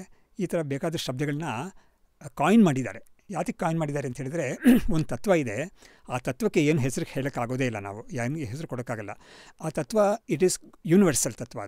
ಅದು ಎಲ್ಲಿ ಹೋದ್ರೂ ನೀವು ಈ ಪ್ರಪಂಚದಲ್ಲಿ ನೀವು ಎಲ್ಲಿ ಹೋದರೂ ಕೂಡ ಆ ತತ್ವ ಇದೆ ಖಂಡಿತ. ಆ ತತ್ವಕ್ಕೆ ಆಯಾ ಕಲ್ಚರ್ಸಲ್ಲಿ ಬೇರೆ ಬೇರೆ ಹೆಸರು ಕೊಟ್ಟಿರ್ಬೋದು, but it's only a name. ಹಾಗಾಗಿ ಈ ನೇಮ್ಸ್ನ ಕಾಯಿನ್ ಮಾಡಿದ್ದಾರೆ, ಬಟ್ ಆ ತತ್ವಕ್ಕೆ ಮಾತ್ರ ನೇಮ್ ಯಾವುದೂ ಇಲ್ಲವೇ ಇಲ್ಲ. ಅನಾಮಿಕ ಅಂತ ಹೇಳ್ಬೋದು ಅದನ್ನು. ಸೊ ಅಂಥರ ಒಂದು ವಸ್ತು ಅದು. ಸೊ ಅಂಥ ಒಂದು ವಸ್ತುವಾಗಿ ತನ್ನನ್ನು ತಿಳ್ಕೊಳ್ತಾನೆ ಅಂತ. ಸೊ ಇವನು ಬ್ರಹ್ಮ ಅಂತ ಒಂದು ಹೆಸರು ಪುಸ್ತಕಗಳಲ್ಲಿ ಕೊಟ್ಟಿದ್ದಾರೆ. ಯಾಕಂದರೆ ವ್ಯವಹಾರ ಮಾಡಬೇಕು, ನೀನು ಅದನ್ನು ತಿಳ್ಕೊ ಅಂತ ಹೇಳಿದ್ರೆ ಅದು ಅಂತ ಹೇಳಿದ್ರೆ ವ್ಯವಹಾರ ಮಾಡೋದು ಕಷ್ಟ ಆಗ್ತಾಯಿದೆ. ಅದಕ್ಕೊಂದು ನೇಮ್ ಕೊಡ್ತಾರೆ. ಇವಾಗ ಫಾರ್ ಎಕ್ಸಾಂಪಲ್ ಮಕ್ಕಳಿಗೆ ಕೂಡ ನಾವು ನೇಮ್ ಕೊಡೋದು ಯಾತಕ್ಕೆ ಅಂತ ಹೇಳಿದ್ರೆ, ಇಲ್ಲಿ ಬಾ ಅಲ್ಲಿ ಬಾ ಅಂತ ನೀನು ಹೋಗೋ ಅವ್ನು ಹೋಗು ಅಂತ ಹೇಳೋಕ್ಕಿಂತ ಹೆಸರುಗಳು ಕೊಟ್ಟರೆ ಕರೆಕ್ಟಾಗಿ ನಮಗೆ ಒಂದು ವ್ಯವಸ್ಥಿತವಾಗಿ ಒಂದು ಐಡೆಂಟಿಟಿ ಕೊಟ್ಟರೆ ನಮಗೆ ವ್ಯವಹಾರ ಮಾಡೋಕ್ಕೆ ಅನುಕೂಲ ಆಗುತ್ತೆ. ಅದು ಇದೇ ಥರನೇ ಈ ಬ್ರಹ್ಮ ಅಂತ ಯಾವುದೊಂದು ತತ್ವ ಇದೆಯೋ ಆ ಸತ್ಯಕ್ಕೆ ಈ ಥರ ನೇಮ್ಸ್ ಕೊಟ್ಟಿರೋದು ಶಾಸ್ತ್ರ ಕೊಟ್ಟಿರೋದಷ್ಟೇ. But it's real or only name. So it's only name, but then behind the name there is a tattva. ಆ ತತ್ವಕ್ಕೆ ಸೊ ನಾನು ಅಂಥ ತತ್ವ ಅಂತ ನಾನು ತಿಳ್ಕೊಳ್ತೀನಿ ಹೊರತು ನಾನು ಕೃಷ್ಣ ಪಾರ್ವತಿ ಅಥವಾ ಆ ಥರ ತಿಳ್ಕೊಳ್ಳೋದೇ ಇಲ್ಲ, ನಾನು ಶಿವ ಅಂತ ತಿಳ್ಕೊಳ್ಳೋದೇ ಇಲ್ಲ ಅವನು ಯಾರು ಕೂಡ. ಸೊ ಬ್ರಹ್ಮ ಇದು ಒಂದು ವ್ಯತ್ಯಾಸ. ಕೆಲವರಿಗೆ ಇರೋ ತಪ್ಪು ಕಲ್ಪನೆ ಏನು ಅಂತ ಹೇಳಿದ್ರೆ, ಅದ್ವೈತದಲ್ಲಿ ಅಹಂ ಬ್ರಹ್ಮಾಸ್ಮಿ ಅಂತ ಹೇಳಿದ್ರೆ ತನ್ನನ್ನು ದೇವರು ಅಂತ ತಿಳ್ಕೊಳ್ತಾನೆ ಅಂತ, ಐ ಆಮ್ ಗಾಡ್ ಅಂತ ತಿಳ್ಕೊಳ್ತಾನೆ ಅಂತ. But that is not true.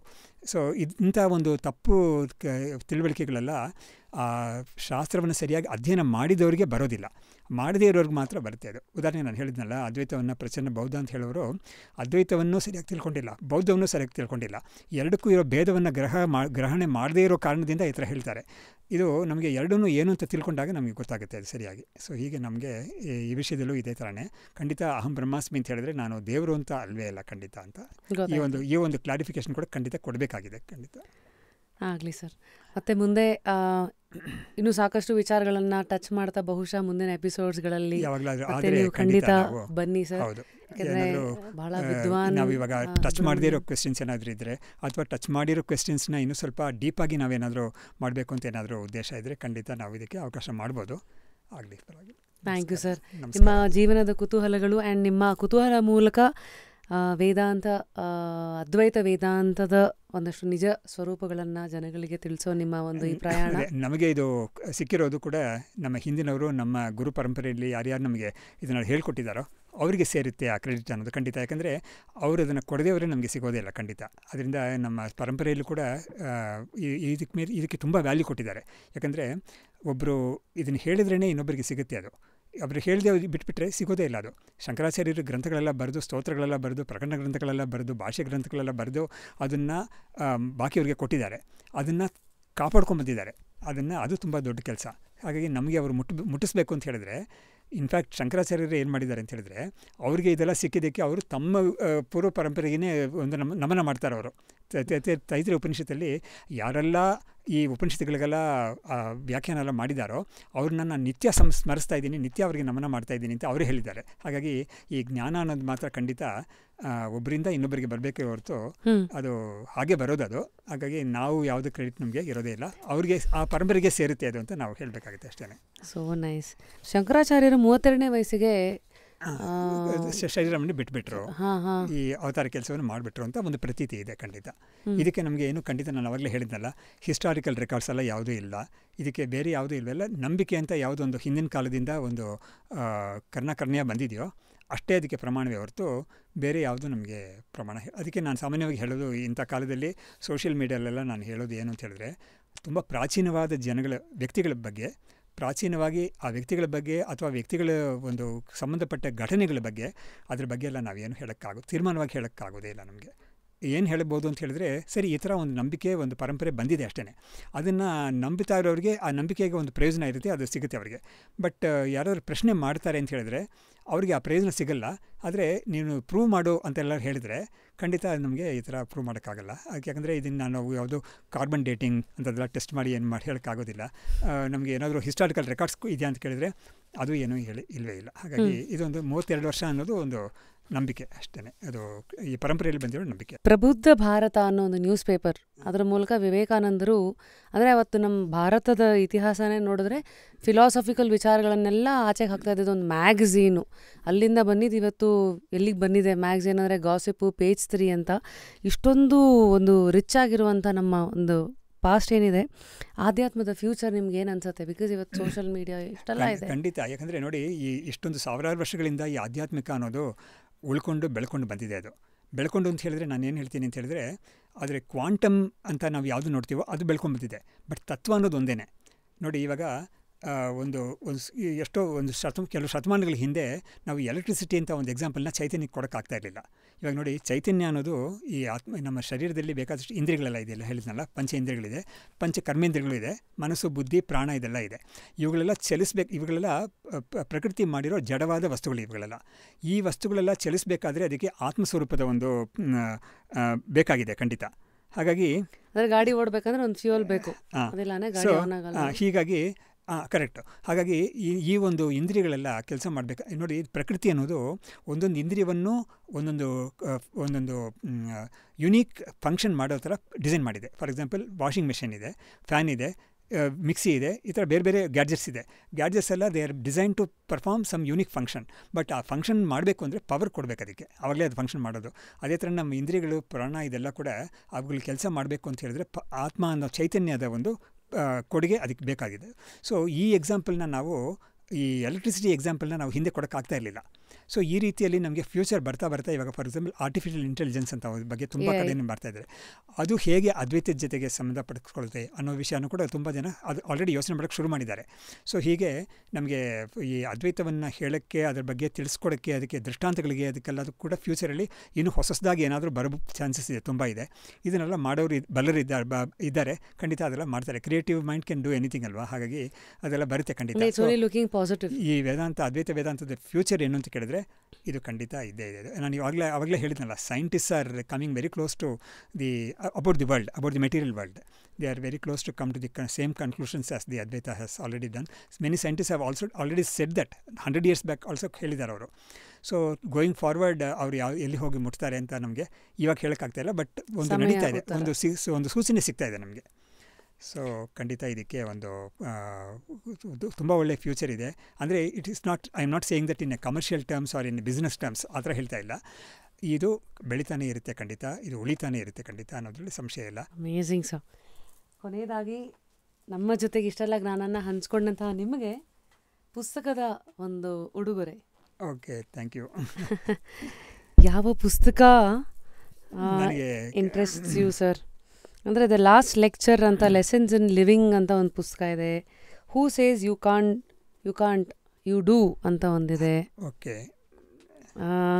How to talk to anyone ಅಂತ ಒಂದೊಂದು ಪುಸ್ತಕ. I will choose that one. ಇದಾ ಸರ್? ಡ್ಯಾನಿಯಲ್ ಅವರ ಚಿಡಿಯಾಕ್ ಅವ್ರದ್ದು ಒಂದು self help book, who says you can't you do. Thank you very much. ಹಾಗೆ Repose ಅವರ ಕಡೆಯಿಂದ ಒಂದು ಮ್ಯೂಸಿಕ್ ಪಿಲ್ಲೋ ಕೂಡ ಇದೆ sir. Sir, how young are you? I am close to 70. ಓಹೋ, thank you. Thank you sir. Lastly ಯಾರು nominate ಮಾಡೋಕ್ಕೆ ಇಷ್ಟಪಡ್ತೀರಾ? ಅಂದರೆ ಯಾವ ಕ್ಷೇತ್ರದ ವ್ಯಕ್ತಿಗಳನ್ನು ನಾವಿಲ್ಲಿ ಕರೆಸಿ ಮಾತಿಗೆಳಿಬೇಕು, ಅವರಲ್ಲೆಲ್ಲ ಜ್ಞಾನನ ಜನಕ್ಕೆ ತಲುಪಿಸ್ಬೇಕು? ಖಂಡಿತ ನಾನು ನಿಮಗೆ ತಿಳಿಸ್ತೀನಿ ಖಂಡಿತ. ಇವಾಗ ತಕ್ಷಣಕ್ಕೆ ನನಗೆ ಯಾರನ್ನ ಹೇಳಬೇಕು ಅಂತ ಮನಸ್ಸಿಗೆ ಬರದೇ ಹೋದ್ರು ಕೂಡ ಕೆಲವರು ಇದ್ದಾರೆ. ನಾನು ವೇದಾಂತ ಭಾರತಿಯಿಂದ ಇರ್ಬೋದು. ಕರೆಕ್ಟ್. ಸೊ ಖಂಡಿತ ಸರ್, ಥ್ಯಾಂಕ್ ಯು ಆ್ಯಂಡ್ ನಮಸ್ತೆ ಸರ್. ನಮಸ್ಕಾರ. ಸೊ ಇದು ಇವತ್ತಿನ ಜಸ್ಟ್ ಕ್ಯೂರಿಯಸಲ್ಲಿ ಅದ್ವೈತ ತತ್ವ, ತುಂಬ ಡೀಪ್ ವಿಚಾರಗಳು. ಎಲ್ಲಾದರೂ ನಿಮಗೆ ಸ್ವಲ್ಪ ಇದೇನದು ಅರ್ಥ ಆಗಿಲ್ವಲ್ಲ ಅಂತ ಅನಿಸಿದರೆ ಮತ್ತೆ ಹಿಂದೆ ಹೋಗಿ ರಿವೈಂಡ್ ಮಾಡಿ ನೋಡಿ, ಪ್ರಶ್ನೆಗಳನ್ನು ಕೇಳಿ ಕಮೆಂಟ್ ಸೆಕ್ಷನ್ ಮೂಲಕ. ಯಾವ ಒಂದು ನಮ್ಮ ಈ ಒಂದು ಮಾತಿನ ವಿಚಾರ ನಿಮ್ಮನ್ನು ಮುಟ್ಟಿದು, ನಿಮ್ಮ ಆಲೋಚನೆಗಳನ್ನು ಪ್ರಶ್ನೆ ಮಾಡಿಸ್ತು, ಯಾವುದು ಕರೆಕ್ಟಲ್ಲ ಇವರ ಉಪಮೇಯ ಇವಾಗ ನನಗೆ ಅರ್ಥ ಆಯಿತು ಅಂತ ಅನ್ನಿಸ್ತು. ಅದ್ರ ಮೂಲಕ ನೀವು ಮುಂದೆ ಜೀವನನ ಯಾವ ರೀತಿ ನೋಡೋಕ್ಕೆ ಅಂತ ಹೊರಟಿದ್ದೀರಾ, ಎಲ್ಲ ಕುತೂಹಲಗಳು ನಿಮ್ಮನ್ನು ಕಾಡಲಿ. ಅದು ನಿಮ್ಮನ್ನು ಆ ಕುತೂಹಲಗಳು ನಿಮಗೆ ಬೆಳಕಾಗಿ ನೀವು ಮುಂದೆ ನಿಮ್ಮ ಜೀವನನ ನಡೆಸೋ ರೀತಿಗೆ ಅದು ಒಂದು ಬುನಾದಿ ಆಗಲಿ ಅಂತ ಹೇಳ್ತಾ ಇವತ್ತಿನ ಕಾರ್ಯಕ್ರಮನ ಇಲ್ಲಿ ಮುಗಿಸ್ತಾ, ನಿಮ್ಮ ರ್ಯಾಪಿಡ್ ರಾಶ್ಮಿ, ನಾನು signing out of just curious. Continue to stay curious in life. Stay curious.